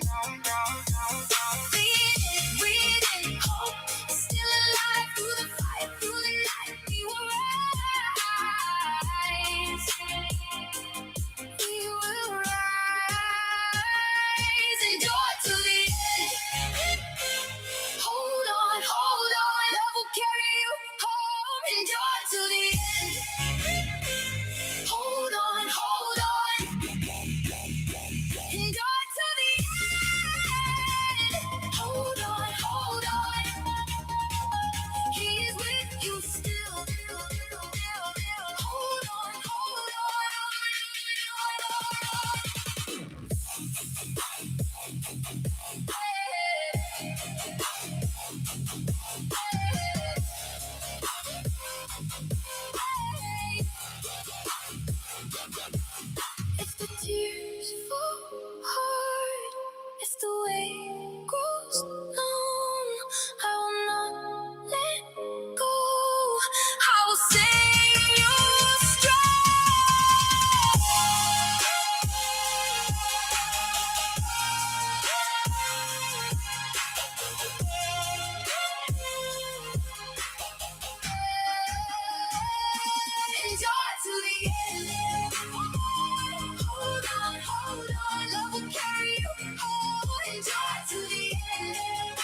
Matthew 24:13.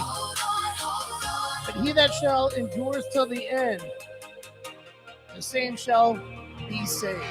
Also Mark 13:13. And thou shalt be hated of all men for my name's sake, but yet he shall endure till the end, same shall be saved. Eternal light. Feel the sun is breaking through. Golden skies are calling you. Step by step, a brand new view. Hands up, hearts alive. We're dancing in the light, chasing stars tonight.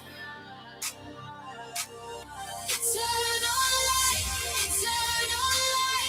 shining brighter than the night. Eternal light, everything will be alright. Lifted higher, higher now. Let the joy take you somehow. Feel it glowing, feel it near. Let it break your every fear.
For God so loved the world that he gave his only begotten Son, that whosoever believeth in him should not perish but have everlasting life. Through the storm, through the rain, we find love, we rise again. Let the beat heal every pain. It's a 777 Crew Radio. I'm Teddy P. John 14:2. In my Father's house are many mansions. If were it not so, I would have not told you. I go to prepare a place for you. Here we go. In my Father's house, so many rooms. If it were not true, I'd have told you to. I go to prepare a place for you, a place for you. If I go, I'll come again. Take you with me, my friend. Many rooms, come and see where I am. You will also be. Many rooms, can't you feel? This is real. This is real.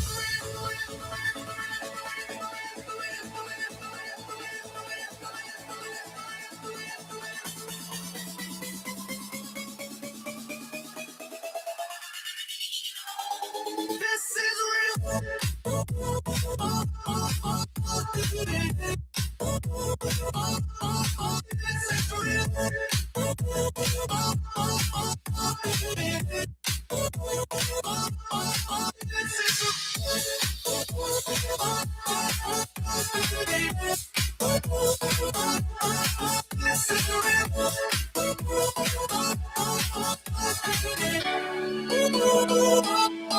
I will not leave you lost or astray. I'll show the truth. I'll light your way. In my Father's house, where love will stay,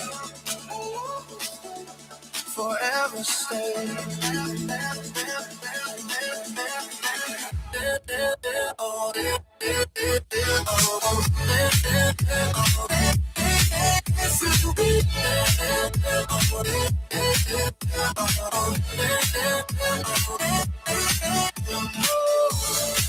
Feel the glow in the light will never go. Oh, let it show. In the house will overflow. This is real. Many rooms, come and see. Where I am, you will also be. Many rooms, can't you feel? This is real. This is real.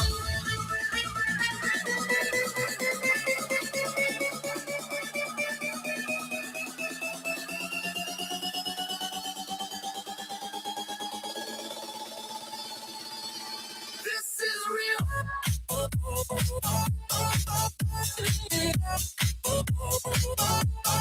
This is real.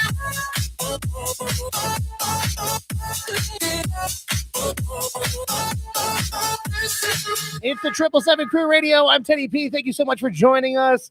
And another scripture in the form of the Psalms, from Psalms. King David, he's the one that wrote about 95% of all of Psalms, the longest book in the Bible. Lord, hear my cry.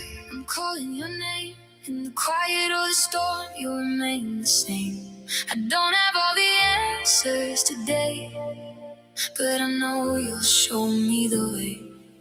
I lift my heart, I open my hands. I'm trusting you with all that I am, even when I cannot see. I believe you're leading me. I will wait, I will stay till you shine your light my way.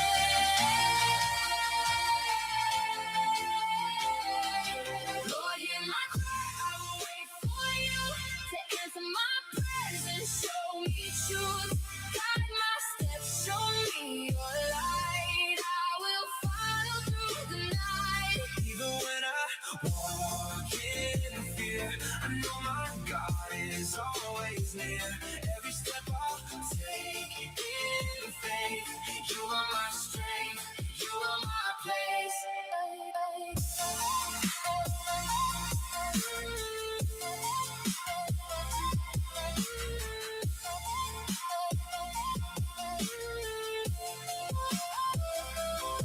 Show me the path you want me to go. Even when the road is unknown, let your light break through the dark. Write your direction on my heart. I may tremble, I may fall, but I know you hold it all. You're steady, you are sure, your love will always endure. I will wait, I will stay till you shine your light my way.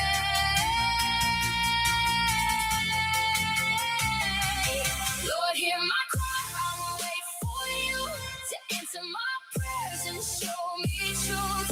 Guide my steps, show me your light. I will follow through the night. Even when I walk in fear, I know my God is always near.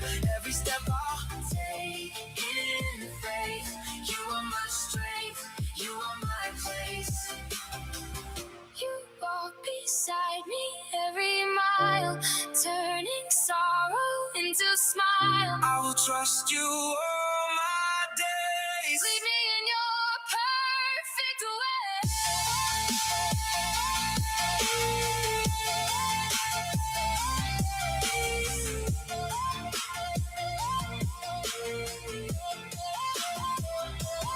Lord, hear my cry, I will wait for you. My heart belongs, my hope is true. Show me where my life should go. Let your holy light just glow. Even when I cannot see,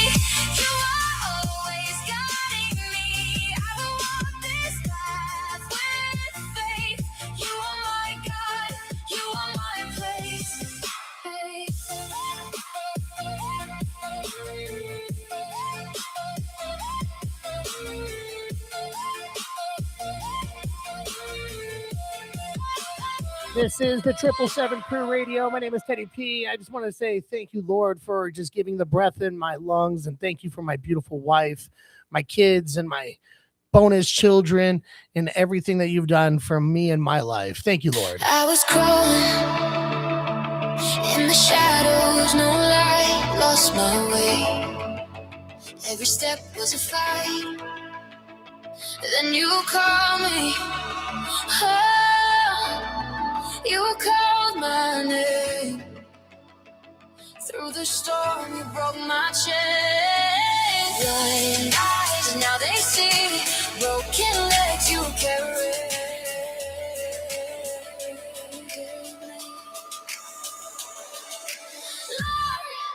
Give me a sign, show me the way, make it divine. You open my eyes when I was blind. Now I can see your desire, Lord. Jesus Christ, my God.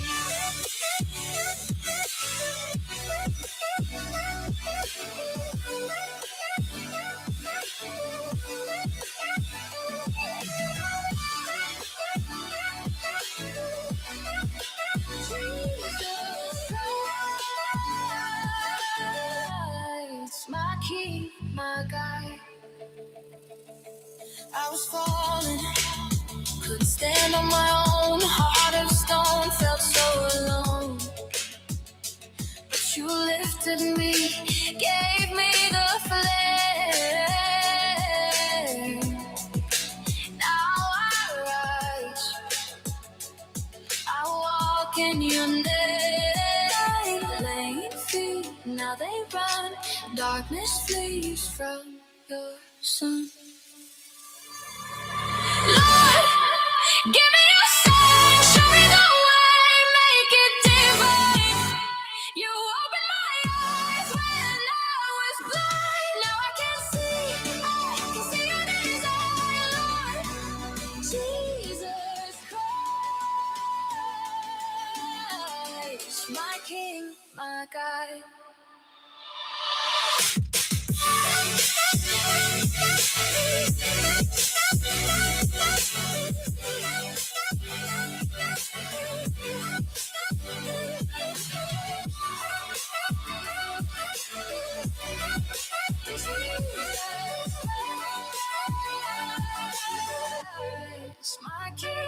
It's the 777 Crew Radio. I'm Teddy P. If you like the music that is getting played right now, please go to the website, the 777 crew.com, the 777crew.com. Go to the radio page. You can download it to your phone, the radio app, and it doesn't matter which kind of phone you have, Android or iPhone, it will work. Also, Matthew 20:16, so that shall be first, and the first shall be last. For many will be called, but a few are chosen. And if you don't know what that scripture is talking about, listen to the words that Jesus says in the parable about the workers in the vineyard. Early light in the yard, he came out to call her hands.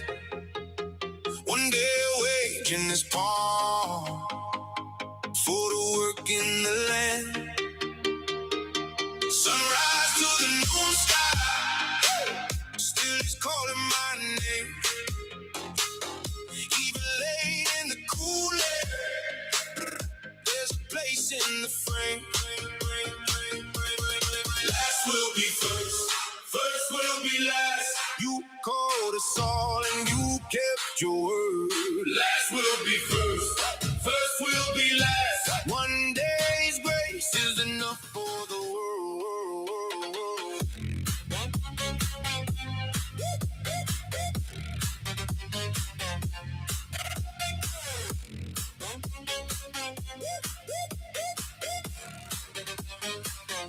All day under the heat, someone came in with tired feet. Some arrived at the end, still the table was set to eat. Some looked hard at the pay line, the owners stay kind. What's mine is mine, do give child. I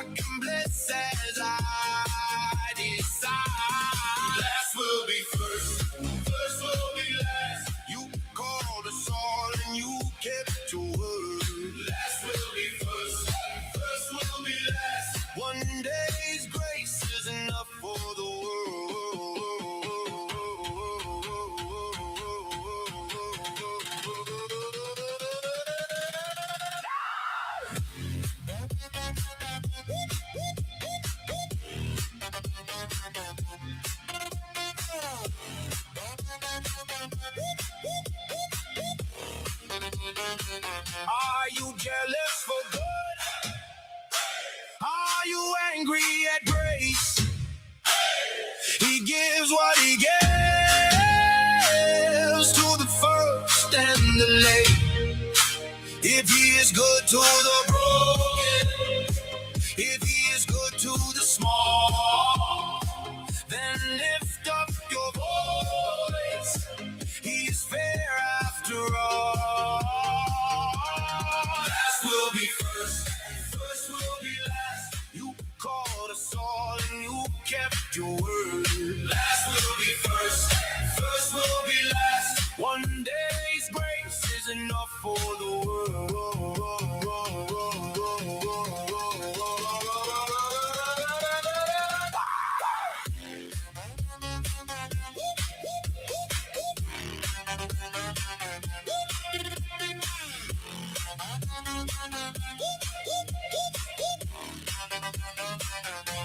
Morning to the evening, his mercy still stands. All the higher and waiting in the hollow of his hands.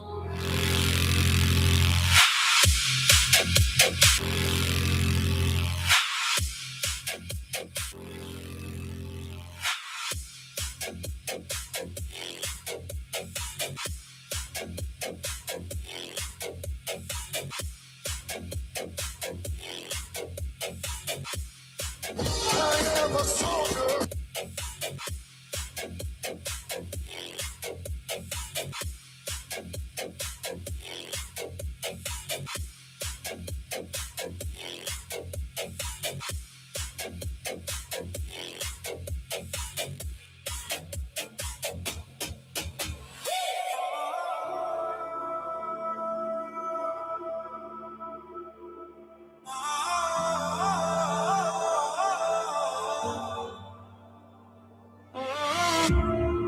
If anyone would come after me, let him deny himself and take up his cross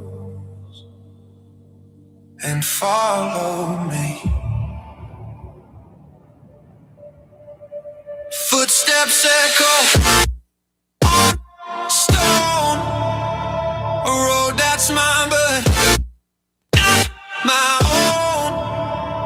The weight I carry, it's not just mine. The light breaks through divine design.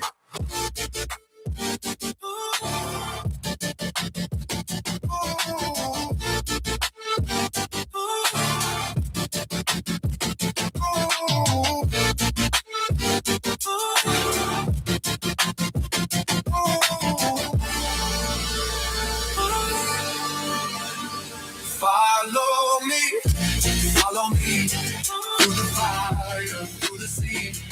Leave it all, let it be. Take the cross and follow me. Follow me through the fire, through the sea. Leave it all, let it be. Take the cross and follow me.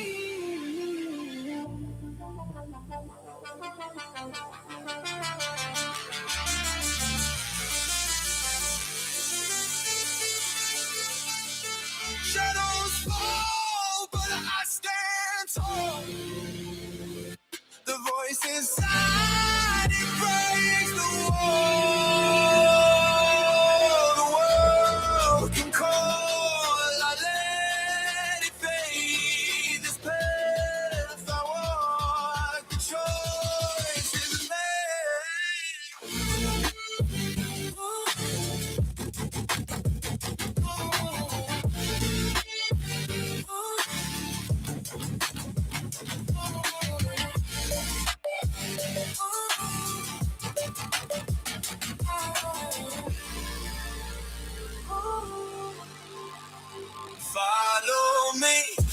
follow me through the fire, through the sea.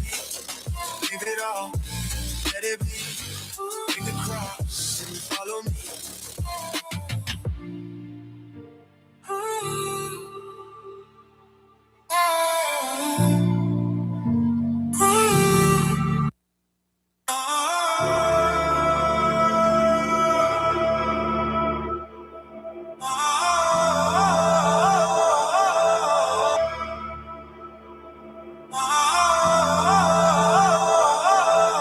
KPGF 93.7 FM, Sun Valley.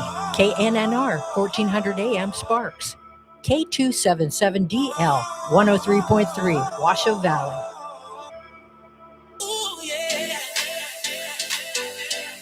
Everybody here, feel the vibe. 777 crew, lifting Jesus high above. Hands up, hearts open, let's begin. Feel the spirit move, let the praise begin. Step to the rhythm, let your heart ignite. Feel the fire burn, shining through the night. Every step we take, lifting up his name. Dancing for the king, never be the same. Lift him high, oh, lift him high. Jesus reigns, he's our lifeline. Feel the power, feel the sound. Praise him now, let it resound. Every beat drops, every soul takes flight. Glory fills the room, shining oh so bright. Raise your hands, don't hold it in. Freedom in his love, let the dance begin. Can you feel it? Can you hear it? The sound of heaven breaking through tonight. Lift him high, oh, lift him high. Jesus reigns, he's our light. Feel the power, feel the sound. Praise him now, let it resound. Raise him high, oh, lift him high. He's our light. Feel the power, feel the sound. Praise him now, let it resound. It's the 777 Crew Radio. I'm Teddy P. Please download the app. You can go to the 777 Crew website. You can Google it, the 777 Crew. Go to the radio station's page. You can download the app and take us all over the place. The next couple of songs are going to be about Jesus' crucifixion. Lightning cracks, skies collapse, mountains tremble, shadows grasp, echoes roar, the veil split fast, breathless moment, the die is cast. Father's hands, spirit place, final breath, the end embrace. Temple torn, the curtain ripped, earthquake groans, the balance tipped. Teams unlocked, dead arise. Holy city, opened eyes. Rain poured down, the truth away. Messiah's blood, the big mistake. The big mistake. Into your hands. I commit my soul. The heaven is open. True son of God. The story told. Into your hands. My spirit goes cold.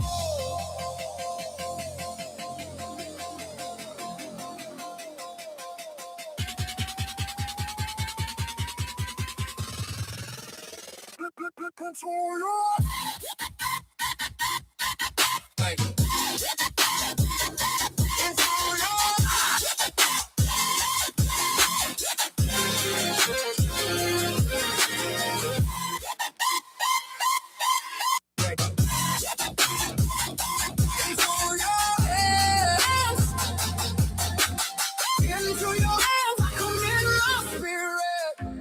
flashes burn, skies ignite, judgment looms, eternal night. Crowds are shocked, the staring shade. The lamb was slain, for heaven's sake.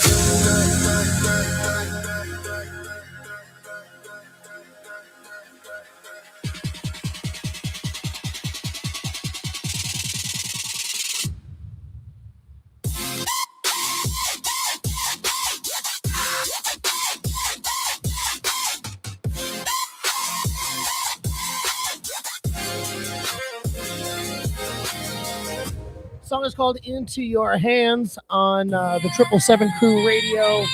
The one who gave his life and everything for us because we were all born into sin.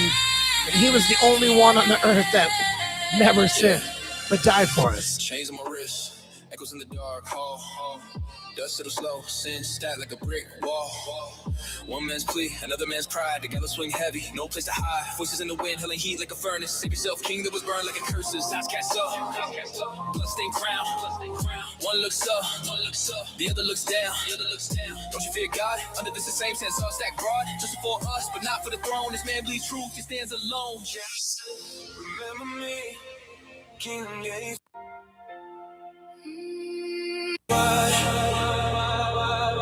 He said today you'll be with me in paradise.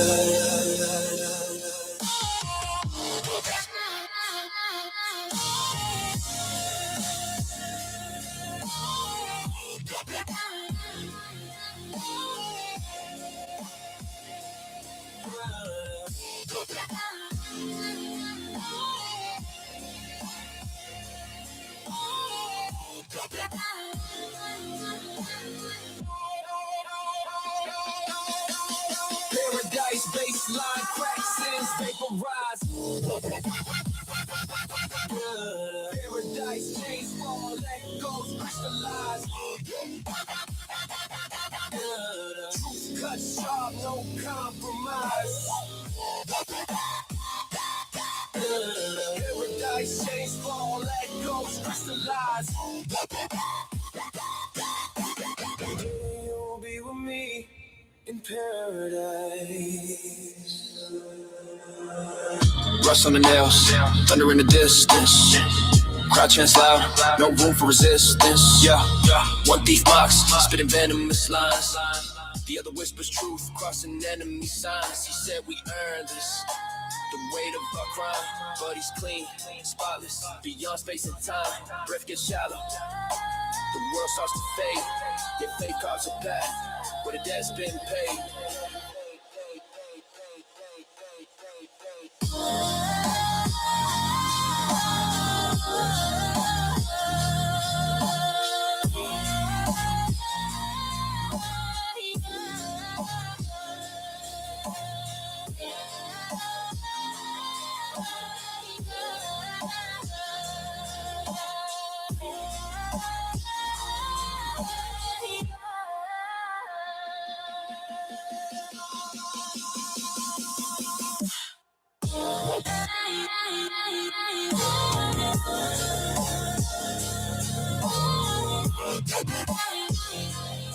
As he was beaten, stripped of his clothes, back ripped open, lungs rubbing on a cross.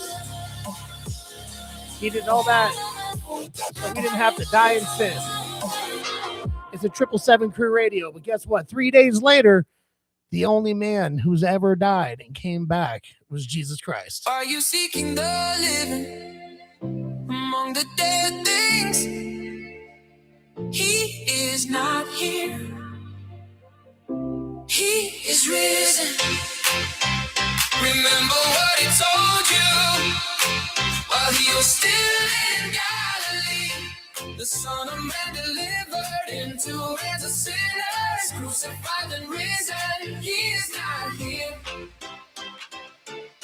He is risen. He's not here.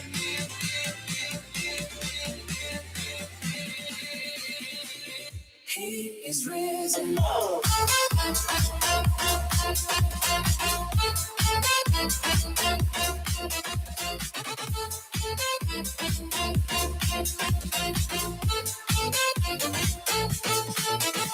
The words he spoke, they were true. He told you everything what would happen to him. Remember what he told you while he was still in Galilee. The Son of Man delivered into hands of sinners, crucified and risen. He's not here. He is risen. He is not here.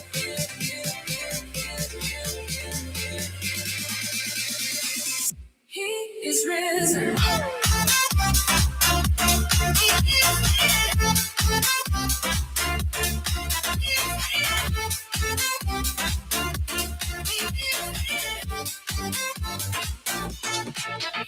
He rose up just like he said. No longer dead.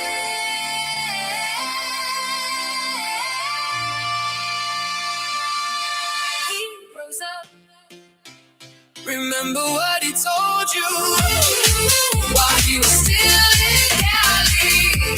The Son of Man delivered into hands of sinners, crucified and risen. He is not here. He is risen. He has risen. Amen to that. It's Teddy P with the 777 Crew Radio. Thank you so much for listening. And if you're listening right now and you're going through some hard times with anything going on, depression, anxiety, anything of the sort, please feel free to hit us up at our social media as the 777 Crew, and we would love to pray for you. When I come empty, you feel my hands soft in the low place, you make me stand. I was just dust, you call me near. Now I can breathe when you are here. You lift the meek, you lift the small. You hold the ones who feel too small. My heart was aching, now it knows. Blessed are we when mercy flows.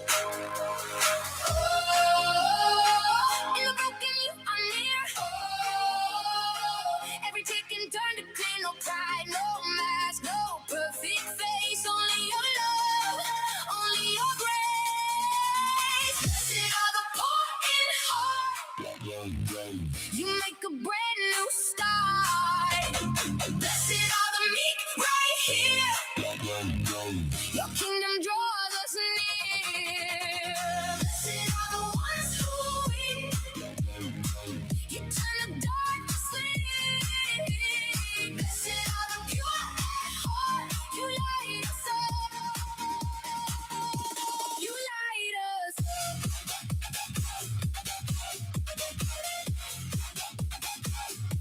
You light us up.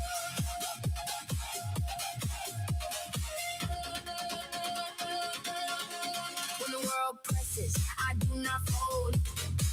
You make the wounded brave and bold. I choose the peacemaker. I choose the fire. Love over anger. Higher and higher. When they come for me, I will not fear. Your joy stands steady, loud and clear. Blessed when I'm mocked for what is right. I will still sing through the night.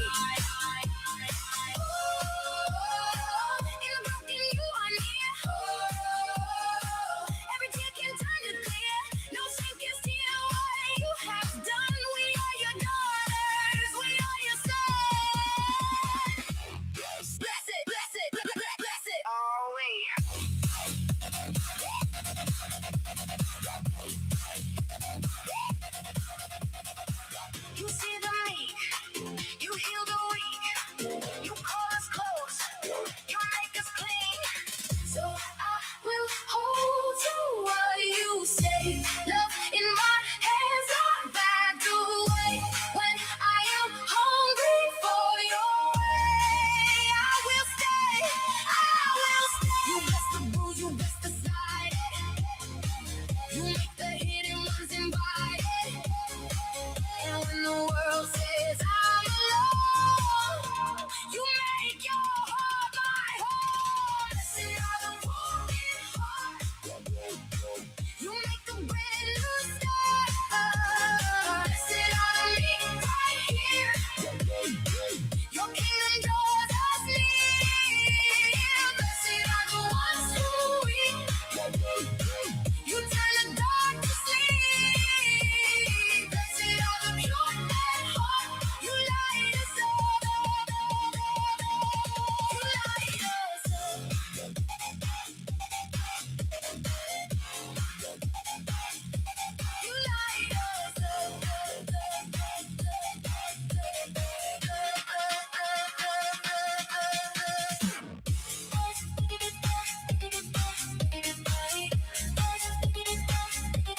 This is the 777 Crew Radio. Thank you so much for listening. We have hip hop and R&B, obviously the EDM. We also have the Latin, house, country, and rock. If you're liking it, please hit us up.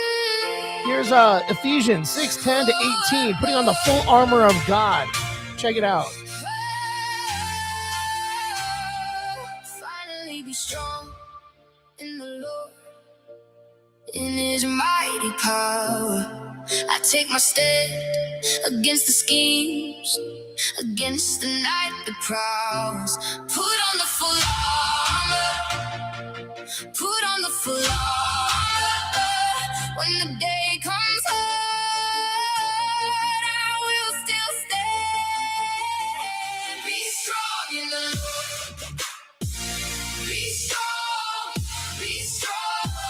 Full armor of God, full armor of God. I will stand my ground, I will stand my ground.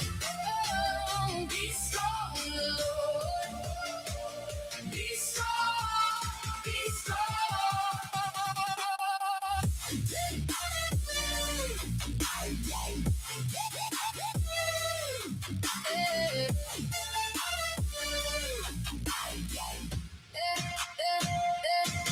Not flesh and blood, not flesh and blood, but rulers in the dark, against the powers, against the forces in heavenly places. Put on the full armor, put on the full armor. When the day comes hard, I will still stand. Be strong in the Lord, be strong, be strong. Full armor of God, full armor of God. I will stand my ground, I will stand my ground. Be strong in the Lord, be strong, be strong.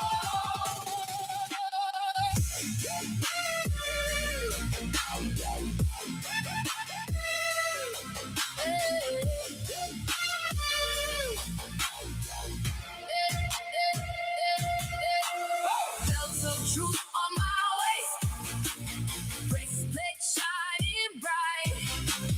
Be ready for peace, I will not back down. Shield of faith up high, I quench the burning arrows.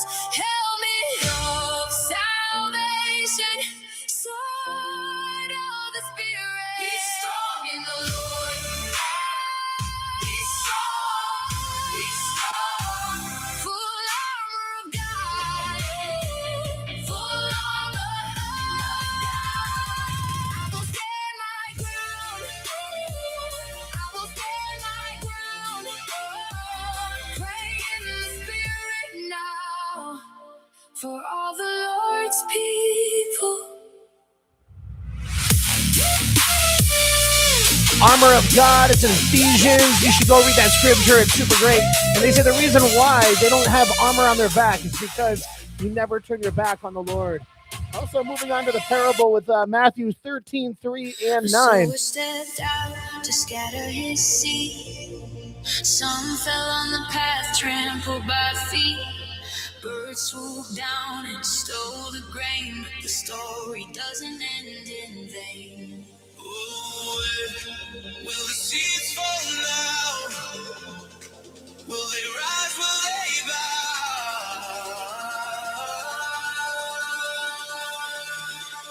Seeds in the wind, where will they land? Some on the rock, some on the sand. But in the soil they take their stand. All seeds in the wind.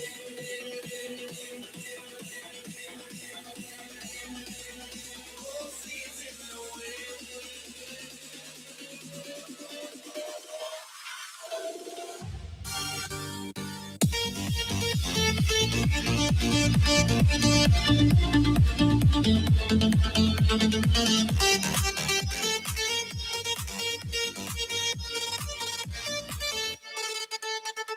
Some fell logs with shallow ground. They sprang up fast but withered down. The sun was harsh, their roots were weak. They couldn't last, they couldn't speak. Oh, Where will the seeds fall now?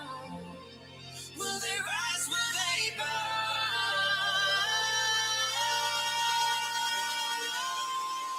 Seeds in the wind, where will they land? Some on the rock, some on the sand. But in the soil they take their stand. Oh, seeds in the wind.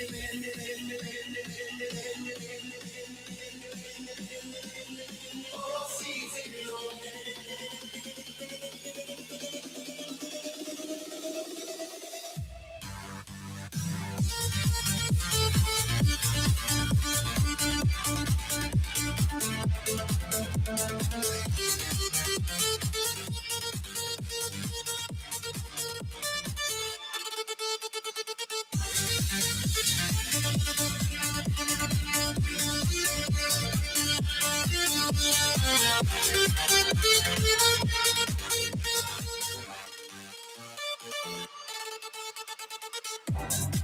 Seeds in the Wind. You can hear it only on the 777 Crew Radio. And if you don't know what that parable is all about, it comes from Matthew 13:3-9. Jesus describes a sower of scattered seeds on different kinds of ground, and the seeds represent the word of God, and the different soil represents on how people receive the word of God.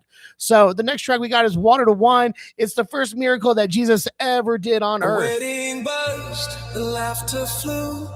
Galilee skies painted blue, but the wine ran dry. Oh, what to do? 6 jars stood tall, empty and bare. 30 gallons waiting there. Mary whispered, her voice a prayer.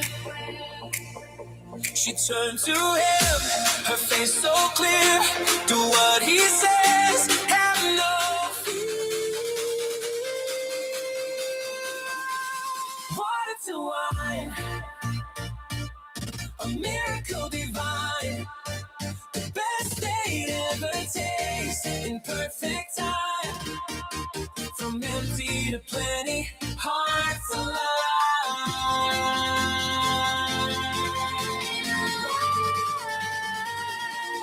Water to wine.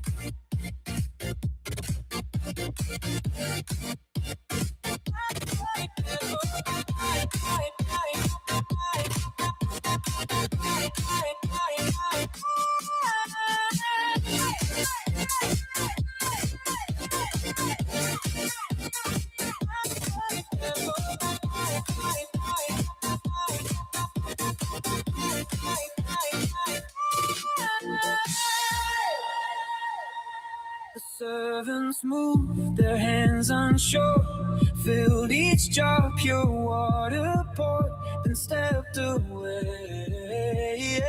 No one said a word. The master sipped, his eyes grew wide. What is this? He cried with pride. The finest drink, heaven supply.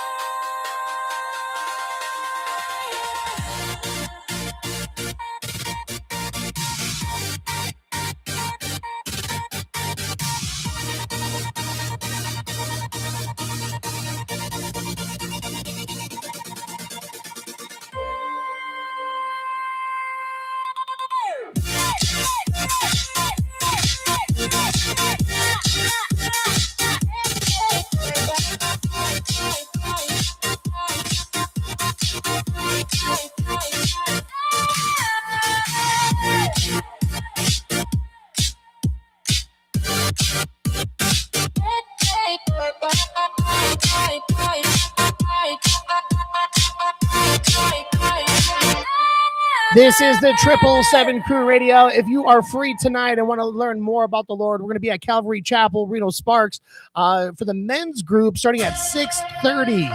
We're going over Revelations right now with Pastor Tom. It's a breathtaking experience, and I'd love for you to show up. We also have some food out there, some drinks, and the Word. We'll love to see you. Save me from the dust. Your hands were never rushed. Then you breathed life in me, and I became a heartbeat. From the ground to the sky, I was made to rise. Your breath inside my chest turns the dark to flame. And you called it good, you called it good. I was made for more, I was made for you. Your voice in the garden pulls me back to truth. Every step I take starts with you. Breath of God, breathe in me, make me new, set me free. Breath of God, breathe in me. I was made to live for thee.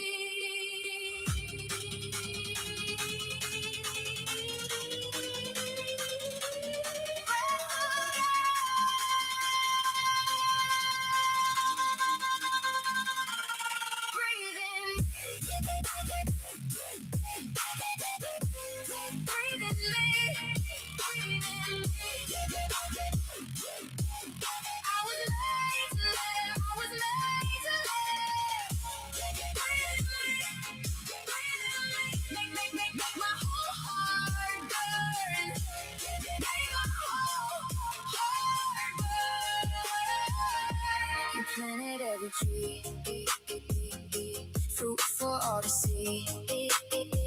And in the garden shade, you gave me every grace. But one thing you said, guard the holy edge, choose the path of life, and trust your word. And you called it good, you called it good. I was made for more, I was made for you. Your voice in the garden pulls me back to truth. Every step I take starts with you. Breath of God, breathe in me, make me new, set me free. Breath of God, breathe in me. I was made to live for thee.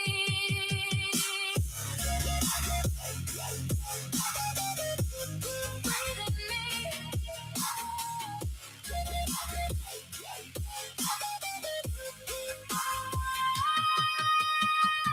One command, one love, one way, one life. I will hold to you. I will hold to you. When the night is loud, when the world pulls hard, your breath stays near. Your breath stays near. Breathe in me, make me new, set me free. Breath of God, breathe in me. I was made to live for thee. Breathe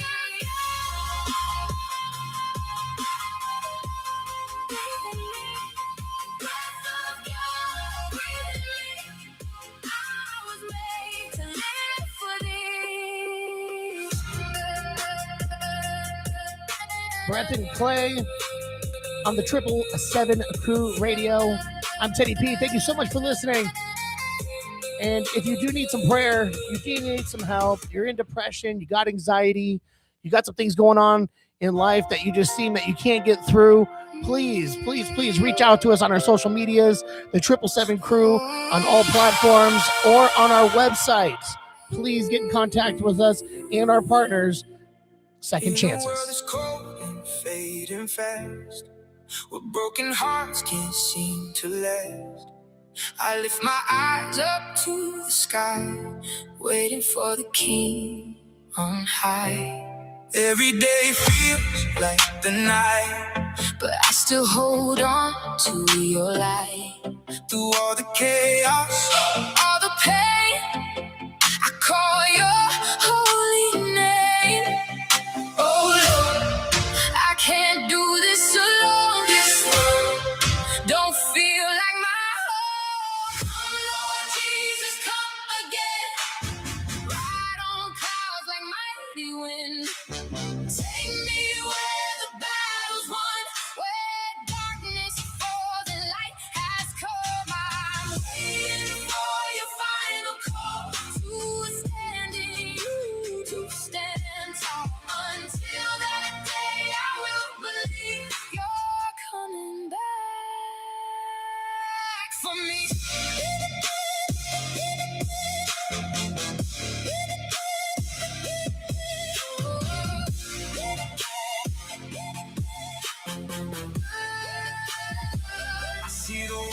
lost in pride, but your truth will never hide. Break the chains and set hearts free. Start your kingdom victory. Make me ready, make me strong. Teach me right from all the wrong. Not with hate, but holy fire. Fill my soul with your desire. Oh Lord, prepare my heart today to follow you all the way. Come, Lord Jesus, come again. Ride on clouds like mighty wind. Take me where the battle's won, where darkness falls and light has come. I'm waiting for your final call to stand in you, to stand tall. Until that day, I will believe you're coming back for me.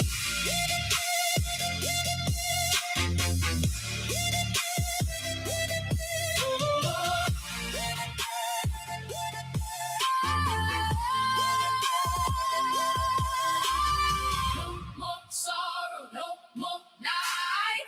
Only truth and only light. King of heaven, reign in peace. Every chain will finally cease. Come, Lord Jesus, hear my cry. Oh, lift me up beyond the sky. Make me yours for all eternity. Come and set this world free. I'm waiting for your final call. You are Lord over all.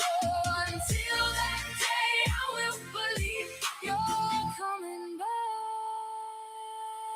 for me.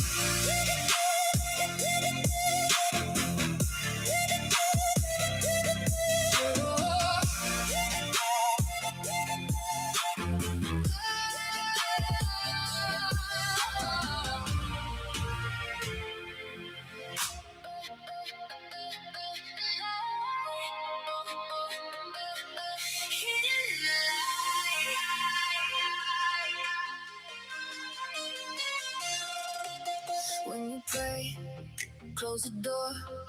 Let it be just you and God. No show, no need for applause. He knows what lives in your heart. He sees the hidden step.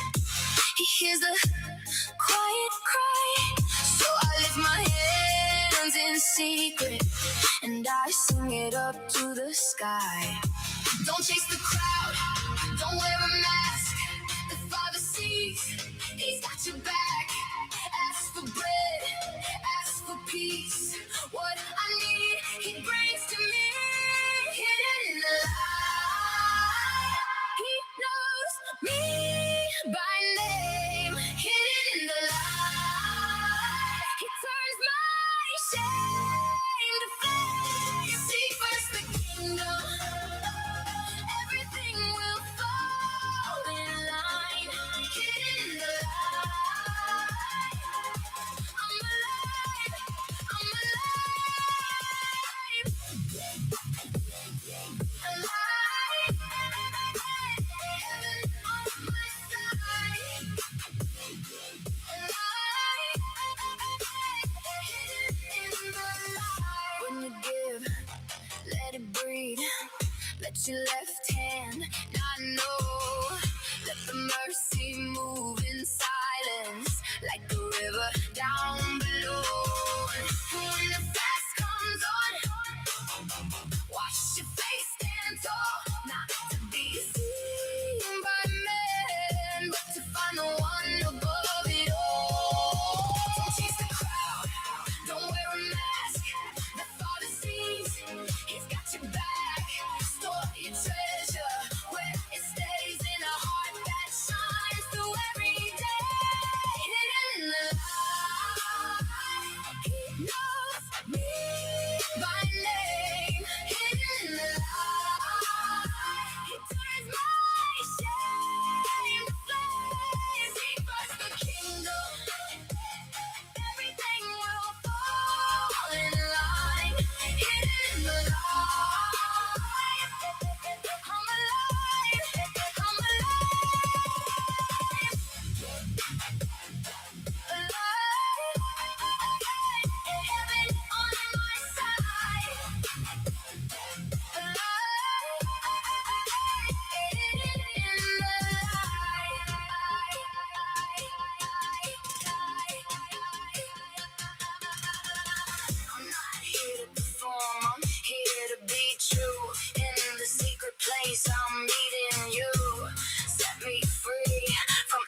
This is the 777 Crew Radio. Oh, glory to God. Thank you so much for tuning in every single day, Monday through Thursday. We're doing it big, 2 to 4, all faith-based Christian music, all in different genres. We would love for you to download the app too. Go to the 777crewradio.com.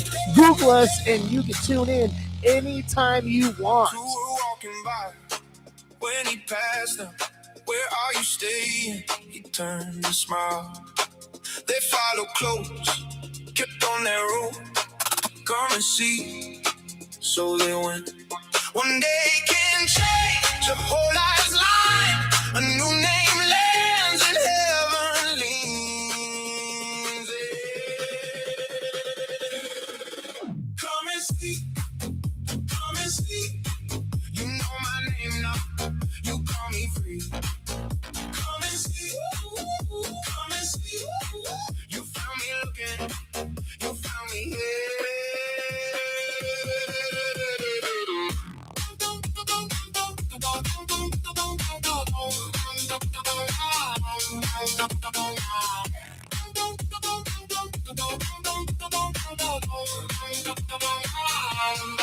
And who ran home? Come meet him now. He brought his brother right to the crowd. You're Simon, son of Jonah. Then the future opened. Peter was spoken and the stone stood tall. One look from love and the search is done. A hidden life gets pulled to life. Come and see, come and see. You know my name now, you call me free. Come and see, come and see. You found me looking, you found me here.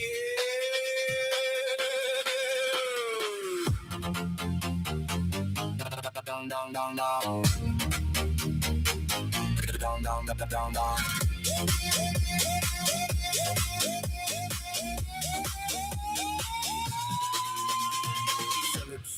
Found it, come, don't miss this. Can anything good come out of Nazareth? Under the fig tree, you already saw me before the call and before the yes. You saw me first. You knew me first. You know me true. You know me first. Come and see. Come and see. You know my name now. You call me free. Come and see. Come and see. You found me looking. You found me here. Bye-bye. You are the sun. You are the king. Come and see. Come and see.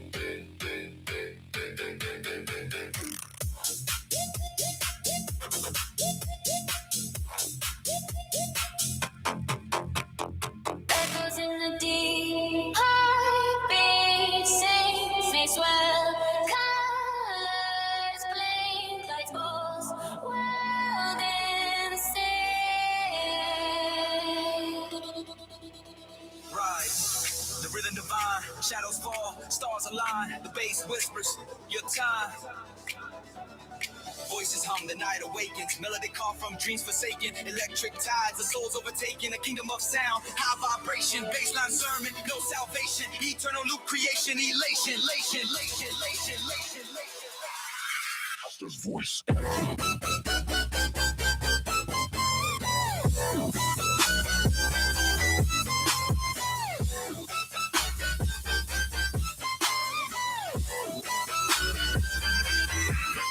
Voice. Our Father, who art in heaven, hallowed be thy name. Thy kingdom come, thy will be done on earth as it is in heaven. Pastor's voice.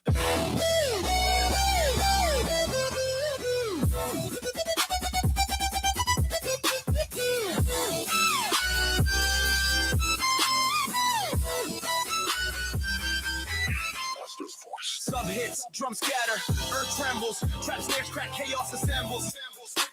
glitch screams, no and rumbles.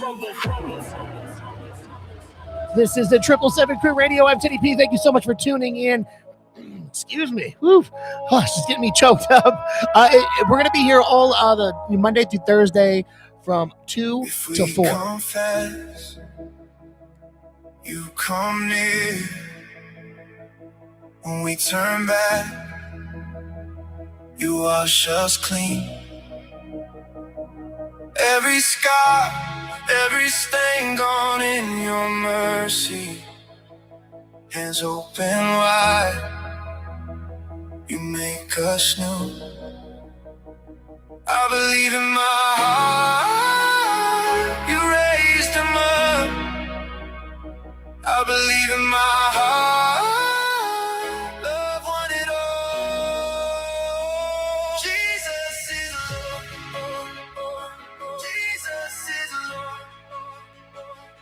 Believe in your heart, speak it out loud. Jesus is Lord, Jesus is Lord.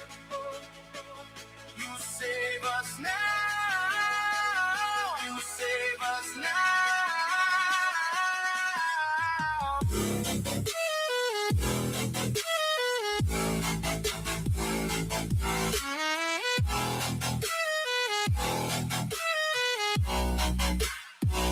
When your past gets loud, your grace gets louder. When shame comes calling, I answer with faith. With my mouth, I say you are my savior. With my whole life now, I belong to you. I believe in my heart, you raised him up. I believe in my heart, love won it all. Jesus is Lord, Jesus is Lord. Believe in your heart, speak it out loud. Jesus is Lord, Jesus is Lord. You save us now, save us now. Stone rolled away, the grave gave way. Hope in my chest won't back away. Heart and mouth, one voice cry. You are alive and I am alive.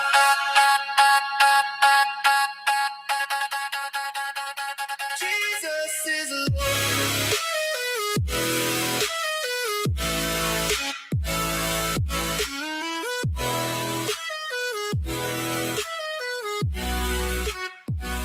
Jesus is Lord.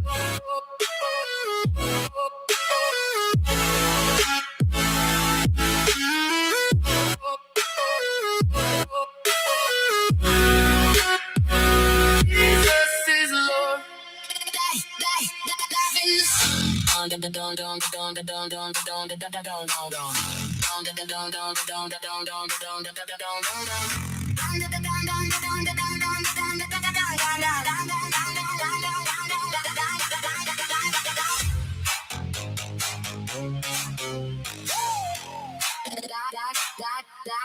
Life in the sun.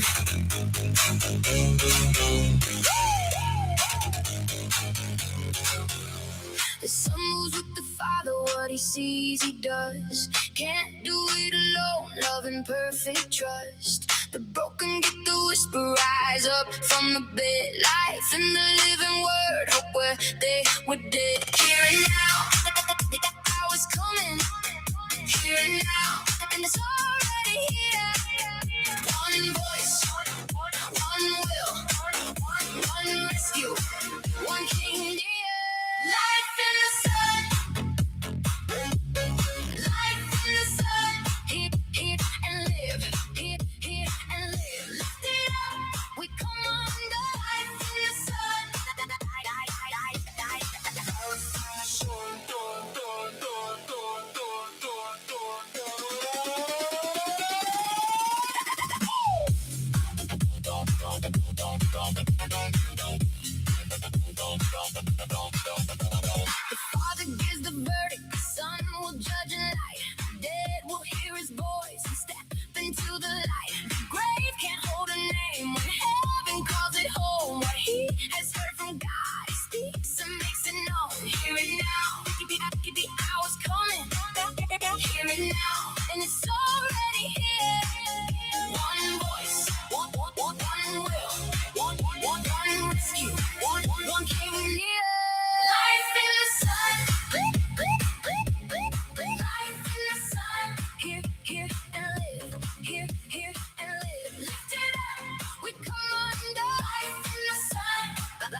the sun.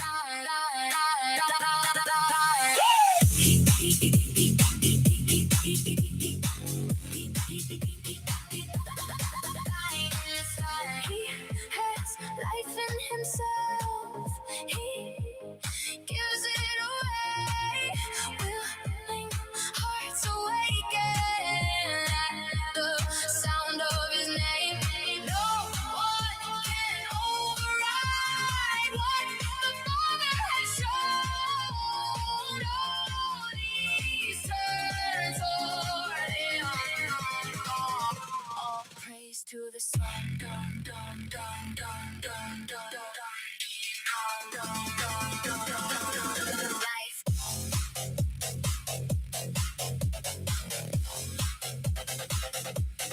Light in the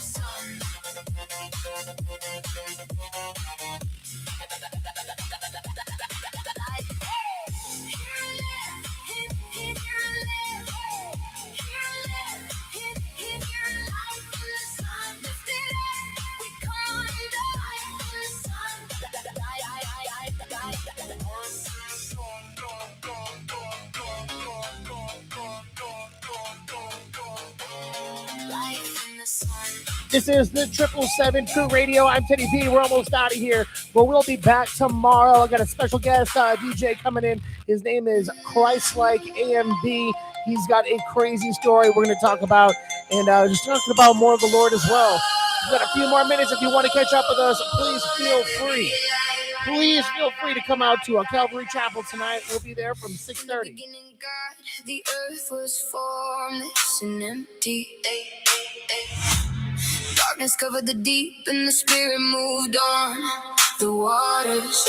Then the voice spoke out, light split through the void. One word and the night had to let it go. And he said it all with the breath so holy. Let the light come in, let it live so boldly. Let there be light. Let there be light over the deep, over the dark. Let there be light. Let there be light. Let there be light. Let there be light. He spoke and it stood. Let there be light.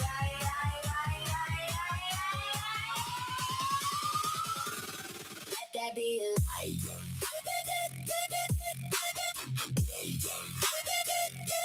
Let there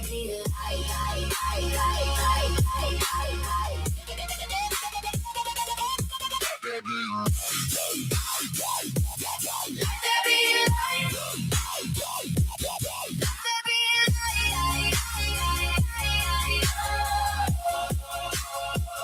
He divided the waters, called the sky above. He gathered the sea, and the dry ground rose up. Then green grew up from the earth, seed and fruit in the land. Every leaf knew his name, and the touch of his hand.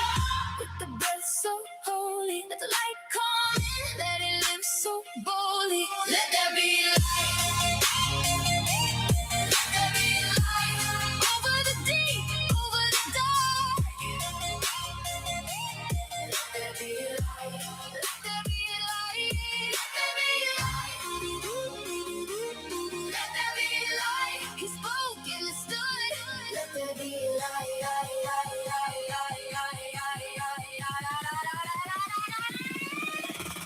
Day by day, he made it good.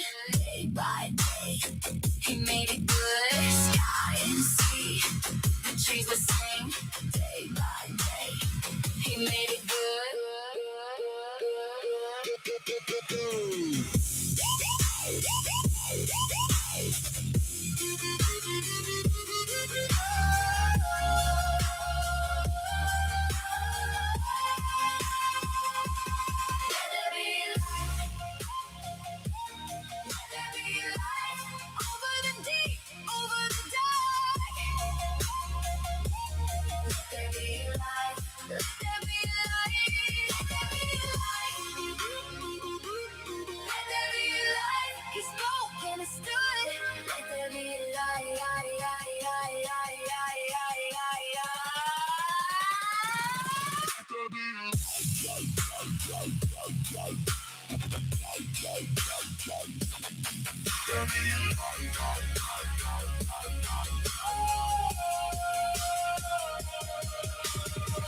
This is Teddy P with the 777 Crew Radio. I'm taking off right now. Guest DJ coming in tomorrow with me. His name is a Christ-like AMB. We're going to be on the air together for 2 hours.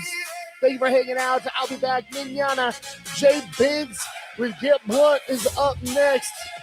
Is it Get Blunt or Stay Blunt or what is it? It's being blunt with Jay Biggs. It's Stay Blunted, right?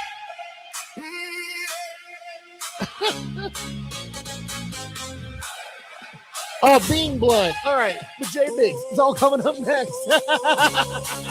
Adios. There he goes by the shore, not dressed in gold, just loving the dust, mercy on hope. I saw him coming close, and I knew the sign, not just a teacher here, but the one divine.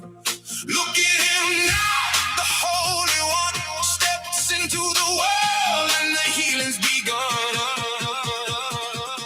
Behold the Lamb, behold the Lamb of God, behold the Lamb, behold, he takes it all.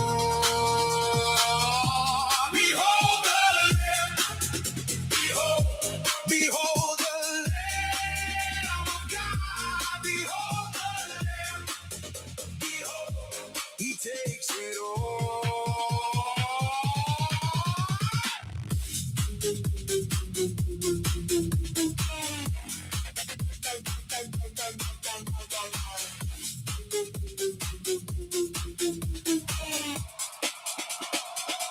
John pointed steady, said this is the one. Before I knew my name, he knew what we'd done. He walks where we failed, he stays where we fall. The light of the morning, the answer for all. Look at him now, the Holy One steps into the world, and the healing's begun. Behold the Lamb, behold the Lamb of God, behold the Lamb, behold, he takes it all. Behold the Lamb, behold the Lamb of God, behold the Lamb, behold, he takes it all.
Whether you're a business building your brand or just someone who wants gear that actually means something, Neo City Creative has you covered. Custom apparel, embroidery, stickers, laser etched gifts, all done in-house right here in Reno. For companies, we handle your team outfitting and branded merch. For everyone else, we make the stuff you actually want to wear. No minimums, fast turnaround, real people behind every order. Find us at neocitycreative.com and follow us on Instagram and Facebook. Neo City Creative, your brand, your style. What's up, Northern Nevada? It's Jay Biggs here, and we are hanging out on Being Blunt with Jay Biggs, and it is, of course, 93.7 on your FM dial, and you can check us out right now on the World Wide Web. Did I just say the World Wide Web? Yeah, I did say that. But you can check us out on the World Wide Web or wherever it is that you want to check us out. And all you have to do is go and search for americamatters.us, and the live stream is up. Right now, we are also live on YouTube. The entire 2 hours of this show, which is Being Blunt with Jay Biggs. You can go find me at, check this out, Northern Nevada's Voice. That's where I'm directing everybody right now. Northern Nevada's Voice on YouTube. Northern Nevada's Voice on Facebook. Soon to have an Instagram, I believe, as well. Soon to have Rob the Rabid Dog talking with me this morning. What's up, Rob? Not much. Just another one. Just oh, my God. here. I just said morning. Oh, yeah. Huh? It takes hard to break old habits, right? It is, man. I'm an old man. So I guess that's what's going on. Hey, speaking of old habits to break, you know, I've been honest about some of my driving habits around the Truckee Meadows. And man, when it comes to speeding around town, there's no better than my buddy Greg, who's going to be on with us here and the Wide Open Rallies. And to prove that, this coming Saturday night, the Lamborghini Garden and the donut contest with the exotic cars. We're going to be revving up downtown at the Glow Plaza. So I'm excited to be at the J Resort, or as I call it, the J Biggs Resort. So they're having a car show there this weekend? Yeah, is it a car show? I mean, it's not like Cars and Coffee in any way, shape, or form. This is going to be cars that are really super expensive, you know what I mean? And high end, very, very exclusive even, you know? So, I mean, the J Resort, the Revin Roast for Wide Open Rallies happening this Saturday, and I'm going to be hosting it. Yours truly. So make sure you get out there and check it out, because it's going to be hours of entertainment and fun. I believe it starts at 4:00 in the afternoon. So yeah, we're going to be out there just chillaxing, man. Hopefully Rob's going to be out on the spot too. That sounds like maybe something fun for you and the rabid bitch. Well, the bitch might be busy on Saturday. She might be working. We'll see. But I'll definitely try to get out there, and she'd definitely love to come too. She loves automobiles, so I if love she it. can find the time, hell yeah. Right. And hey, on all social medias, you can even find Rob the Rabid Dog, and now even the Rabid Bitch on social media, which I find to be funny. So if you'd like to meet them, she is representing, bro. I can't lie. Hell yeah. So much love to her for that. I'm excited that everyone's out there listening. It's Being Blunt with Jay Biggs, our second episode here on 93.7 on your FM dial, as well as 103.3 FM and 1400 AM, being simulcast to 3 different stations, 4 different platforms right now, including YouTube. So go and check that out. That YouTube stream has been going just continuously through the day. Instead of us, breaking it up and doing different shows, we just got the stream going and the real conversations we're having in between it and whatnot, because it's like a growing process. I want people to see us. Like, this is this is the inception of the station, day one, right? Yeah, I keep peeking at it throughout the day. And how come you had to switch up your streaming service from the last way you did it or something? Yeah. So StreamYard only gives you something like 20 free hours a month. I didn't know that when I signed us up for it, because we used to have StreamYard Premium, but a previous inception of the station took the passwords. Let's just say that. No more horse business. So yeah, we got signed out of that, paid for it every month somehow, but we were unable to use the service. So I'm like, cancel that crap and let's just do it for free, right? Well, there's some perks of having the premium service, which we're not paying for right now. Yeah. And YouTube is being cool about letting us be on there and streaming for free. So we are live streaming right now. You can go and see Rob's face. There he is. Don't look, it might hurt. Right. Hey, speaking of Rob, man, a lot of people might not know here, my boy, the Rabid Dog, as we used to call him, Rob the Rabid Booty Hunter, before he was muzzled down. Yeah. By his good lady now. But he's also an MMA referee and judge here for the Nevada Athletic State Commission. Have you contacted Carlitos? I have talked to Carlito a while ago. Let's see. I think they got one coming up in August or something here soon, but they've August already 22nd. Yeah, they've already got that one filled out, so I won't be working that event, but I am already queued up to work the next November event. Oh, nice. Okay. So you're ready to go. Yep. So you got plans. Yep. Plans in motion, wheels in motion. I just gotta, I fall short on my own end on some things, as you know, so I'm just trying to correct my own behavior and get my come through here and represent their gyms on the show or something, but they're all hesitant and they're slow. So I'm just trying to point them in your direction, see if they'll ever jump through. I will take it. Camera's on me now here in the studio. What's up, everybody? There's my face. Don't normally see me here on the show. That's okay. I just don't want to be like, I guess I think. Anyway, I just don't want to always be the center of attention. You've been on enough, I'm producing all the shows here. Right. And you're all day. So, I just don't want to be, too blasted on everything. So I'm like, you know what?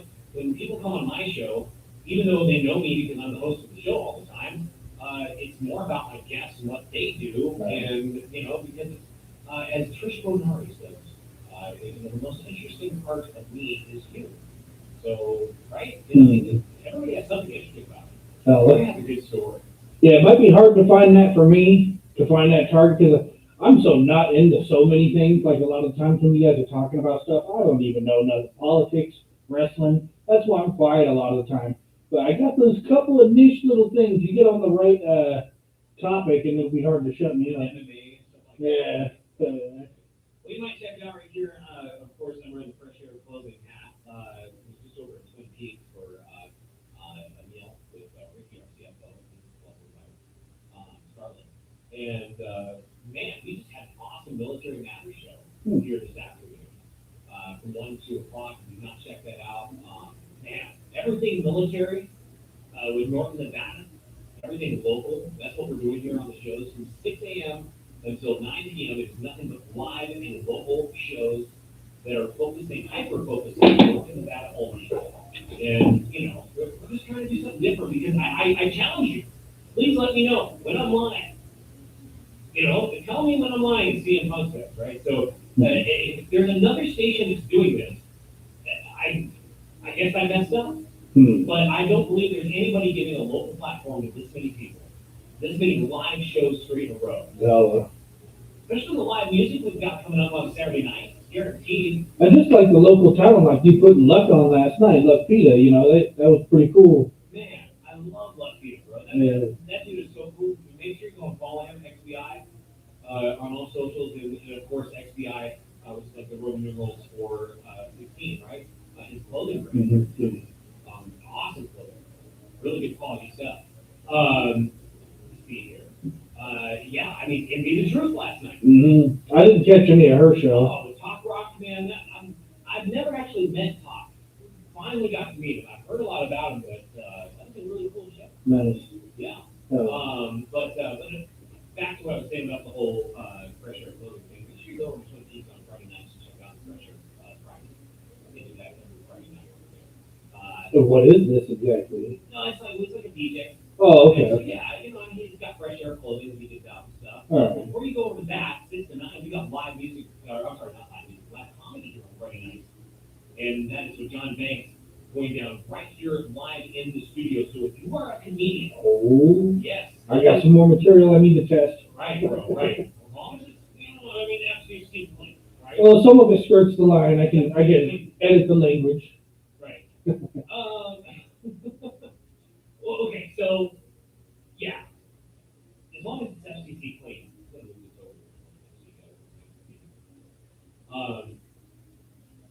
you can come down if you're a local comedian and you want to be part of something, right? We're here, we're live, we're local. Come down and be a part of it because we're going to have the open mic studio concept on that as well. Oh, yeah. So 3 hours where you can, showcase your comedy, we'll hang out, let everybody do a set or whatever. Is that in any affiliation with the other open, clean comedy night I was just familiar with?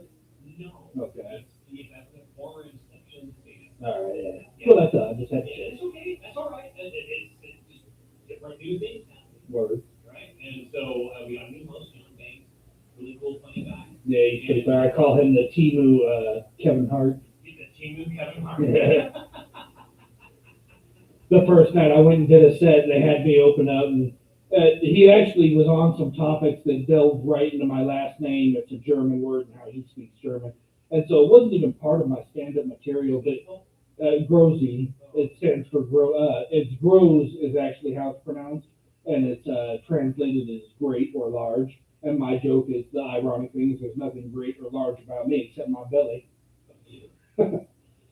But so it wasn't even part of my material that night, but he just said it and it played it and it made it perfect for me to just off the cuff type stuff. Well, I don't think people yesterday got to hear your description of yourself. Yeah, I think it's been a while since I put that up. I tell people, how do you describe yourself? So I like to refer to myself as one of the most culturally diverse people you'll know. I'm a white boy that looks like a Hispanic. I was raised with the brothers, and I'm hung like an Asian. Oh my gosh. Well, you know, I'm pretty much, I Native American. You know, so I did one of those genealogies. Mm-hmm. So my father was full-blooded Paiute Indian from the Puritan tribe. Yeah. Right, so I'm half that. Then my mother was half Cherokee, so quarter Cherokee, so that puts me at 75% Native American. Yeah. And the other bit of it was a little bit of German, Creole black. Hmm. I was like, what? You know, where did that come from? Yeah. And Jewish. Really, huh? Yeah. So I tell people I want to buy cheap and sell cheap. The native in me wants to sell you cheap. You know, but anyway. Yeah. The Jewish part of me wants to buy it cheap. Anyway. I got so many things. I'm just a damn mutt, dude. I could go on for half an hour listing everything that I've been told in my genealogy past, or how you say that. Like again, like you, I was raised with a brother, right? Yeah. So I feel like if I meet a black friend, that's why we get so much urban on the station. Like I honestly feel like I'm more comfortable with their family barbecue than my own. Right. Yeah. Right? For whatever weird reason. Mm-hmm. You know, that's just it is what it is.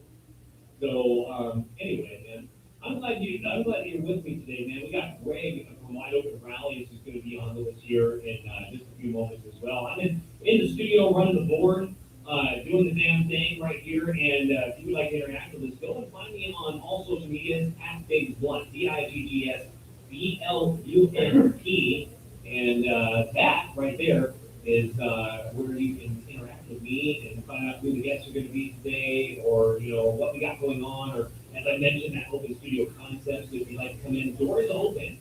Just come in and sit down. There's couches here for you. You know, we're not allowing this to be a homeless encampment. So we want to make that clear off the bat. We're all get just need to give you some spots and get out. But yeah. So anyway, there's all of that. And man, Rob, what do you got going on?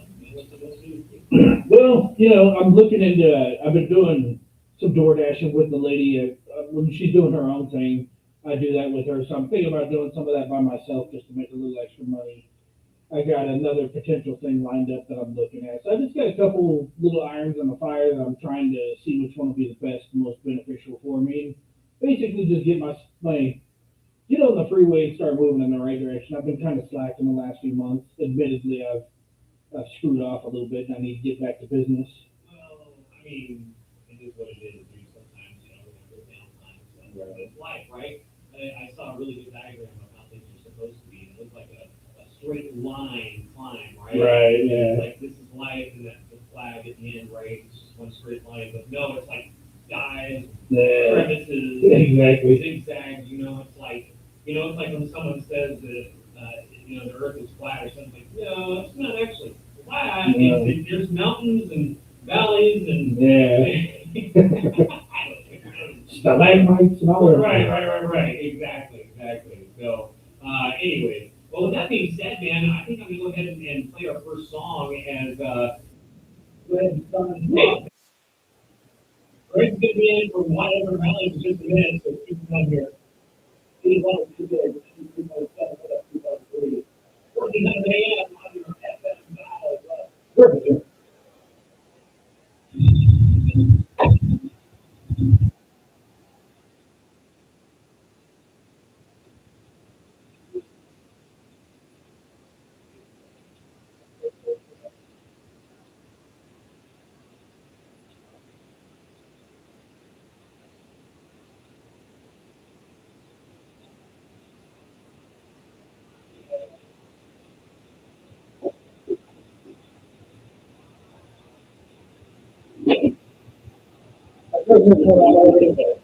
Video? We did. Oh, okay. Cool. Yeah. We did it great. This is all new, huh? Yeah. Yeah. We got all new equipment.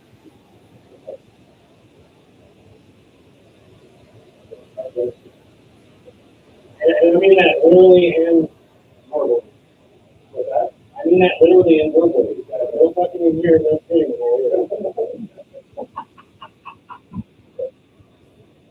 So how often do you break in for a stone? Honestly, when I feel like it, if something pops in my head, I'm like, oh, I'm gonna play this.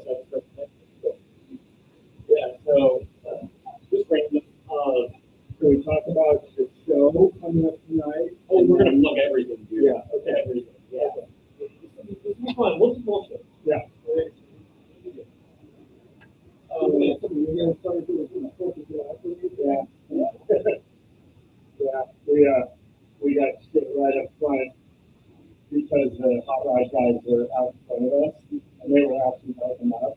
And so we were like doing launches and stuff and got swarmed by the bicycle squad. Is this the one you put on? Yeah.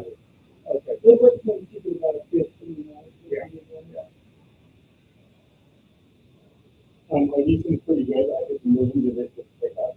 I haven't noticed. I think you can hear a little bit of the feedback. Yeah. But I think it's pretty good. I don't have a whole lot of feedback from them.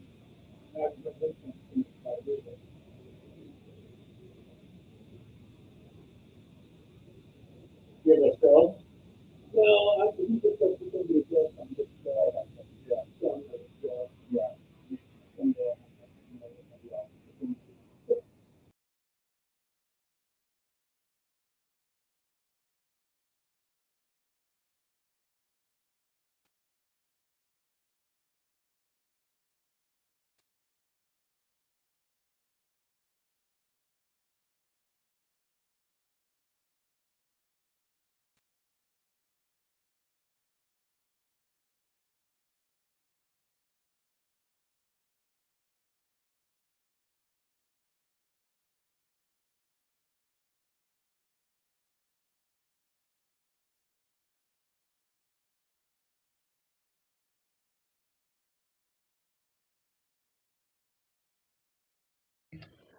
We're back, Being Blunt with Jay Biggs, 93.7 on your FM dial, and we are here each and every day, Monday through Friday, from 4 until 6 p.m.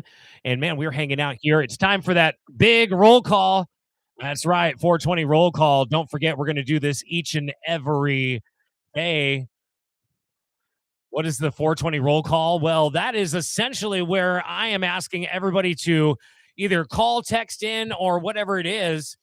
775-360-0692 is the current number to get a hold of us for that. And what is the roll call? Well, essentially, what I'm doing with the roll call is, hold on a minute. That is really weird. I wonder how we're getting that. Do you hear that, guys? That is odd. Okay, I'm not sure what that's about.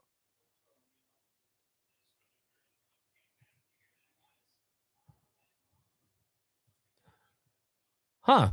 Okay, well, I guess we got some feedback going on. Yeah. We've got a delay on. That is really odd. Okay. You know what it is? I think it's because it's on the live stream. Give me 1 second and I will actually have this fixed. My brain. I'm not smart enough for that. It confuses my brain. I can't finish my sentence.